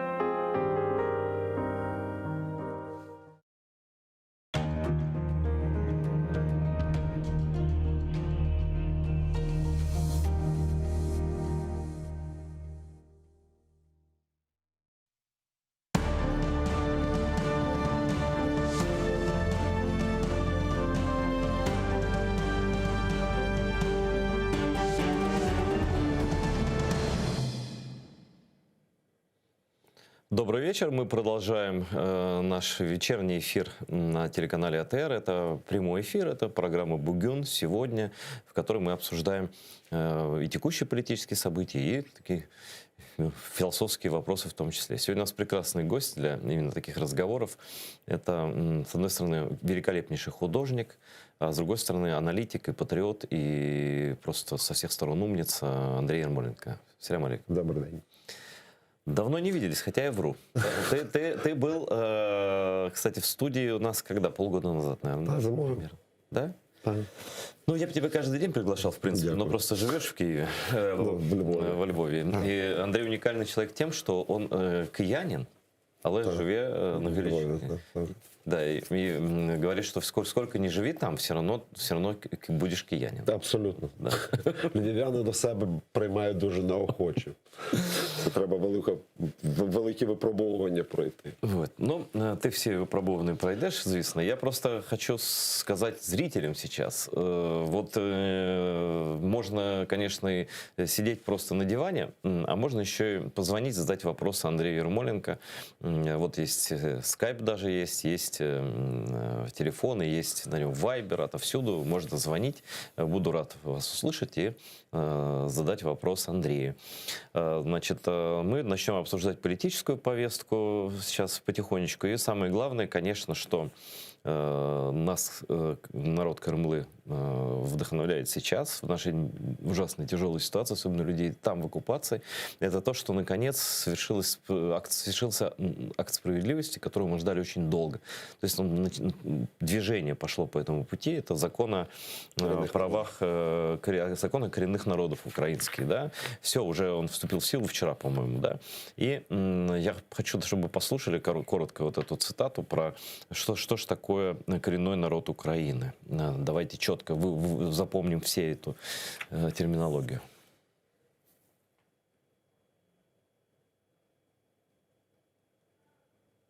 Вы не расслышали? Я редакторам говорю. Я цитату хочу про коренные народы. Что такое коренной народ? Определение. Вот. Она же у нас есть, правда? Да, давайте. Угу. Корінний народ України – автохтонна етнічна спільнота, яка сформувалася на території України, є носієм самобутньої мови і культури, має традиційні, соціальні, культурні або представницькі органи, самоусвідомлює себе корінним народом України, становить етнічну меншість у складі її населення і не має власного державного утворення за межами України. Я вас вітаю. Спасибо. Це реально дуже круто. Это круто, это первый шаг, там 3 шага имеет это направление, как бы легитимизации прав коренных народов.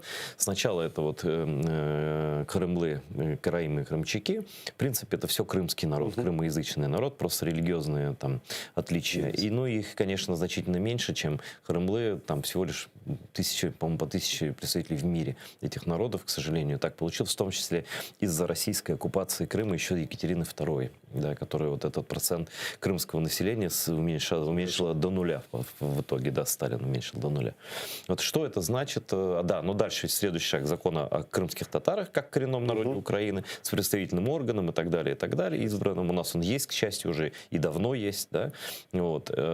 И, наконец, изменение в 10 раздел Конституции, где вот эта уродливая АРК с российским флагом все-таки будет переформатирована на Крымско-Татарской автономии в составе Украины со своим флагом, с языком коренного народа и так далее, и так далее. Дуже символічно, що на 30-ту річницю незалежності, це 30 років, повністю народ чекав, щоб його визнали корінним народом. При этом, ты видишь, мы возвращались, мы строили дома, мы голосовали за всех украинских президентов, так. На всіх революціях був прапор Кремли. Але ви пройшли шалений шлях, але я б сказав, мій батько, я дуже люблю цитувати свого батька. І мій батько говорив, що ще в 91-му році, якщо ми хочемо, українці, зберегти Крим в Україні, треба його віддавати Кремли. Не так, щоб люди приїжджали і потім українці почали кричати, типа, вони самозахопленням займаються. А де людям жити? Вони самозахватом своєї землі. Вони повертаються до себе додому, невідомо звідкіля, і намагаються якось вижити. Это тоже несправедливо, Тогда, я и начал со слова справедливость, да, потому что это первый шаг, вот действительно, 30-летие независимости, да. Мені соромно за це. Я можу попросити пробачення того, що, в принципі, в цьому винні українці. Бо українці мовчали. По великому рахунку мовчали, і поки Крим не забрали, ніхто не наголошував, що треба цей закон прийняти. На жаль, я визнаю, що в цьому є і моя провина, того, що я мовчав. І я певен, що мовчання вбиває народи, вбиває країни.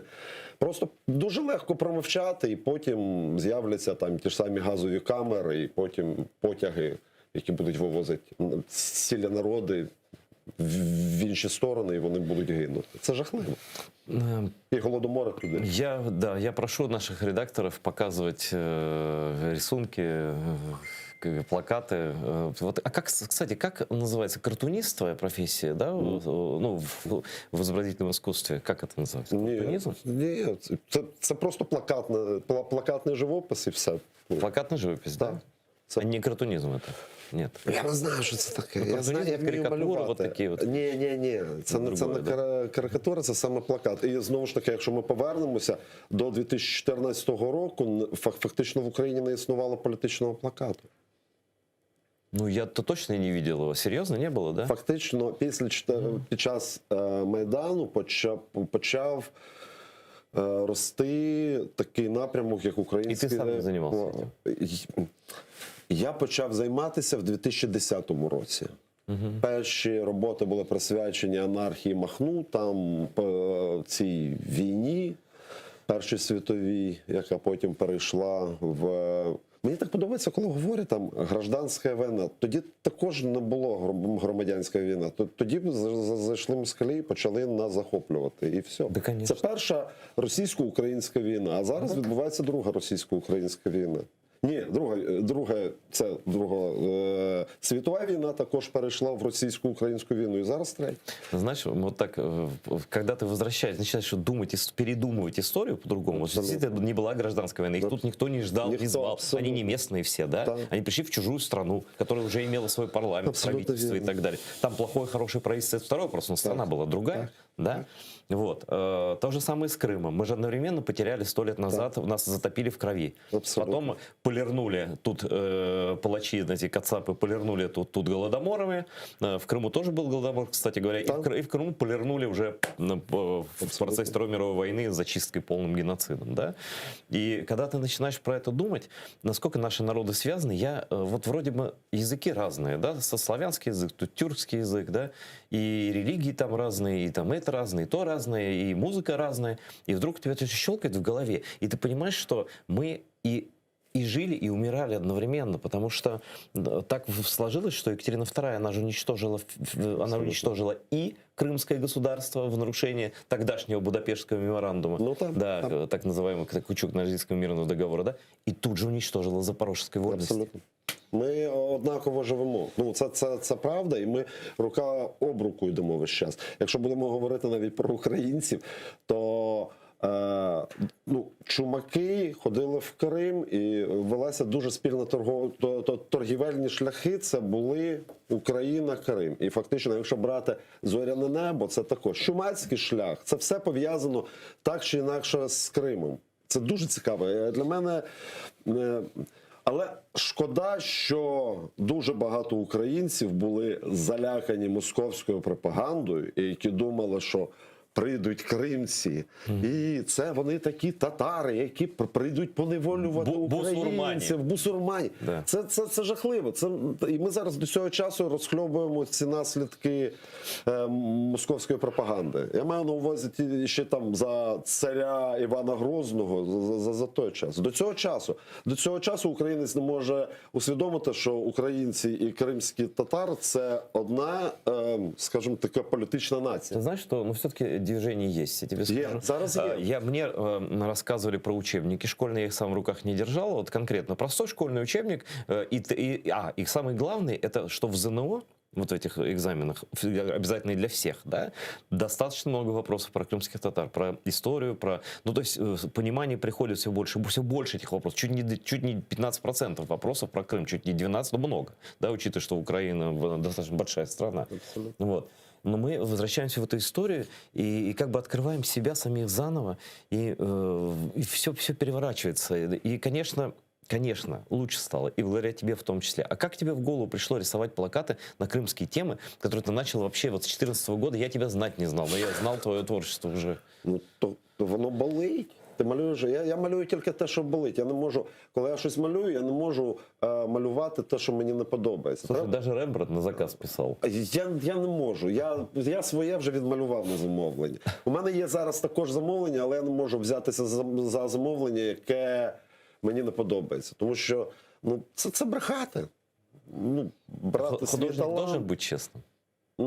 Так, перед собою хоча б.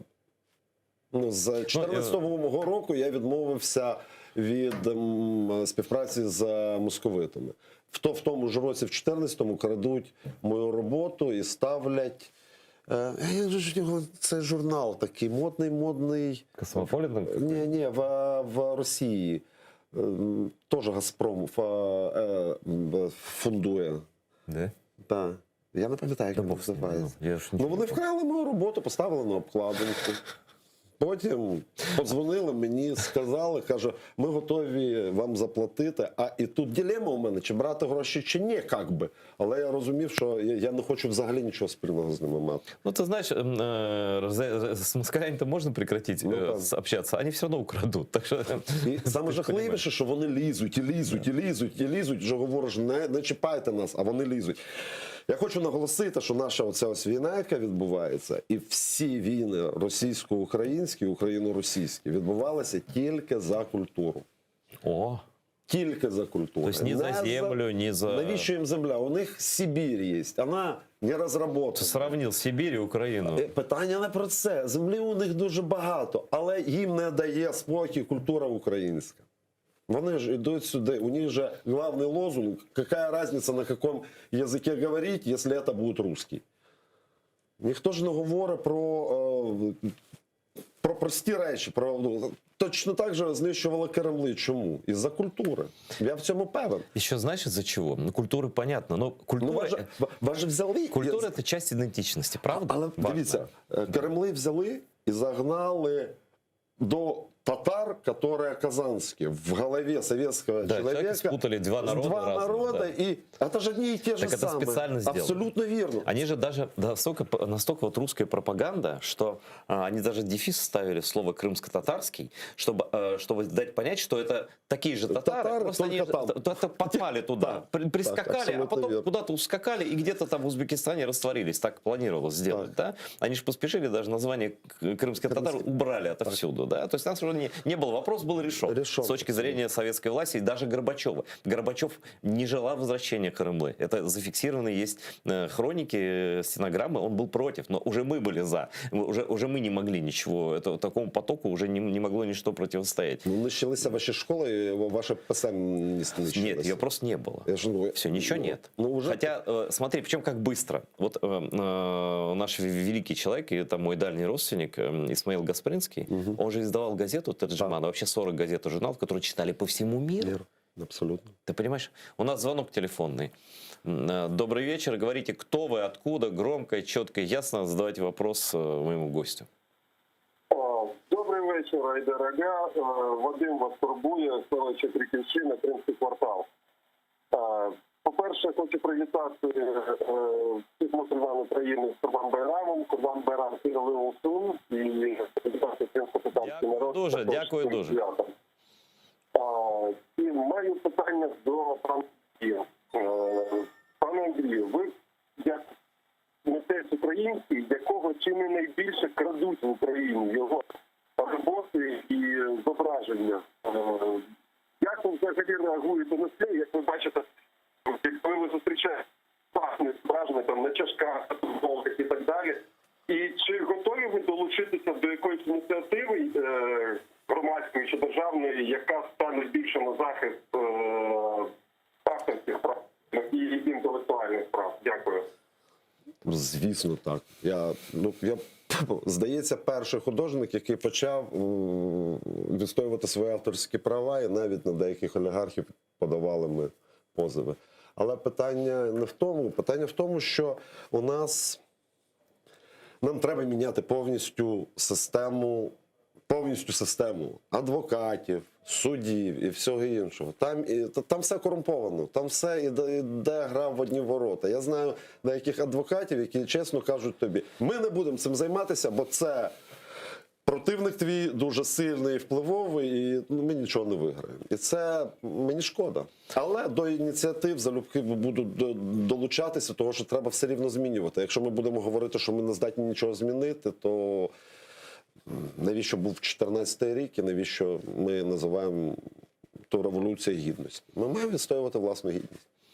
Кстати, хочу сказать, что так совершенно спокойно, без всяких комплиментов, что ты многое изменил, потому что ты настоящий такой стопроцентный украинец, столько вот таких, это же понятное многим людям искусство, это доступное, это модно, это репостят, да, и так далее. Это не попса, но это серьезная работа, но это доступно, это разносится. Вот твои крымские, по крайней мере, то, что касается Крыма, да и всего остального, да, это очень много людей просто прозрело на тему крымских татар, вот то, что ты знал с детства от родителей, еще как ты мне тогда рассказывал. То есть многие люди сейчас только это узнают и признаются честно мне, что не знали ничего. Абсолютно. Приходят сюда люди, говорят, ну благодаря вот вам и благодаря тебе тоже. Мені дуже подобається історія про перший університет, який був в Україні. Це День Джерела Медресе. Так, але ж всі говорять, що це була Києво-Могилянська академія. А ніхто не говорить, який був справді. Знову ж таки, у нас відбувається, ми маємо зрозуміти, що українська культура включає в себе культуру кримських Кремли. Що українська культура включає в себе культуру євреїв. Ми маємо це зрозуміти врешті-решт. І ми маємо розуміти і... Нам надо все собрать до кубки. Знаешь, и Малевича. Абсолютно. Вот это дурь несусветная, что не назвали аэропорт имени Малевича. Так, это заявление всему миру был бы манифест. Да. Я вважаю, що ми маємо відстоювати свої права і своїх авторів. Абсолютно відверто, того, що, наприклад, великий русський кінематографіст, який зняв «Людина з кінокамерою», перша назва була українською мовою, Дзига Вєртов. Не Юла, а Дзига, людина сам взяв для себе цю назву, українську назву. Чого він, з якого це дива, він став російським першим режисером, який зробив офігенне кино. Офигенно. Ну вот они не стесняются. Знаешь, вот их наглость, второе счастье, что называется. Я даже не беру войны, да. Вот они просто берут что угодно. Они где-то видят что-то, они тут же себе это присваивают. Я б не сказав би так. Це цілеспрямоване нищення культури. Взять что-то хорошее и разбавить свои. Но это ограбление. Сначала это ограбление, а потом заметание следов преступления. Абсолютно. Да. Їм не дає спокій просто Україна, і їм не дає спокій. Білорусь вони вже загарбали, будемо чесними, але я маю надію, що брати білоруси повстануть і такі... А там опять же с культурой тяжелая история, с языком. Я про це і кажу. Да. Там, де забирається культура, нищиться країна. Точно, базис, да. Коли люди говорять, ні, треба спочатку економіку, ні, базис має бути на цінностях, на цінностних речах, на мові, на науці, на кіно, на картинах. Український живопис має подорожувати світом і показувати. За 30 років за кордоном не зробили ні одної виставки оригінальних робіт Тараса Шевченка. Прекрасно. Ми всі кричимо про це. Але...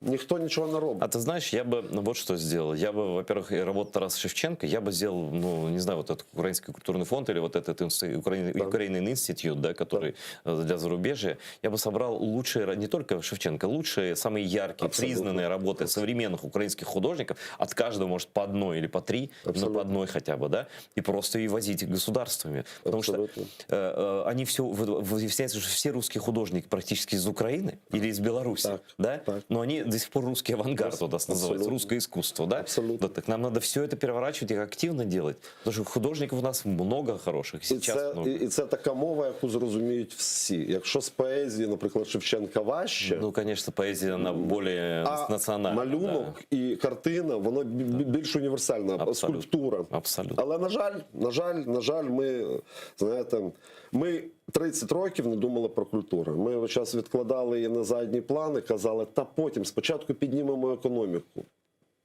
Воно так не працює. Слухай, у меня был гость, один из людей, не то что чиновников, но связан с властью в государстве. И он произнес фразу такую: я считаю, что искусство вне политики. Я возразил, поскольку я так не считаю. А ти як считаєш? Ніколи в житті воно не може бути поза політикою. Мистецтво – це декларація людини, ким він є. Француз робить французький живопис. голландець, голландський живопис. І так воно називається. Вони підтримують свою країну з тим, Ну і що потім вони іскусство роблять. ж це мощніший інструмент пропаганди. І це зброя. Це перш за все зброя. Якщо ми будемо говорити про Росію, найбільша їхня зброя – це русські говнороки, звініть мене. Куча фільмів, і коли мені розказують про Петра Мамонова, що він же ж був великим актором. Так, ну, вибачте, лікар Менгеля, який ставив досліди, він був геніальним лікарем. Да, просто плохим чоловіком. Просто він так вийшло. І були оці концтабори, там же ж робилися геніальні відкриття для майбутньої медицини. Ми маємо визнати дуже прості речі, що культура – це є як зброя, і немає людей, які поза політикою. Немає їх. Коли людина... Ну, навіть коли мовчить і спить. Да. Я вважаю, що в Україну не має приїжджати ані Лорак, Баста і оце вся гниль, і ця вся шваль. Наоборот, поперло сейчас. Да. Поперло. Они нашли какую-то трещину. Но самая показательная история с Киркоровым, конечно, так, который вот просто откровенный враг Украины вообще. Так це і є найголовніша тріщина, почалося з Киркорова. Да, знаешь, он сам-то, скорее всего, не приедет. Вот. Поедут все. А вот, да, он раскрыл щель для других, для вот этих, знаешь, таких полу-полу-полу. Ну, вот. І знову ми повертаємося до питання культури. І знову вони їдуть нас нищити. Почему спрос на это так не падает до сих пор? Вот у нас, смотри, за 5 лет все-таки, ну, я считаю, что вот я неофит абсолютно в Украине. Я, ну, слышал и «Океан Эльзы» и все, да, из современного что-то. Я абсолютно, мне достаточно живописи украинской. Я хожу на все выставки, до каких могу дотянуться, и мне ее хватает, да. Мне хватает украинской музыки вполне, и по радио, и везде, да. Ну что ж к этой сиське, к какому-то Басте кто-то тянет? Зачем? Ну своих, что ли, нет? Ну на худой конец Алену, слушайте, я не знаю уже. Я вважаю просто, що український низькопробний продукт дуже заходить в Росії, і тому у нас такий безвкусний бартер. Їм свати, нам. Ти про це? Я думаю, що воно так працює. Я не вірю, що президент, який був в цьому бізнесі, не може це припинити. Я не вірю в це. Тобто може, але не хоче. Я не вірю, що він може сказати, що ні, вони вне політики. Людина заявляє на російських телеканалах, а коли ми з вами бачились в нашому Криму, і після того знімати з нього санкції і запускати в Україну, ну, блін, ну, мені соромно. Ну, это правда стыдно. Я не знаю, кто это сделал Мені конкретно. реально соромно. Но это стыд. Ладно, перед кем мы наклонились? Абсолютно. Прости, Господи. Абсолютно. Да. І що, у нас немає поруч інших країн, звідкиля можуть приїжджати гурти з тієї Польщі, з Британії. Ну, везіть їх вот, знаешь, сюди, еще интересно, краще. что? Смотри, вот происходит, опять про искусство. Вот происходит Atlas Weekend, да, это крупнейший, такой хороший, представительный фестиваль, да, музыкальный. Он в неделю, кажется, идет. Украинских групп полно. Даже есть группы, и обязательно, но там обязательно должен быть вот что-то такое, что связано напрямую с Московией на каждом фестивале. Вот сейчас во Львове или где-то фестиваль проводит, или не помню, боюсь соврать, если не во Львове, но где-то чуть не на Западной Украине. И все равно там 8 групп пригласили с России. Ну никак вообще... Ну почему вы с Англии не привезли? Это родина рок-н-ролла вообще всего. З Америки, з Англії. Да берите Америку, Англию. Так. У нас причем, знаешь, І робіть продукт український, який заточений на Америку, на Англію, на Європу. Не треба робити низькопробне лайно і виправдовувати тим, що ми можемо... Там дуже великий ринок. Да какой велик? Что там за рынок в сравнении с Америкой? Что там за рынок в сравнении с Европой? Якщо мені це говорять, я весь час скажу, ну подивіться на Польщу. Геніальний кінематограф, який до цього часу є. І ми, ну, да, їм повезло, напевно. Ні, не повезло. Тому що у нас знищилося. Так. І ми робили вигляд, що спочатку ми побудуємо заводи, пароходи, а потім займемося культурою. Оказалось, що це ошибка. А річ у тому, що культурна людина менше краде. Клас. Культурна людина, у якого є ціннісні, базисні якісь поняття, вона не буде красти, йому буде соромно. Йому реально буде соромно. Ну да, процент людей культурних, да, так, конечно. Йому буде соромно це робити і все. А людині, якій нічого втрачати, він може знести церкву, 15-го сторіччя і побудувати там офіс або басейн. Який Слушай, а знаешь, такое интересное наблюдение? Среди украинских олигархов, ну вот людей, которые наиболее бесстыдно воровали все эти годы, все эти 30 лет, практически они все российскомовные. Там нет україномовних вообще. І я щось не пригадую ні одного олігарха українського, який відновив який-небудь український замок. Да. Або взяв яке-небудь невеличке, ну, наприклад, є таке село Клевень, там, де Клевенський замок. Чого не взяти олігарху і відновити, і зробити там Європу? Да, и свою табличку повесить там, что ты это сделал. Є таке Нет місто... привязанности к стране, извини. Абсолютно. Они не чувствуют Украину матерью. Дивися, є місто Нікополь. Ну. Там 4 величезних заводи турбопрокатних, які належать нашим олігархам. Угу. Це єдине місто в Україні, яке почалося з Січі, Микитинської Січі, і потім розрослося саме в Нікополь. Але коли туди попадаєш, ти бачиш, що там, в принципі, грошей дуже багато там, але дуже багато всього неухоженого. Самі жителі намагаються щось зробити. Угу. А олігархам по барабану. Легше ж управляти бидлом. Легче уставшими. С помощью стакана, с помощью кабака там, да, по дороге з заводу. Легше і неосвіченими. Ми знову все рівно будемо, скільки ми не будемо говорити, ми будемо доходити до освіти і до культури. Я хочу, наприклад, у нас є договір з моїм сином старшим. Ми з ним домовилися, що він не буде списувати. Хай він буде отримувати двійки. Скільки буде, да. Але не списувати, не потрібно списувати. Это так, вот такие тонкие смыслы, вот я обожаю тебя просто. Вот знаешь, вроде бы какая ерунда, не списывать. Не списывать. А с этого идет все. Все починается с всего. Что такое, я считаю, что самый главный, самый преступный орган в советской там России, вот этой Советском Союзе, даже не КГБ, самый преступный орган — это школа. Абсолютно. Потому что они подделывают все выборы. Абсолютно. Они вносят в голову вот это двоемыслие, но они были такими же советской, постсоветской же историей. Це явище радянське до цього часу лишилось. И, то есть они, их задача главная — сделать математически грамотных людей, которые могут что-то сдать, экзамен, да, но обязательно выскоблить совесть полностью, но насколько это возможно. Поэтому всем таким людям, я думаю, тебе тоже в школе было дискомфортно, и тебе тоже называли там белой вороной. Мені було дуже класно, у нас сама краща школа була в місті Києві. Єдина Україна. У нас не єдина, їх було, там було на це величезне місто біля 15, здається, шкіл, і одна була 200-ка. Всім випускникам. Елітка така, да? Там були діти науковців, і науковці створили школу україномовну. Для себе. І туди їхні діти. І ці школи дали Тараса Компаніченка, Сашу Піпу, Шерстюка, який в Козак Систем грає, мене. І ще дуже багато. Там не порахуєш. Там, ти говориш тільки про людей медійних. А дуже багато людей, які не медійні, які на своєму місці роблять дуже гарні штуки. І ми говоримо знову про що? Про українську школу. Українська школа закладала українські наративи. Даже присовки. Просто через культуру, без политики совсем. Там же не было ни флага українського, через мову, ні Бандери не було. Перше, де з'явився прапор, це був якраз 200-та школа. Там перша школа, яка вивісила жовто-блакитний прапор. Я вважаю, що це одна із найкращих шкіл, і всім випускникам 200-ки привіт. Якщо все починається з малого.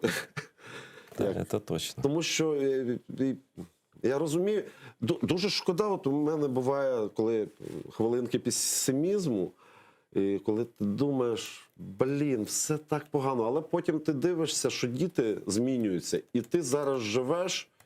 Я згадую 91-й рік, це був, набагато гірший, ніж зараз. Ми все рівно йдемо в ту сторону, в яку треба. Але нам треба усвідомити, що без української культури нічого не відбудеться. Нічого. Без української книжки, без українського кіно, без українського живопису, без українського радіо, без українського телебачення,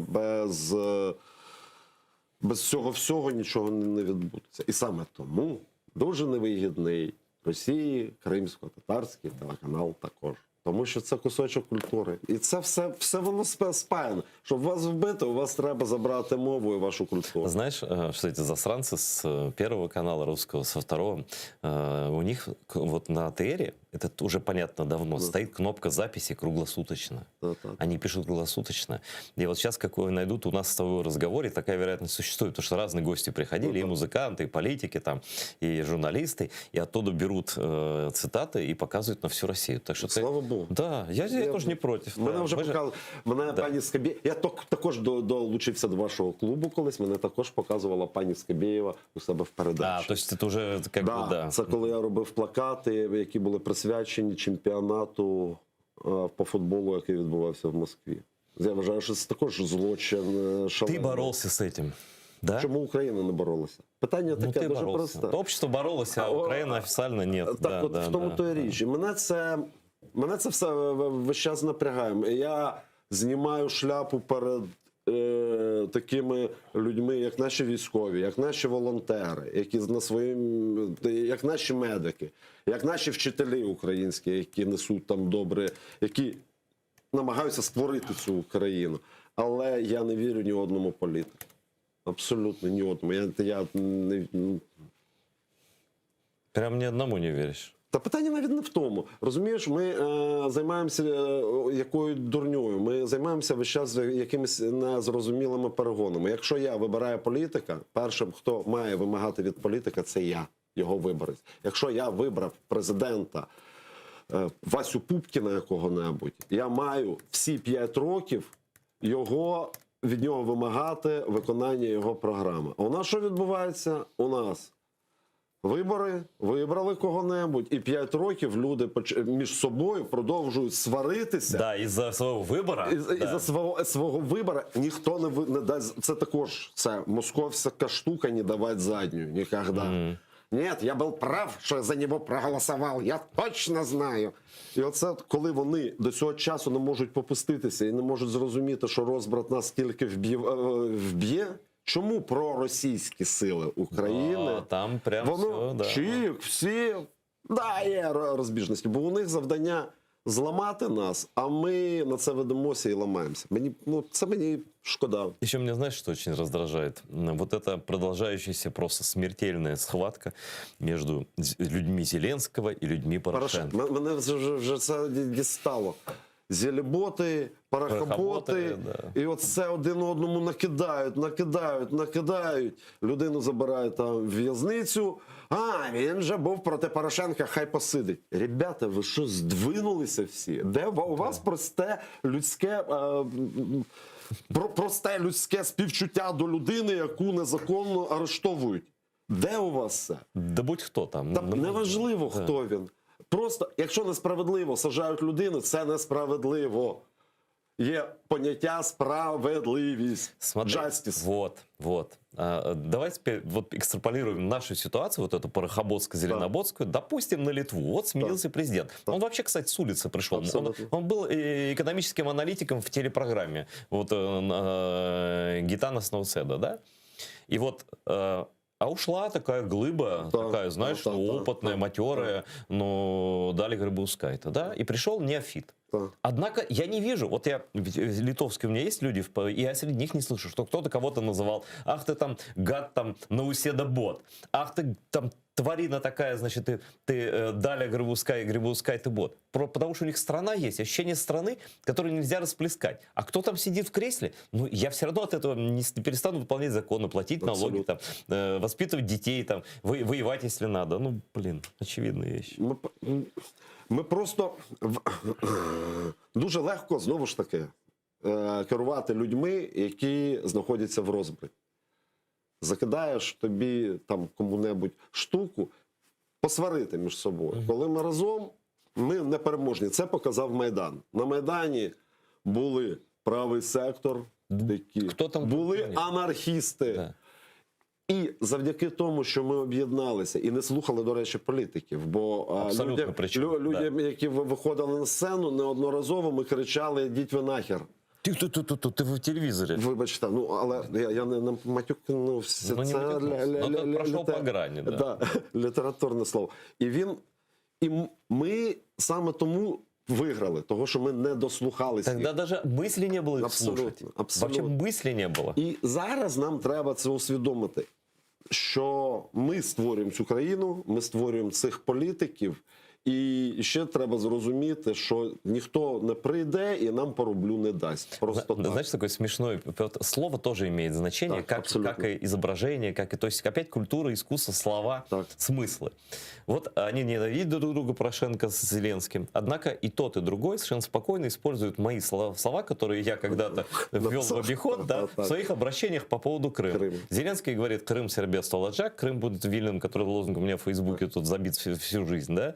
Значит, Порошенко завершает свое выступление словами «Келеджек Сене Бахчисарайдан» наступного року Бахчисарай. Это калька с еврейской вот этой вечной изгнанницкой. Я ее перевел. Я попросил Гульсум, по-моему, Халилову перевести эту фразу, я не помню кого-то из очень грамотных людей, чтобы смысл был передан точно крымстарскую мову. Бачиш, ти об'єднуєш. Но я их объединяю. Они никак не объединяются, ты понимаешь? Ми маємо зрозуміти, що ми маємо разом об'єднуватися і рятувати країну. Слушай, а ты не хотел бы сделать, вот просто навскидку тебе говорю, вот начать, я просто мне пришло в голову изображение полу-Зеленский, полу-Порошенко, и в принципе, как бы, ну, нам надо научиться наконец находить общие места. Вот сделать что-то объединяющее, парадоксально объединяющие работы, вот что у нас есть одна Україна, а хто ми не. Я чесно скажу, я не зможу цього зробити, тому що я правдивий в своїх речах. На жаль, ні. Ну, жаль, ні. Але це я говорю чесно, у мене є свій, типа, за кого я голосував, я розумів, чому я голосував. Я розумів саме, чому я Ну, ты же голосовал не безоглядно. Абсолютно. Ты же голосовал по соображениям, да? По соображениям. Да. Не потому, что, а давайте еще что-нибудь попробуем. Экспериментируем над этой страной немножко, да? Дуже, у мене таке враження, що наступного експеримента ми просто можемо не витримати. Так, і все. Этот больной, эта несчастная страна настолько вымотана, да, что еще есть такий стрес устраивает. Да? Ну. І саме тому ми повертаємося все рівно до питання культури. І цю країну, як українців врятувала культура на правду. Так. Література, пісня, музика, живопис, український наїв. І 200-ї школи. І 200-ї школи, і наука українська. Нас все врятувало. Точно так же, як Кремли. Якщо забрати у народу культуру, немає народу, немає... Ну, это как память, знаешь, отбить на все. То есть ты просыпаешься, и ты, как, знаешь, как такой андроид такой, знаешь, и вкладываешь, что хочешь в эту голову. І саме тому слова «какая разница» звучать на русском язикі. І саме тому люди, які відстоюють російську мову в Україні, чогось говорять російською мовою, а не українською. Пошли они к черту. Абсолютно. Завершаем эфир на этой мажорной ноте. Спасибо Андрею Ермоленко, что пришел. Это настоящий наш человек, всей душой и сердцем. Смотрите АТР. Ну, до новых встреч в эфире. Каждый день смотрите АТР. Это полезная терапия для головного мозга.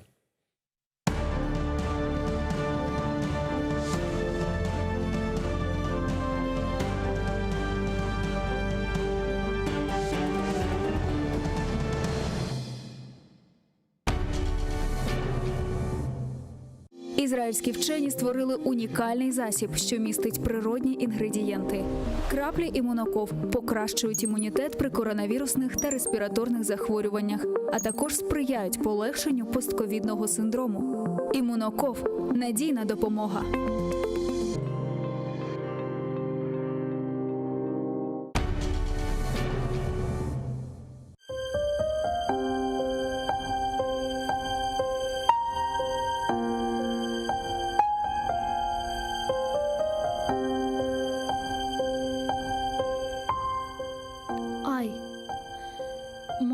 Сіл yüzünden menden ışık kızganma.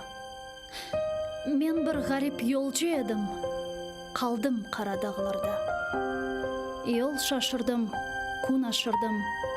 Sana bakıp ağlar da ah çekerim. Aç yüzünü, meni yaman göz sanma. Aç yüzünü, saç nurunu, uçurumlar, kayalar. Işık alsın, aydınlansın. Kolgeleri silinsin. Toprak topman kardeşi sen, koksundaki şu taşlar. Granitler kara yerge ayna gibi korunsun. Yüreğime sırdaşı sen, Көзімдегі шу яшлар чечекlerге төкежегім, отчықларға қарышсын. Таң йылдызы доғар екен, элбет мені обеклер. Сач нұрыңны, елжі ғарип асретіне қавушсын.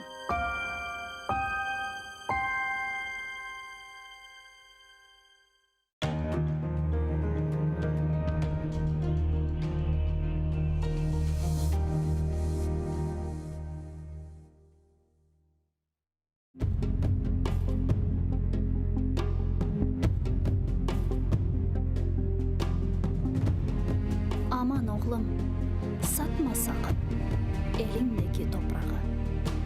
Anan gibi seni besler bereketli huçak. Pıçen, arpa, aş istemez verir sana bunlara. Sefil rezil olma sakın satıp ana toprağı.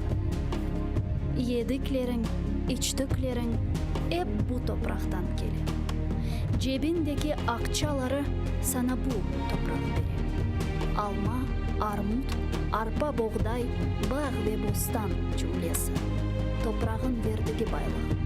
Satma sakın toprağı. Onu bilip sevmelisin. Çayır ile bahçayı. Akça sudur, akar gider. Bitirirsin akçayı. Akça bitti, bahçe gitti. Ne olur senin alın? Aman oğlum, topla akça. Kira kaydır bahçayı. Bak senin bir çayırın var. Ne güzeldir çoprağı. Şırıl şırıl kele suvu yarıp kara toprağı. Lanet eder sana çokrak. Satma sakın çayıra. Eğer satsan çevirirsin fenaya sen hayır. Saç tarlaya harpa, buğday işle bekle tarlaya. Bir saçarsın, un alırsın. Unutmayın Hudaya. Bir çuval buğdaya karşı altın, kumuş verirler. Kereklerin neyse bunlar ile gelir. Aman oğlum, satma sakın elindeki toprağı. Anan gibi seni besler bereketli huçağı. Pıçen, arpa, aş istemez verir sana bunlara. Sefil rezil olma sakın satıp ana toprağı.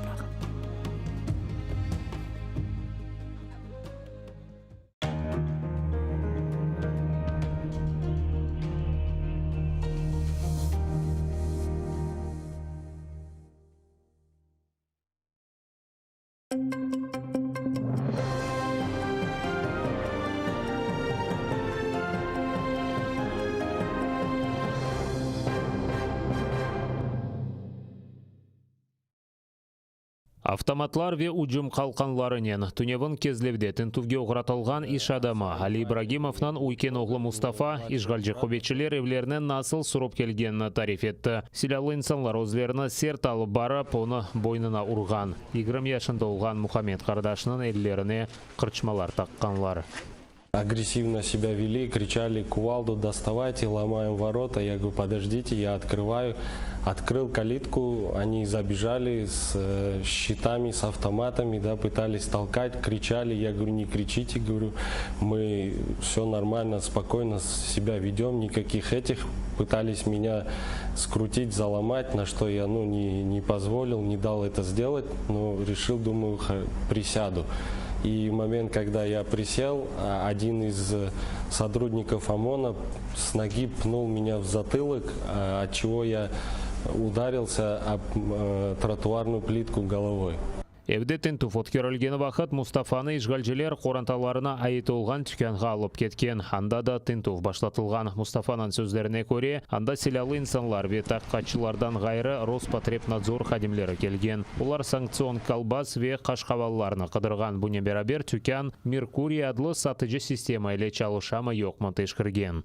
ИП зарегистрировано на Меркурии, но как тут постоянно меняются условия, меняются правила, что этот товар через Меркурий не проходил. То есть, и они делали акцент, что типа не маркированная продукция, якобы она будет изъята.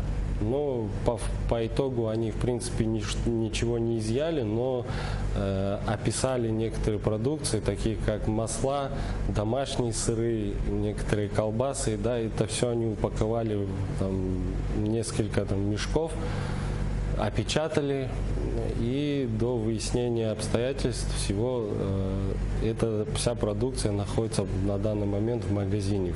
Ибрагимовларның ортанчы оғлы Абдулланы ишгалчылар полис бөлігіне алып кетті. Оңа низбетен мемори протокол түзілген. Ишгалчылар махкемесі оны ичтимай ағларда Хизбут Тахрир тимсарлеріні дерч еткен деп уч күнге апске ташлады. 2018 сенесі есе Абдулла ишгалетілген Қырым ве Херсон вилайеті арасындаки мемори сыңырны кечежігі вақыт ФСБ тарафындан тұтылып азапларға чектірілген еді. 2015 сенесі ишгалчылар Ибрагимовларынан евінде тинтув кечірген еді. О вақыт келіп Силави патлайжы модделер қыдырғанлар, ләкин бір шей тапмаған еділер.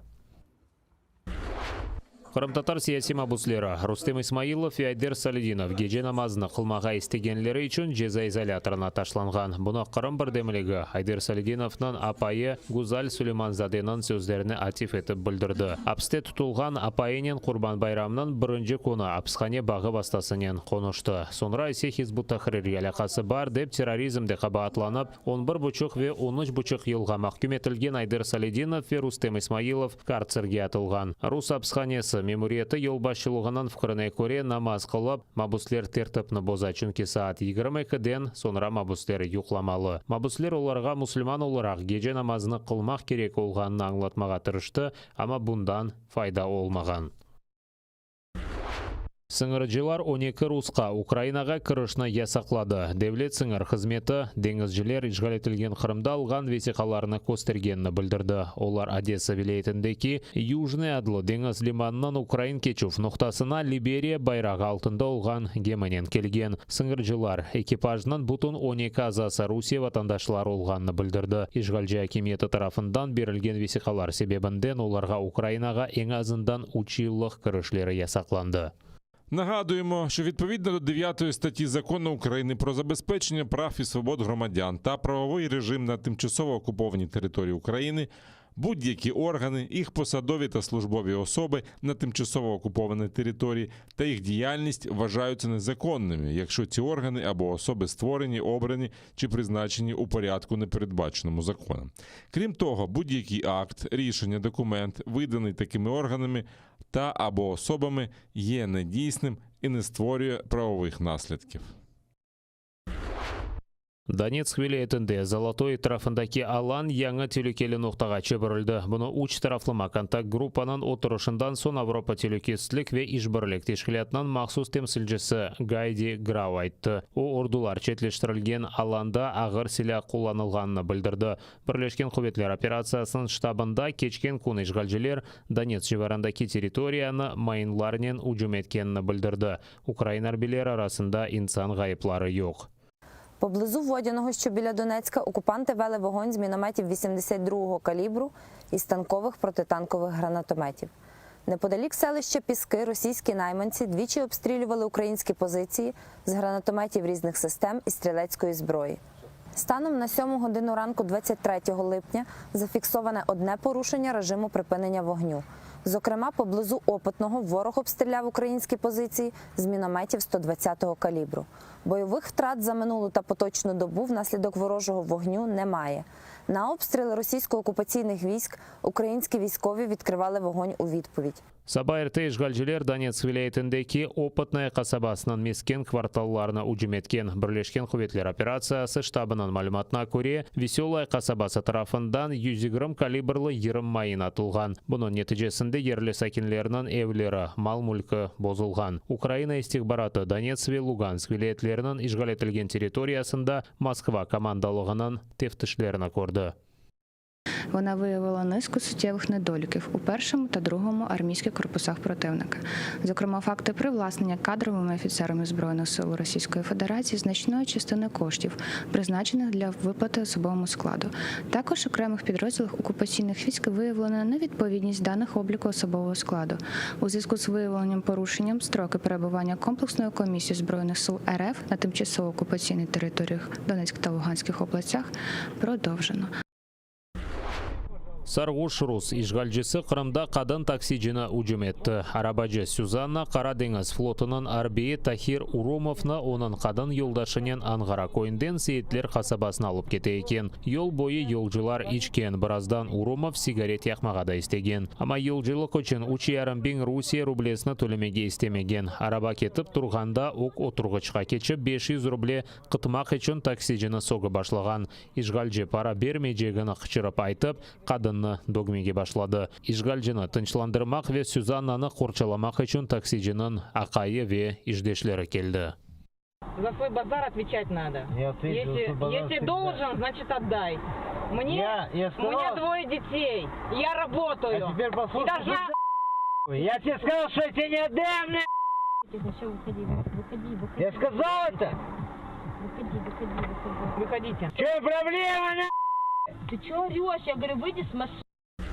Украинаның тамыр халықлары аққанда қанун күч алды. Кеченлері бұл қанунны Володимир Зеленский имзалады. Украина президентінің тешебүсінен пейда олған қанунға көре, Қырым татарлар, қарайымлар ве қырымчақлар Қырым территориясында пейда олған Украинаның тамыр халықлары оларақ таныла. Тамыр халықларынан тимсали органлары, бұл жүмледен Қырым татар халқының меджлисі таныла. Маневи, дини, медени ананелер ве адетлер riayet етілмесі, олар инкишаф етілмесі, халқының медени мирасы сақланмасы ве девлет тарафындан оларының күтлеви хабер васталарына қол тұтылмасы кефалет етіле. Яңы қанун тамыр халықларының милли озгүнлігіні рет етмеге ясақлай. Бұне берабер тамыр халықларға өз қадеріні белгілеме аққы беріле.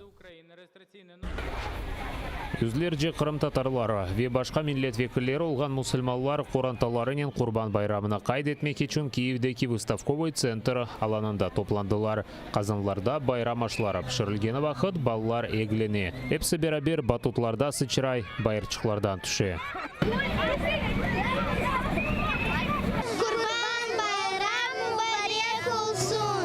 Комшу мейданчықта ананеви Қырым татар күреші бойынша ярыш кечіріле. Этрафта онларжы оғлан өз күчлеріні сынамаға ве мукафат үшін ярышмаға топлана. Хотелось бы поучаствовать в борьбе.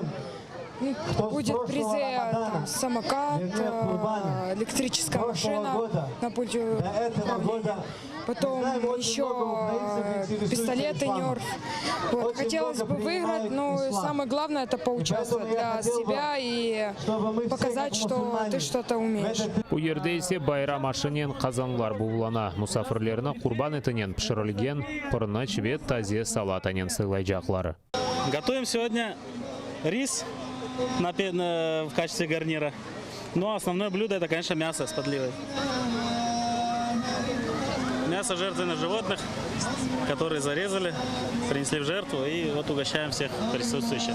İnsanlar bu yıl pandemiyaga bakmadan bayramga toplana bilgenlerine kuvana. Böyle ailevi muhitte beraber namaz kılalar. Abdurrahman pek genç olganına bakmadan Kur'an'ını ezberden bile.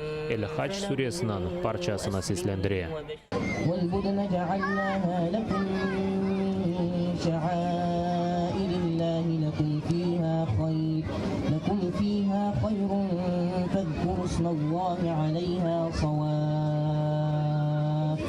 Невбетнен санаға башқа балаларда чыға. Олар да байрамға hazırlandı. Yüce Allah haqqında Qırım tatarca ve Ukrayince şiirler айталар.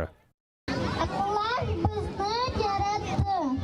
Dünyanın güzelligini, görgen gözlerimizni, kuşçuklarının seslerini, eşitken kulaklarımızı. Баллар үшін байрам мұйты яратылмасы ең мұйымды Қырым муфтисі Айдар Рустемов о мұсылманларға бөле сөзлерінен мұражат етті. Нехай Аллах Субхану Тааля прийме всі наші благі діяння. Нехай наша батьківщина буде вільною. Нехай всі, хто сидить сьогодні за ґратами незаконно в Криму, де б не було, будуть вільні. Нехай вороги та ліцемери знайдуть свою долю. Нехай ті, кого ми любимо, завжди будуть поруч з нами.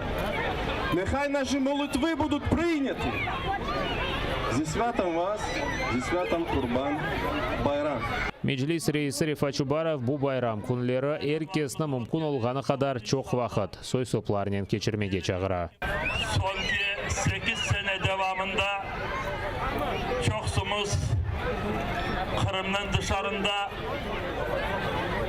bayramlarımızı ötkeriyiz ama inşallah gelecekteki bayramları Allah bizge öz toprağımızda Kırım'da ötürmeye nasip eder inşallah.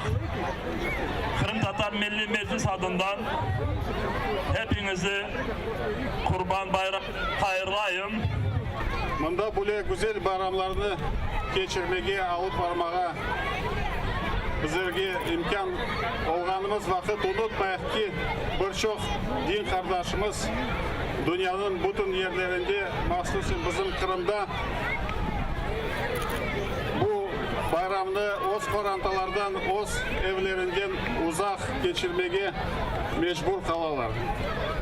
Onlarını hem dualarda hem de bizim işlerimizde unutmayık ve hem onların hem de bizim güzel vatanımızın en yakın vakitte serbest olmasını Rabbimizden dileyimiz, niyaz edemiz. Ишғал етілген Қырымдан көчмеге мечбур olған Қырым татарлар әвеллері туылған ярымадада Құрбан байрам насыл қаршыланғанын хатырлайлар. Олар Аллах оларының дуаларына ешітіп, оларға бұтын имтиянлардан кечмеге ярдым етежегіне умут ете. Поздравляю от души всех мусульман Крыма, в частности, так как мы скучаем по Крыму, находясь здесь. Вот. Пусть Аллах будет доволен, пусть Аллах примет все наши жертвоприношения, которые мы сделали искренне ради Аллаха в этот день. Я хочу, пользуясь моментом, передать огромный привет жителям Крыма, всем знакомым, родственникам, всем мусульманам, которые находятся сейчас в Крыму. Огромный привет. Пусть Аллах окажет поддержку всем мусульманам, которые находятся на территории Крыма и находятся в тех местах, где они притеснены. Иншаллах, все будет хорошо. 7-ші сене биңлерже Қырым татарлары Құрбан байрамыны ватандан ұзақта қайд етмеге мejbur, ама олар азат Қырымға мұтлаққа қайтып, анда байрамларны қаршылайжағына инаналар.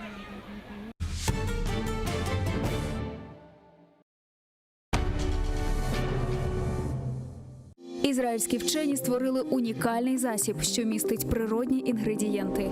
Краплі імуноков покращують імунітет при коронавірусних та респіраторних захворюваннях, а також сприяють полегшенню постковідного синдрому. Імуноков – надійна допомога.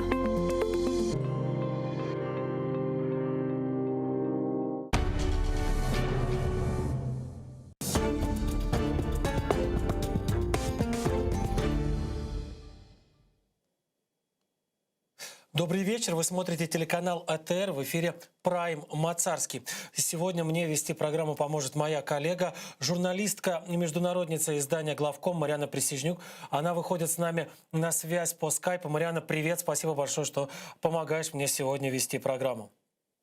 Добрый день, коллеги. Спасибо за такую возможность.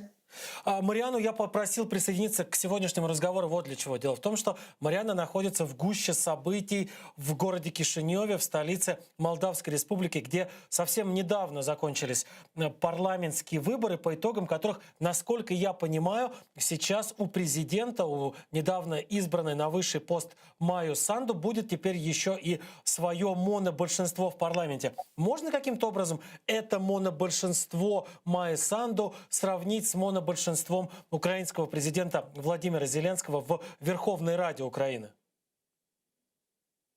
Вы абсолютно правы. Проводя такие параллели, я нахожусь в Кишиневе на самом деле уже давно, с конца апреля, наблюдая за тем, как разворачиваются события в соседней республике. И действительно, я не один раз слышала и от экспертов, и от бывших, и новоизбранных депутатов, что опыт Украины им очень пригодился. Но этот опыт в Молдове рассматривают и как возможность возникновения новых рисков, и как окно возможностей, конечно. Наши коллеги рассчитывают избежать ошибок, которые допускали наши депутаты, и надеяться на лучшее.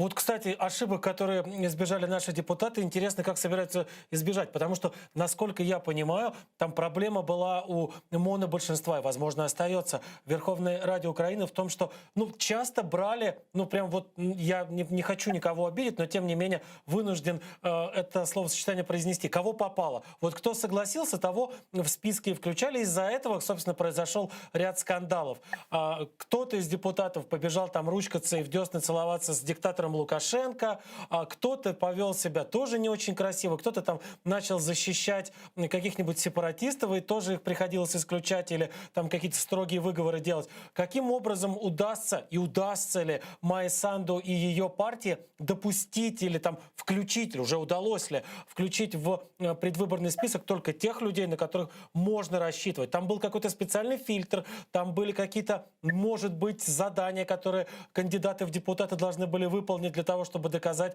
свою способность и свою возможность законодательной деятельностью заниматься качественно и добросовестно. Очень интересный вопрос, и я здесь могу сказать, что досрочные парламентские выборы, скорее всего, напоминали третий тур президентских, в которых и победила госпожа Санду. Надежды на монобольшинство — это, конечно, был главный план, цель, которую ставили перед собой депутаты пропрезидентской политической силы, и поэтому они не вступали ни с кем ни в какие блоки, союзы со своими бывшими друзьями, партнерами, собственно, чьей помощью они и прошли такой путь, который привел их к монобольшинству.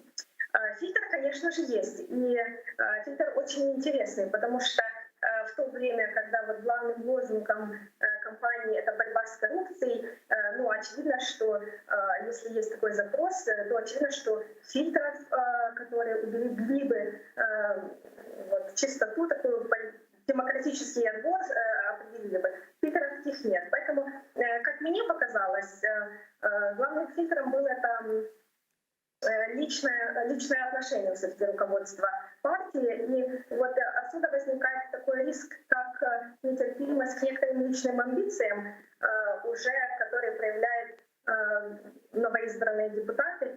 И это, собственно, и будет риск, который был и в Украине, и он повторится в Молдове, что монобольшинство в таком количестве, когда политическая сила заходит в парламент, она будет дробиться в какой-то степени и будут формироваться такие некоторые более мелкие центры принятия решений в партии.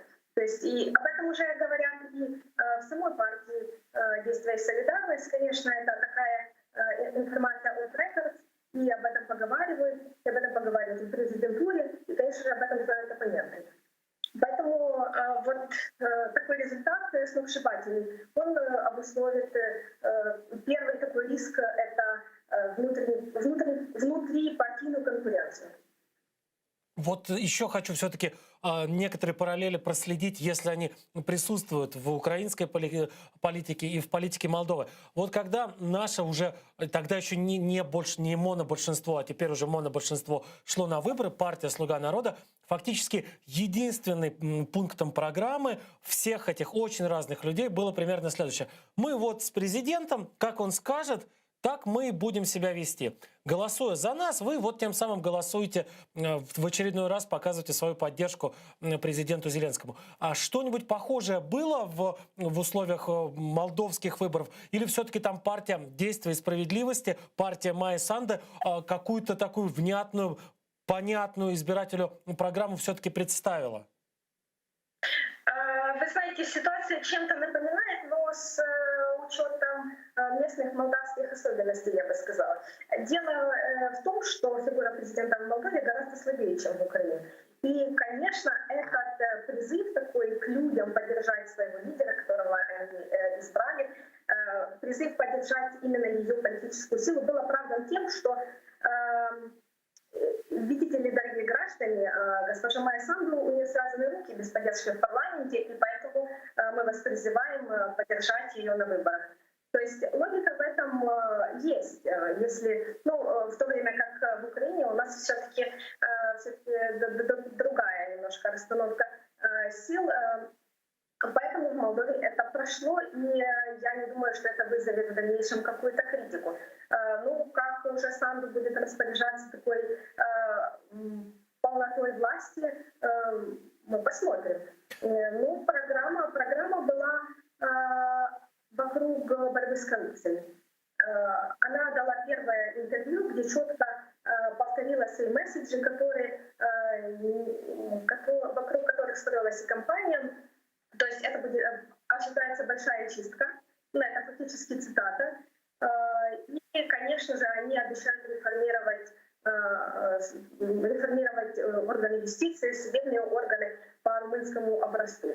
То есть это вот такая повестка на ближайшие дни. Ну, я бы посоветовала, конечно, смотреть на то, чьи головы полетят в первую очередь, и это, конечно, определит и дальнейший ход мыслей. Вот по поводу обещаний, по поводу программы еще стоило бы, наверное, как мне кажется, уточнить. Ведь Майя Санду, она не новичок в политике. И по большому счету она бы могла, наверное, там отсылать избирателей и напоминать им о каких-то своих достижениях. Например, во время ее, пускай недолго, но все-таки работы в качестве премьер-министра. Тогда, в 2019 году, когда Майя Санду была во главе правительства, у нее были какие-то прорывы, ну вот, например, в борьбе с коррупцией, в том самом, на что она сделала ставку сейчас на парламентских выборах? Вы знаете, я здесь начну немножко издалека, но постараюсь не затягивать. Вся молдавская политика строится на таком главном центральном антигерое, антиобразе олигарха, бывшего руководителя Демократической партии Влада Плохотнюка. И даже после того, как в 2019 году вследствие коалиции госпожи Санду и социалистов демократы, в принципе, как политическая сила, были умножены на 0, а Влад Плохотнюк скрылся из страны, покинул Молдову, говорит, что он сейчас находится в Турции, но это представляется как главное достижение не только Майи Санду, но и всеми условно проевропейскими политиками, что вот мы освободили якобы страну от узурпации власти демократами и непосредственно Владом Плохотнюком. Но, на мой взгляд, это слишком упрощение, и поэтому, возможно, некоторые мои молдавские коллеги здесь меня бы покритиковали, потому что у них непосредственно есть опыт проживания в этой стране постоянно, и они сталкивались с этими вещами, за которые против которых голосовали. Но все же после 2 лет, когда господин Плохотнюк и когда демократы уже не находятся при власти, все равно вот этот вот такая драматургия, построена на антигерое, она является центральной вот с точки зрения вот, в рамках того вопроса, который вы спрашиваете, вот о результатах. Это и представляется результатом, что вот мы объединились, мы выгнали узурпаторов в нашей стране, и дайте нам еще больше возможностей, чтобы мы показали дальнейший результат. Вот это такая многоходовая конструкция, как общение с гражданами, я бы сказала. А Влад Плохотнюк, он действительно такое воплощение зла? Он действительно такая голова коррупционного спрута? Или он может быть, я вот просто предположу, как Джордж Сорос был в свое время для Орбана в Венгрии, для людей из окружения Орбана в Венгрии, просто удобная какая-то мишень, на которую можно списать все собственные провалы, на которую можно переключить недовольство людей. Благодаря, фигура, из которой специально лепят врага для того, чтобы потом этого врага триумфально победить. Вы знаете, мне кажется, что скорее да, чем нет, потому что все-таки демократическая партия пришла к власти демократическим путем, извините за тавтологию, она имела своих избирателей в парламенте, они голосовали какие-то законы, граждане их избрали, и потом им что-то не понравилось. То есть так бывает, но я не знаю, насколько ли здесь корректно говорить об узурпации власти, как это происходит вот на пике таких событий предвыборных, пик политических кампаний. Поэтому я бы не ориентировалась на такую концепцию всеохоплюючего зла. Скажите, пожалуйста, как, в принципе, какие надежды сейчас? Есть ли какие-то конкретные надежды, которые возлагают на Майю Санду и на ее партию избирателей? Я сейчас просто такое вот короткое сравнение пытаюсь в очередной раз провести с понятной всем нам украинской политикой. Вот избиратели Владимира Зеленского и избиратели его партии были очень разные люди. Одни считали, что Зеленский сейчас поведет страну в Евросоюз с ускоренными темпами. Другие считали, что он сейчас договорится там с Путиным, остановит войну там любой ценой. Одни считали, что он будет защищать русский язык, вернет русский язык там в медиа, отменит квоты и так далее. Другие считали, что нет, достаточно того, что уже сделано, пусть он на этом остановится. Насколько разный избиратель у Майи Санду, или все-таки и что объединяет вот этого самого избирателя Майю Санду и ее партии? Абсолютно разный избиратель, как и в Украине, как и везде, я думаю. Люди разные, со своими предпочтениями. И вот как им удалось их таргетировать правильно, чтобы собрать максимальную поддержку на уровне 52%, я напомню. Это и была тема борьбы с коррупцией. То есть люди хотят жить хорошо и очень быстро. И на эту тему у меня был очень интересный разговор с одним из депутатов «Действия и солидарность». Вот я напомнила им историю, как нашему на большинство, и вам, дорогие коллеги, напомню, что когда они начали штамповать законы и столкнулись с критикой и оппозиции, и многим такой темп не понравился. Хотя на самом деле люди и ждут быстрых решений. Но они иногда так бывает, что они не готовы к таким быстрым решениям. Вот Молдовы тоже ждут, но в Молдове не только разные избиратели, в Молдове еще и разная оппозиция. Поэтому мы все помним, как вела себя Европейская солидарность относительно партии Зеленского, «Слуги народа». И там появлялись такие и бешеный принтер, и очень много таких нарицательных образов, что, несомненно, повлияло и на восприятие партии, и на рейтинг, и так далее. Я думаю, что-то подобное будет и в Молдове, но с учетом того, что конструктивно и не очень будет оппозиция, но там находятся в оппозиции социалисты, и они, в принципе, треть парламента будут иметь. Я не знаю, насколько им удастся влиять на реальную какую-то реальное проведение политики. Все же 63 голоса из 101 — это удивительный аргумент. Но громко кричать и в какую сторону кричать им удастся. Но будем смотреть. То есть, получается, оппозиция в парламенте не заведена до роли вот таких вот крикливых персонажей, которые говорят, нам это не нравится, нам то не нравится, но повлиять они вряд ли на что-нибудь смогут. Или может быть, опять же, это только предположение, поскольку партия самой Майи Санду, как мы выяснили, не до конца монолитна, им удастся каким-то образом там, подковерными интригами, запугиванием и так далее все-таки внести раскол. Мне бы, если честно, совсем этого не хотелось. Я действительно всячески желаю Молдове, народу Молдовы пройти этот сложный путь реформ, дойти путь евроинтеграции до конца, стать богатой, успешной, демократической, развитой республикой. Но тем не менее, вот эти вот персонажи, которые сидят в оппозиции, ведь они, насколько я понимаю, такие как раз совсем не демократичные ребята. Да, как вам сказать, демократичные, они были демократично избранные, как они будут строить свой диалог, это же не зависит от того, каких взглядов они придерживаются. Это немножко другое, на мой взгляд. Я просто здесь позволю себе вот такой комментарий сделать. Что касается раскола, я бы не говорила, что это раскол. Это всегда существует человеческий фактор. Это фактор амбиций, и я просто добавлю лишь к вашим пожеланиям нашим соседям, что это действительно обновление политического класса, и я бы еще пожелала готовности к такого рода дискуссиям вокруг личных политических амбиций, и чтобы они не вставали выше интересов Молдовы. Потому что очевидно, что люди видят себя в каком-то продвижении, иначе бы они не шли в политику, и в таком пути они себя будут реализовывать. То есть я бы здесь также отметила, что важно, как будет назначено правительство. Насколько я знаю из своих источников и среди социалистов, и среди партии Санду, некий консенсус по поводу госпожи Натальи Гаврилицы, которая и подавалась как кандидатура на должность главы правительства, уже есть. И я ожидаю, что ее номинируют на этот пост. Как будет проходить голосование, конечно, будут определенные дискуссии вокруг этого, но, возможно,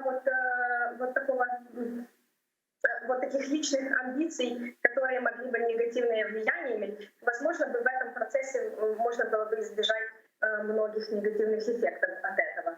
То есть кому какие должности достанутся, как будет взаимодействовать с оппонентами руководства партии Санду, как будут проходить консультации между фракциями. Это все на самом деле важно, потому что вот это первые будут недели, которые закладывают фундамент политическому диалогу, который будет разворачиваться, я надеюсь, в ближайшие года, потому что последнее время, последний период Молдова живет из года в год от выборов к выборам.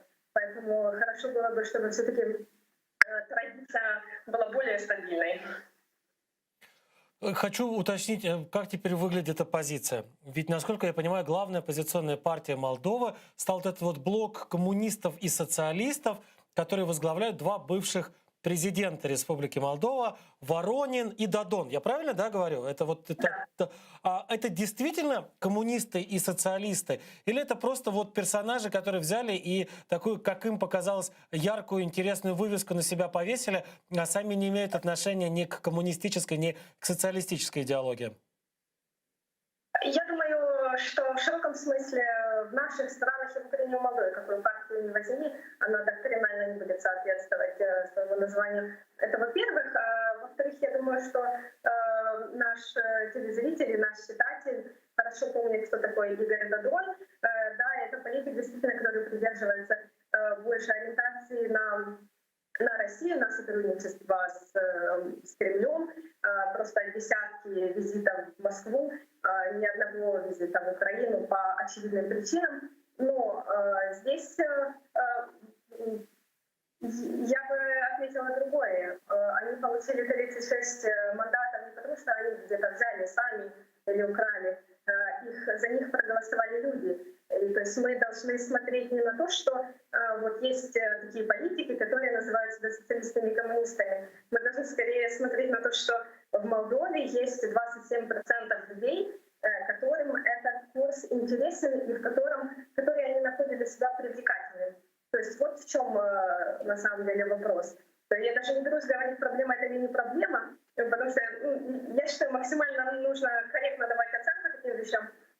Тем не менее, это будет оппозиция, которую вот, партия Санду получит в новом правительстве. И нравится нам это или нет, такие настроения есть, и они есть сильные. Слушайте, 27% это все-таки серьезные изменения, да? По сравнению с тем, что было, скажем, на прошлых президентских выборах, в которых тоже принимала участие Майя Санду, и в конце концов проиграла во втором туре тому самому Додону, той самой пророссийской позиции, на которой он стоит. Кстати, а вот мы можем теперь сказать, после того, как победила Майя Санду, после того, как победила ее партия «Действия и справедливости», что Москва проиграла, что Москва потеряла Молдову. Почему я спрашиваю? Потому что мы видели и можем себе представить, какие деньги, какие средства, какие там самые золотые, блестящие политтехнологи работали на Додона, на его команду, на его блок, на его партию и так далее. Я знаю, что в Молдове совершенно спокойно вещает российское телевидение, которое тоже, если рассказывает о Молдове, то она рассказывает ужасы про евроинтеграцию и про то, как прекрасно, хорошо и замечательно дружить с Россией и быть на поводке у Путина. И это не сработало. Это, то есть мы видим, что все эти деньги, все эти крики пропагандистов, вся вот эта вот мишура в итоге оказалась интересна там чуть больше, чем четверти избирателей. Все, конец, больше поворота к Москве не может быть никогда? Вы знаете, такой комплексный вопрос, и я постараюсь ответить по всем пунктам с небольшой ремаркой. У нас недавно был на Главкоме, мы делаем трансляции, и мы приглашали специально обсудить эту тему Романа Цымбалюка, чтобы он нам рассказал, как в Москве, какая реакция в Москве на проигрыш господина Додона. Вы знаете, знаете, по результатам нашей беседы никакой реакции в Москве особой не было. Потому что они так заняты Украиной, что им, в принципе, не до Молдовы. Но все-таки угрозы об экономических эмбарго, какие-то экономические давления, вот вокруг этого комментарии появлялись. То есть, сказать, что это какая-то будет особая позиция, я тоже бы не бралась, потому что вот и во времена Игоря Додона мы постоянно сталкивались с этими, то есть не мы, наши друзья из Молдовы, наши соседи постоянно сталкивались, проживали вот такое давление экономическое, которое Россия традиционно использует по отношению к тем, чью дружбу она хочет завоевать, так сказала, в прямом смысле. Что касается компаний, я не видела это изнутри, как происходит непосредственно вот такая российская поддержка. Но исходя из того, что мне говорили коллеги, что рассказывали эксперты, люди, которые непосредственно брали участие в этом, когда приезжают российские политологи в Молдову, они настолько не понимают местных особенностей, что вот видение минус 20 лет. В то время как партия Санду, они обратились за таким политическим консалтингом к румынской одной известной фирме, которая им обеспечила таргетирование на очень высоком уровне и в Фейсбуке, и разработка политического контента вот во время кампании. Это дало результат, конечно, мы видим. И если даже в Фейсбуке сравнить, как происходило общение в социальных сетях, вот такое влияние по образцу слуг народа, скажем так, это даже социалисты даже рядом не стояли с тем, какую работу сделала команда Санду. Но, конечно же, дезинформация, фейки присутствует, потому что присутствуют российские телеканалы. Но это не проблема выборов, это перманентная проблема. Они здесь постоянно работают. То есть ситуация с дезинформацией, она, как сказать, она подпитывает вот эти чувства на постоянной основе, но социалистам не удалось это капитализировать в ходе политической кампании. То есть из-за отсутствия вот такого глубокого понимания политического маркетинга. То есть в то время как политическая сила Санду, не имея такой информационной подушки на постоянной основе, вот они сумели профессионально создать и организовать свою работу. Вот это очень важно понимать, вот это соотношение таких ресурсов, потому что пропаганда никуда не денется. И вот это 27 этих процентов, которые есть, возможно, есть и действительно люди, которые всем сердцем болеют за такой курс, абсолютно это их выбор, но дело в том, что эффект от пропаганды, он математически доказан, что это действительно процент людей, которые обмануты, зазомбированы и вот идут по такому, руководствуются ложными представлениями о некоторых вещах. Вот если посмотреть на карту Молдовы, как раз вот ту электоральную карту, которую в последнее время часто показывают в медиа, которую можно найти в интернете, то можно обнаружить две аномалии, две такие избирательные аномалии. Одна аномалия связана с Приднестровьем, мы чуть попозже об этом поговорим, а другая аномалия связана с Гагаузией. Там в Гагаузии, по-моему, 80, а то и даже больше 80% проголосовали как раз за этот самый блок Воронина-Додона, блок коммунистов и социалистов. С чем связаны такие результаты? Я просто могу вспомнить, что там несколько лет назад мне один мой знакомый как раз из Молдовы, журналист, объяснял, что очень долгое время играли на национальных страхах гагаузов самые разные политики, объясняя им, что если вы будете сейчас голосовать за проевропейских или прорумынских политиков, то Молдова очень скоро вольется в большую Румынию, и вы, как национальное культурное меньшинство, просто растворитесь в гигантском Румынском море. Поэтому голосуйте за нас, мы будем держать Молдову в нынешних границах, и, соответственно, ваш голос будет более-менее слышен. Эти страшилки и сейчас работают? Они и сейчас применяются политиками? Да, абсолютно. Готовясь к разговору с вами, я как раз читала статью о том, что думает молодежь Гагаузии о выборах в Молдове. И вы знаете, там был очень интересный момент. о том, что вот эти страшилки против НАТО, про меньшинства, про все вот эти грязные нарративы, которые распространяются против Запада и против Украины в частности. Да, Украина была важным элементом такой черной кампании и фейков. Но вернемся к Грузии. Больше передаются такие вещи от людей к людям, вот по словам этих героев этой статьи. И проблема в том, что молодежь не голосует. То есть молодежь, у которой есть возможность учиться в той же Румынии, в Болгарии, в Турции, потому что Грузия пользуется поддержкой Турции, например. То есть очень много возможностей увидеть другой мир за пределами Камрата, за пределами Грузии, за пределами Молдовы, в конце концов. И проблема в том, что люди, которые находятся в возрасте, которые уже не употребляют информацию с такой жадностью, как молодые люди, давайте так это назовем, они решают будущее, они решают, каким будет завтрашний день. И проблема в том, что молодежь остается пассивной. В Приднестровье ситуация абсолютно другая. То есть пассивность там не только относительно молодых людей, я бы сказала, это территория страха, потому что мне доводилось там бывать вот, в период этой предвыборной кампании, и если у нас это привычное дело, когда ты идешь по улице, иногда какой-то журналист делает какой-то репортаж, тебе могут подойти, задать вопрос, вот подол, там такое часто очень бывает. Кто может подойти? Это привычно. В Приднестровье можно заработать себе таким образом проблемы. И даже не потому, что это идет сверху, потому что люди чувствуют, вот, что какая-то тотальная слежка, могут возникнуть проблемы, что-то не то скажу. То есть это типичное настроение для вот, неподконтрольного региона. Территория страха и территория пассивности. Кто подходит, кто задает вопросы, кто мешает журналистской работе? Это какие-то тамошние там КГБшники, тамошняя полиция или это просто вот какие-то тетушки? Кто занимается такими вещами? Ну, например, я ездила с коллегами, они делали репортаж о предвыборных настроениях. Просто вы можете подойти к человеку, задать вопрос, он может позвонить куда следует.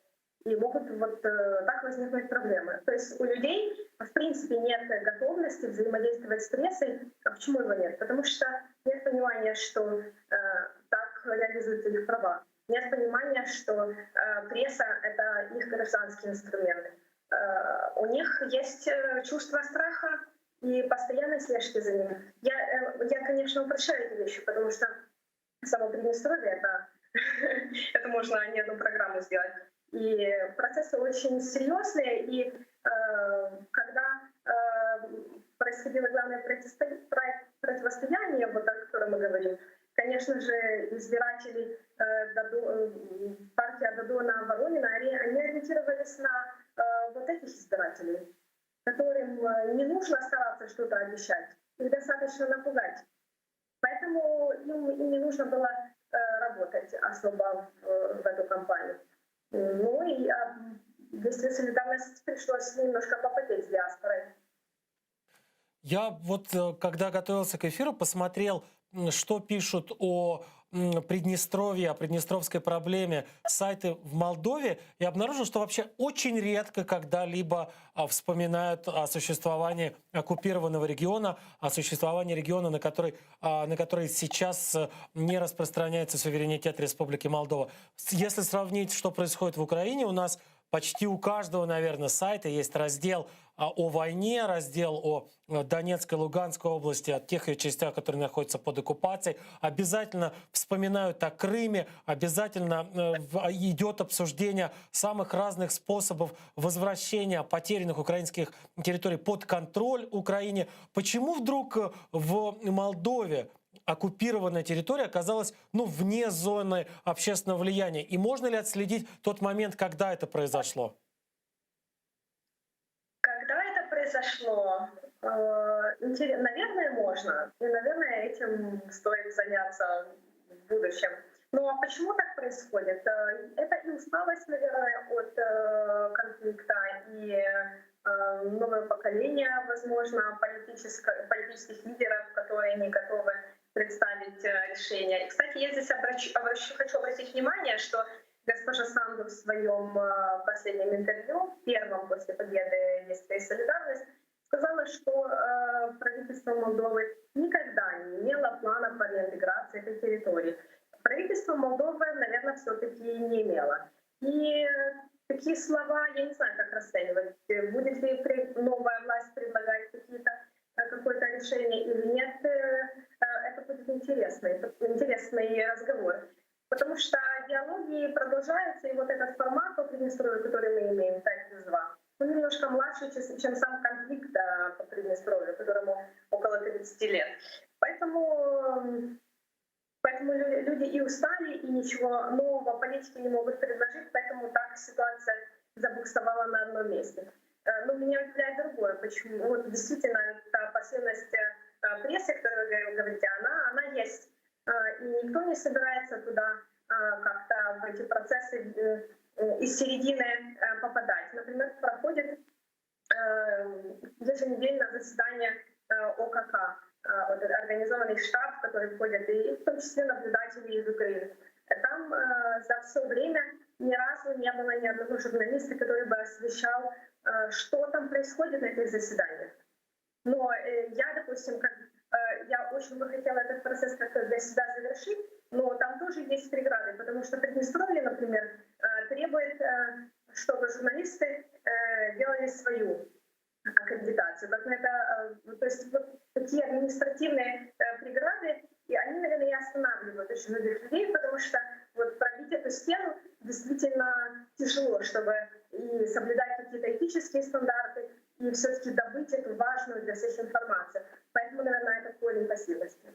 А как выглядит сейчас граница между Молдовой, между свободной частью Молдовы и вот той самой Приднестровской Молдавской Республикой, которая, ну, по большому счету, является оккупированной территорией? Там какой-то свободный проезд, проход, там какие-нибудь КПВВ, вроде тех, которые стоят на Донбассе и разделяют свободную территорию и оккупированную территорию? Или это вообще как сектор газа за стеной находится с пулеметными вышками? Вы знаете, если ехать со стороны Украины, можно объехать Приднестровье. Если ехать через Приднестровье, вы сначала пройдете Приднестровский пограничный пункт, там проверят документы, и потом, после того, как вы пройдете сквозь Приднестровье, молдавские пограничники также проверят ваши документы, и вы поедете дальше в Кишинев. Если ехать из Кишинева в сторону Украины, будет линия разграничения, где стоят, собственно, в ту сторону также, но это очень чувствуется, когда вот между берегами Молдовы активность миротворцев. Там российские военные, которые вооружены с автоматами. Очень много историй, когда они ведут себя более чем могут себе позволить. Вы проезжаете этот пункт, они на вас смотрят, заглядывают, потом молдавские пограничники в пропускном пункте неподконтрольного Приднестровья проверяют документы, дают вам миграционную карту, и вы на 24 часа, например, можете попасть в Приднестровье. И там себя ведете хорошо, ну и выезжаете обратно. То есть я, конечно, немножко иронизирую, но это происходит вот так. Это абсолютное ограничение свободы передвижения. И плюс люди в российской форме, которые стоят с автоматами. Для меня это, я чувствую на себе давление. Но вот я смотрю по своим коллегам, по людям, которые живут в Молдове, для них это уже не что-то такое, что вызывает какую-то эмоциональную реакцию. Действительно, привычка с этим жить, она уже сформировалась очень давно. Я помню, я когда-то несколько лет назад разговаривал с одним из моих коллег в Молдове, и мы обсуждали как раз в том числе вопрос неподконтрольных территорий.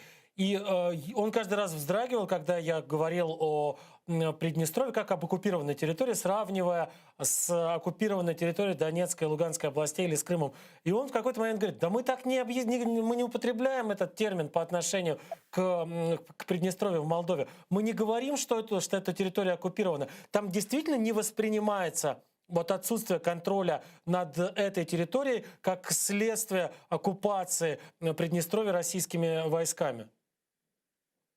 Что касается восприятия, сложно проводить такую единую оценку, если 27% избирателей голосуют за Додона, который, как правило, фотографируется с Путиным перед выборами, то есть это воспринимается как луч света. Я не сомневаюсь, что эти люди воспринимают это как оккупацию. И это только на правом берегу, свободном, как вы сказали. Что касается международно-правовой терминологии, я не готова сейчас точно сказать, как это определяет власть Молдовы для себя. Я знаю, что это есть решение на уровне Конституционного суда, есть решение ЕСПЧ, которое признает Россию, фактический контроль России за этой территорией. Есть очень много других дел, которые признают присутствие России. И в 2018 году, я напомню, демократы на Генассамблее ООН, кажется, господин Филипп, премьер-министр, который тогда был, он обратился к мировому сообществу с призывом вывести российские войска. Вот так история складывается. Как это действительно ли определяется оккупированная территория согласно правильной и корректной терминологии, это, конечно, лучше уточнить у юристов, которые занимаются. Я как раз здесь больше про ощущения, про то, как люди воспринимают, чем про то, как юристы трактуют те или иные там запятые в бумагах. Хотел, кстати, вот по поводу, если мы уже так взялись за Приднестровье, если мы взялись разбирать влияние Приднестровья на политику, на общественные настроения в Молдове, а кто из кандидатов, кто из партии или из кандидатов в президенты использовал как раз вопрос деоккупации Приднестровья и как использовали? Вообще в программах кандидатов и в программах партий как-то фигурировало Приднестровье? Или оно настолько уже находится на периферии общественного сознания, что люди там считают более важными проблемами что-то другое, а не оккупацию территории Молдовы? Тема Приднестровья, она воспринимается скорее наоборот, кому первому удастся обойти ее. Потому что конфликт возгорается вот просто от искры, вот на таком социальном уровне. Я здесь хочу сказать, что была одна партия АУР, это коалиция унионистских сил. Унионизм — это идея объединения Молдовы с Румынией. Это тоже очень интересная местная особенность. И они в ходе предвыборной кампании организовывали некоторые провокации около вот такой условной границы с Приднестровьем. Конечно же, это вызвало бурю эмоций со стороны приднестровских так называемых СМИ, так называемых, потому что это государственные контролируемые структуры, и в цивилизованном мире, в принципе, такого уже нет. И в Молдове всегда стараются сглаживать эти конфликты, чтобы не злить этих людей. То есть подход такой скорее, чтобы показать, что они одна сторона, и чтобы эти страхи как-то уменьшить. Страхи друг перед другом, страхи перед румынизацией. То есть общество настолько радикализировано, что эксплуатировать эту тему становится уже не то что взрывоопасно, а критически опасно. И была ситуация, когда один из политиков из партии «Действие и солидарность» назвал жителей Приднестровья сепаратистами. Что, в принципе, в рамках здравого смысла отвечает действительности, но его очень раскритиковали и в партии, конечно же, и в Приднестровье, потому что это провоцирует огромные социальные взрывы. Люди начинают нервничать, ругаться, это все переходит на уровень этих форматов переговорных, это все потом переходит дальше. И опять мы стоим на одном месте, и вот так уже 30 лет. Просто действительно, вот когда идет такой отрезок времени на десятилетия, то уже вот этот уровень радикализации страха, он гораздо очень отличается, чем тот, который у нас на Донбассе, конечно. Еще в Украине, на этих территориях, еще, знаете, вот запал есть. Мне доводилось пожить в Славянске, хоть там и тоже такие двусмысленные настроения, я бы сказала, но все-таки люди еще идейные и готовы отстаивать эти позиции. Здесь просто тотальная усталость, и любая искра может привести к тому, что вот просто пойдут ва-банк. Этого стараются избегать. Вы упомянули унионистов, тех людей, которые считают необходимым, не просто возможным, а необходимым объединение Молдовы и Румынии в такое большое государство, в большую супер-Румынию. Их, насколько я понимаю, вот я посмотрел тоже статистику по опросам общественного мнения в Молдове, таких было пару лет назад около 25% населения. Тех людей, которые считают необходимым присоединение Молдовы к Румынии. Скажите, пожалуйста, сейчас эти люди как-то представлены в органах власти, в парламенте, где-то, может быть, на каких-то на местах? И вообще, насколько эта идея популярна, и, может быть, какие-то колебания популярности этой идеи даже можно отследить? Вы знаете, когда Молдова пошла путем евроинтеграции, эта тема сама по себе стала абсорбироваться темой Евросоюза. И Румыния здесь проводит с каждым годом политику все умнее и умнее, потому что она показывает себя как адвоката Молдовы в Европейском Союзе. И это кардинально меняет вот такую фриковую идею унионизма, которая она была вот 5 лет назад, 10 лет назад, по рассказам более опытных коллег. То есть, конечно, сейчас эти люди есть, потому что всегда есть и запрос на такие спектакли. То есть, как, допустим, устроить провокацию под условной границей с Приднестровьем. На самом деле в этом же нет смысла. Но был смысл политический в том, чтобы показать, что мы будем ходить, кричать. Это вопрос энергии. То есть всегда есть избиратель вот с таким... с энергией большее количество энергии, чем нужно для конструктива. И это всегда выливается в какие-то шоу. Такие партии сейчас есть, но большинство избирателей, которые голосовали за их представителей, они все-таки перешли к Санду.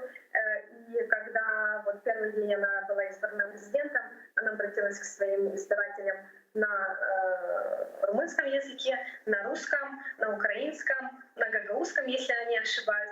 То есть она всем своим поведением демонстрирует, что собирается сшивать Молдову и ориентирована на всех представителей, которые проживают в республике, и будет учитывать все вот такие культурологические запросы. Но вот, конечно же, научная элита, экспертные круги, все понимают, что Молдова и Румыния — это единое культурное пространство, и поэтому лишний раз об этом кричать нет смысла, потому что все больше и больше людей разговаривают на румынском языке. Если вот даже 5 лет назад, когда я начала работать по этому региону, русского языка было достаточно. Сейчас уже все больше и больше людей просят тебя перейти на румынский язык корректно, если можно, и очень позитивно. Это приятно. Это все результат вот такого европейского пути, cultural diversity, собственно. И я думаю, что унионизм будет абсорбирован вот за счет этого. То есть будем встречаться с Румынией уже и жить в едином пространстве не в одной общей стране, а в одном общем Евросоюзе. Примерно так это должно выглядеть. Да, примерно вот так это и представляет и правящая партия. Кстати, а как воспринимают жители Молдовы Румынию и как в Румынии воспринимают Молдову? Есть ли какие-то несовпадения во взглядах друг на друга в двух соседних странах, в принципе, находящихся, как вы сказали, в одном культурном пространстве? Безусловно. Ну, мы уже затронули частично этот момент, когда анализировали Гагаузию и Приднестровье. Это территории, где Румыния выступает главной страшилкой. Вы знаете, интересный момент. В Тирасполе даже стоит памятник Тарасу Шевченко. Вот даже пусть Украина будет, лишь бы не Румыния. То есть вот такая антирумынская политика — это основа пропаганды в Приднестровье.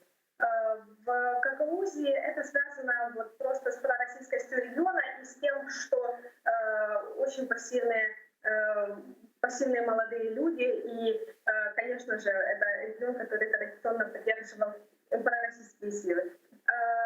В Молдове Румыния дает вакцины. Румыния дает огромное количество стипендий. Румыния дает им гражданство тем людям, родители которых были до прихода советских властей на эти земли гражданами Румынии.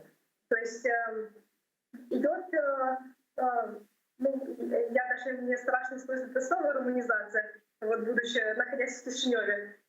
Поймите меня правильно, вот это такая румынизация вот правовыми механизмами за счет возможностей. Конечно, вот soft power, знаете, вот, и, конечно же, это меняет и восприятие людей.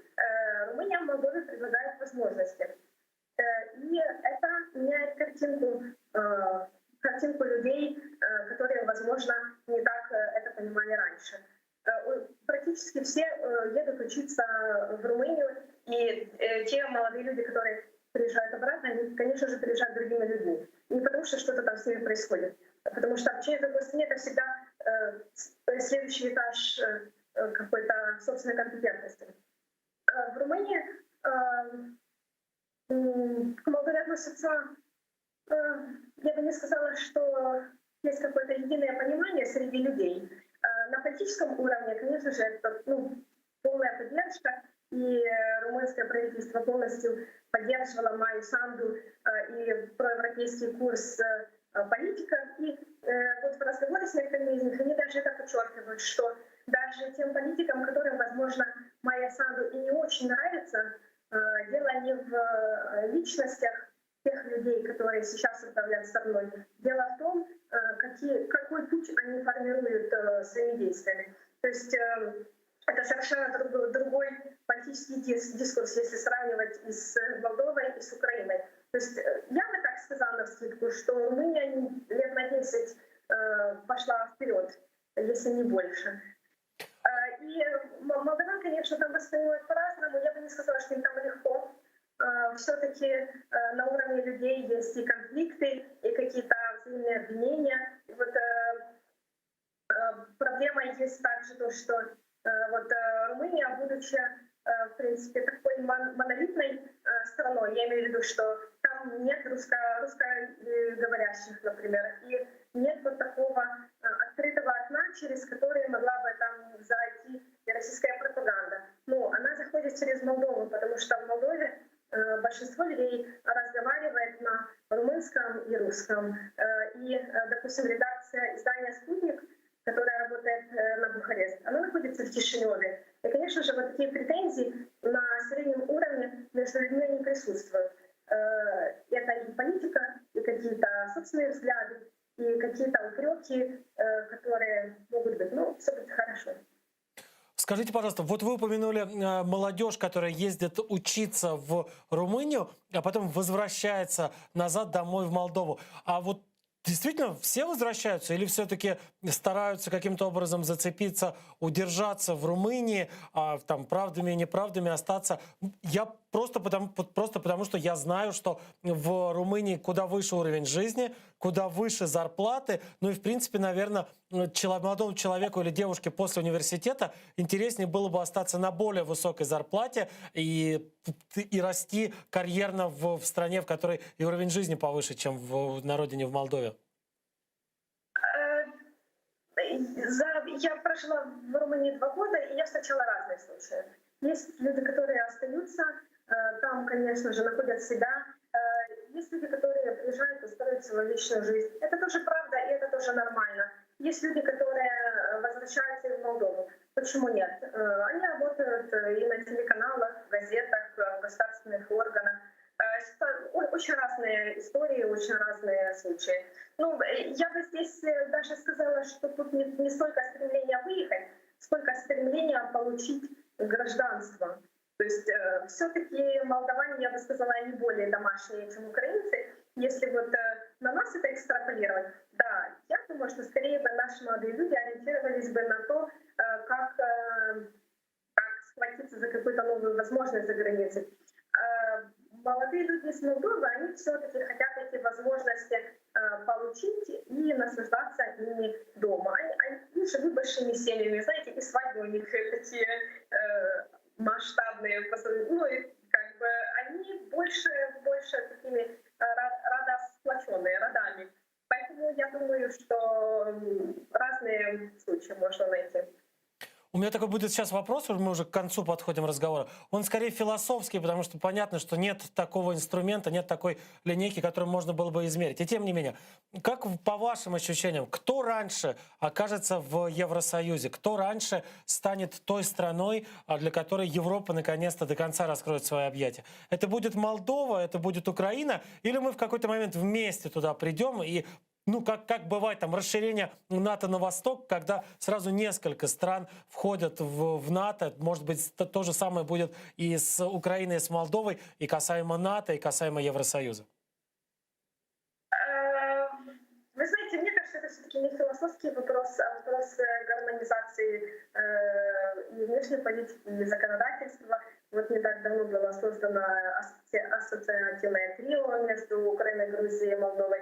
Я думаю, что именно с этой целью, но все-таки и Молдова, и Украина остаются связаны какими-то оставшимися международными соглашениями в рамках СНГ. И вот поэтому я именно говорю, что гармонизация должна произойти, чтобы не было никаких, наверное, и накладок, и обязательств, которые бы противоречили таким амбициям. Поэтому для этого создан такой формат. И, в принципе, вот Вышеградская четверка, когда страны этого альянса, это для этого и было создано, чтобы страны присоединились вот таким пакетом, пакетное решение. И после того, что мы видели в Беларуси, я думаю, что вот ассоциативное трио — это и есть продолжением вот тем политики восточного партнерства для наших трех стран, Молдовы, Украины и Грузии, именно для того, чтобы подготовить к каким-то следующим шагам. Спасибо большое, Марианна. Я напоминаю, что гостем сегодняшней программы «Прайм Моцарский» была Марианна Присяжнюк, журналистка, международница издания «Главком», которая вышла на связь с нами из Кишинева, из столицы Молдовы, и рассказала нам о том, что происходит сейчас в Молдове после парламентских выборах, на которых одержала сокрушительную победу партия действующего президента Майи Санду, партия «Действия и справедливости». На этом прощаемся. Всего хорошего. Счастливо.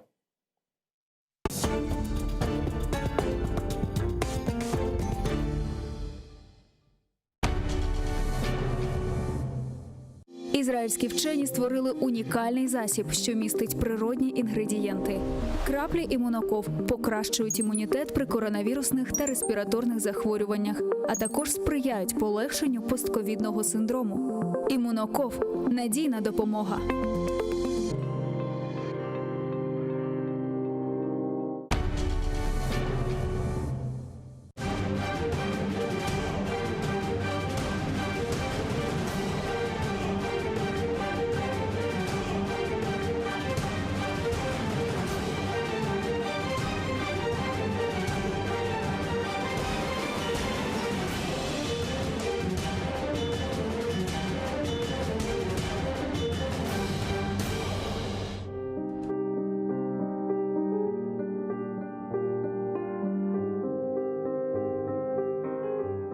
Эта женщина больна, эта женщина одна.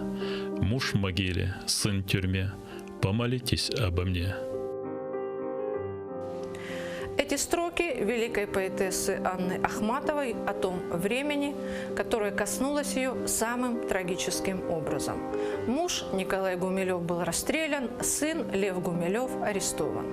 Но не только ее одну, очень многих, в той или иной степени всех, коснулся этот страшный период сталинского террора конца 20-30-х годов, апогеем которого стала эпоха Большого террора 1937-38. Я была тогда с моим народом, там, где мой народ, к несчастью, был. Целые семьи, лучшие, самые талантливые представители интеллигенции были уничтожены в тот период. Мы вспомним сегодня о семье музыкантов Рифатовых.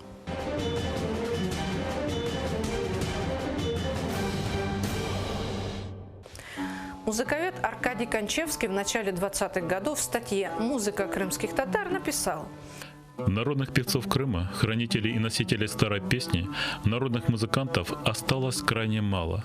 Всего несколько лиц. Умрут они и унесут с собой навсегда и остатки материалов по народному творчеству, которые служили бы ценным вкладом в общемировую культуру. Один из таких людей – Мамут Рифатов, музыкант и собиратель фольклора, родился 12 января 1860 года в Бахчисарае. Он получил духовное образование, учился в мектебе, затем в медресе, после чего преподавал в школе при мечети. Мамут был сторонником передовых методов обучения детей. С 1913 он преподавал родной язык для крымских татар в Бахчисарайской гимназии. Был знаком с самыми видными представителями интеллигенции, выдающимся просветителем, издателем, публицистом Исмаилом Гаспринским, педагогом, впоследствии видным общественным деятелем Асаном Сабри Айвазовым, филологом и историком Османом Ахчахрахлы, художником Усеином Баданинским, композитором Александром Спендиаровым, музыкантом и фольклористом Аркадием Кончевским, востоковедом Александром Самойловичем и другими. Мамут Рифатов прославился как музыкант. Он играл на сазе, струнном щипковом инструменте. Но более всех в этой семье известен третий сын Мамута Асан. Он родился в декабре 1902 по другим данным третьего года в Бахчисарае. Отец привил Асану и старшему сыну Медату любовь к народной музыке. Медат, родившийся в 1893 году, учился сначала в мектебе, а затем в знаменитом Зенджерлы медресе в Бахчисарае. В 1907 году он отправился на учебу в Стамбул. Во время обучения занимался публицистикой, журналистикой, переводом на турецкий язык русской литературы XIX – начала XX столетия.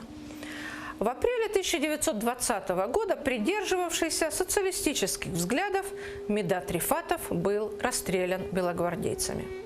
Вторым ребенком в семье Рифатовых был Ришат, окончивший Бахчисарайскую гимназию и учительские курсы, а затем преподававший в деревне Капсхор. В 1922-23 годах он работал в комитете помощи голодающим по Мголе.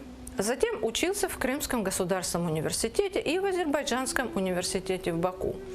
После чего вернулся в Крым, преподавал на рабфаке в педагогических техникумах Симферополя и Ялты. До 1937 года работал в Крымском радиокомитете. Свои первые музыкальные познания Асан получил у отца и старшего брата Медата. Они обучили его игре на фортепиано и скрипке. Как и его братья, Асан окончил Бахчисарайскую гимназию, а в 1922 году поступил в музыкальный техникум. Некоторое время он работает в Татайкойском педагогическом техникуме, где преподает музыку. При его участии в техникуме был создан духовой оркестр, для которого им были написаны различные музыкальные произведения. В 1925 году Асан Рифатов участвует в знаменитой археолого-этнографической экспедиции Бахчисарайского музея под руководством Усеина Баданинского. Он записывает крымско-татарский фольклор. Более 300 народных песен собрал и записал тогда музыкант.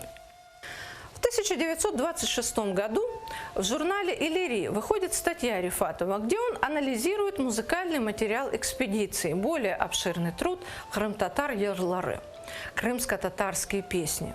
Он опубликует их в 1932 году.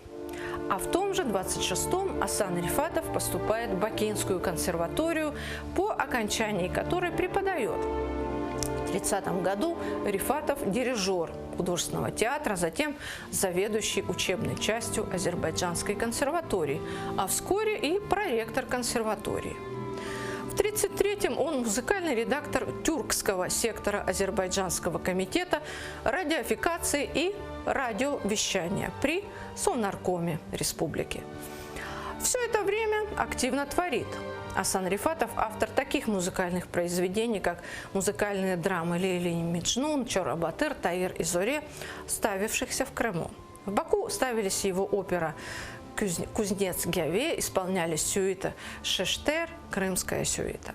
В 1935 году Рифатов возвращается в Крым, где, казалось, все складывается вполне успешно. В следующем году на Всесоюзном радиофестивале исполняются его произведения и произведения другого известного крымско-татарского композитора Яя Шерфетдинова. Тогда же в Москве вышла записанная на грампластинке его драма «Той Девамате» «Свадьба продолжается». Зимой 1937-го шли репетиции музыкальной пьесы «Арзы-Хыз» «Девушка Арзы». Массовые аресты крымско-татарской интеллигенции в начале рокового 1937 года обрывают его творческую карьеру. Тогда же, зимой 1937-го, в Баку арестован литературовед и тюрколог профессор Бекир Чобанзаде. А вскоре, в апреле 1937-го, арестован брат Асана Ришат. Через год та же участь постигла отца, глубокого старика Мамута Рифатова. На допросах следователи задавали братьям вопрос. К какому периоду относится оформление у вас контрреволюционных националистических взглядов? Ришат отвечал, что к националистам себя не относит, а Асан признал, что в молодости участвовал в деятельности организации «Берлик», а чуть позже, в период своей жизни в Баку, общался с Бекиром Чобанзаде. Впрочем, скоро признательные показания об участии в националистической организации студентов в Баку выбивают и из Ришата. 21 декабря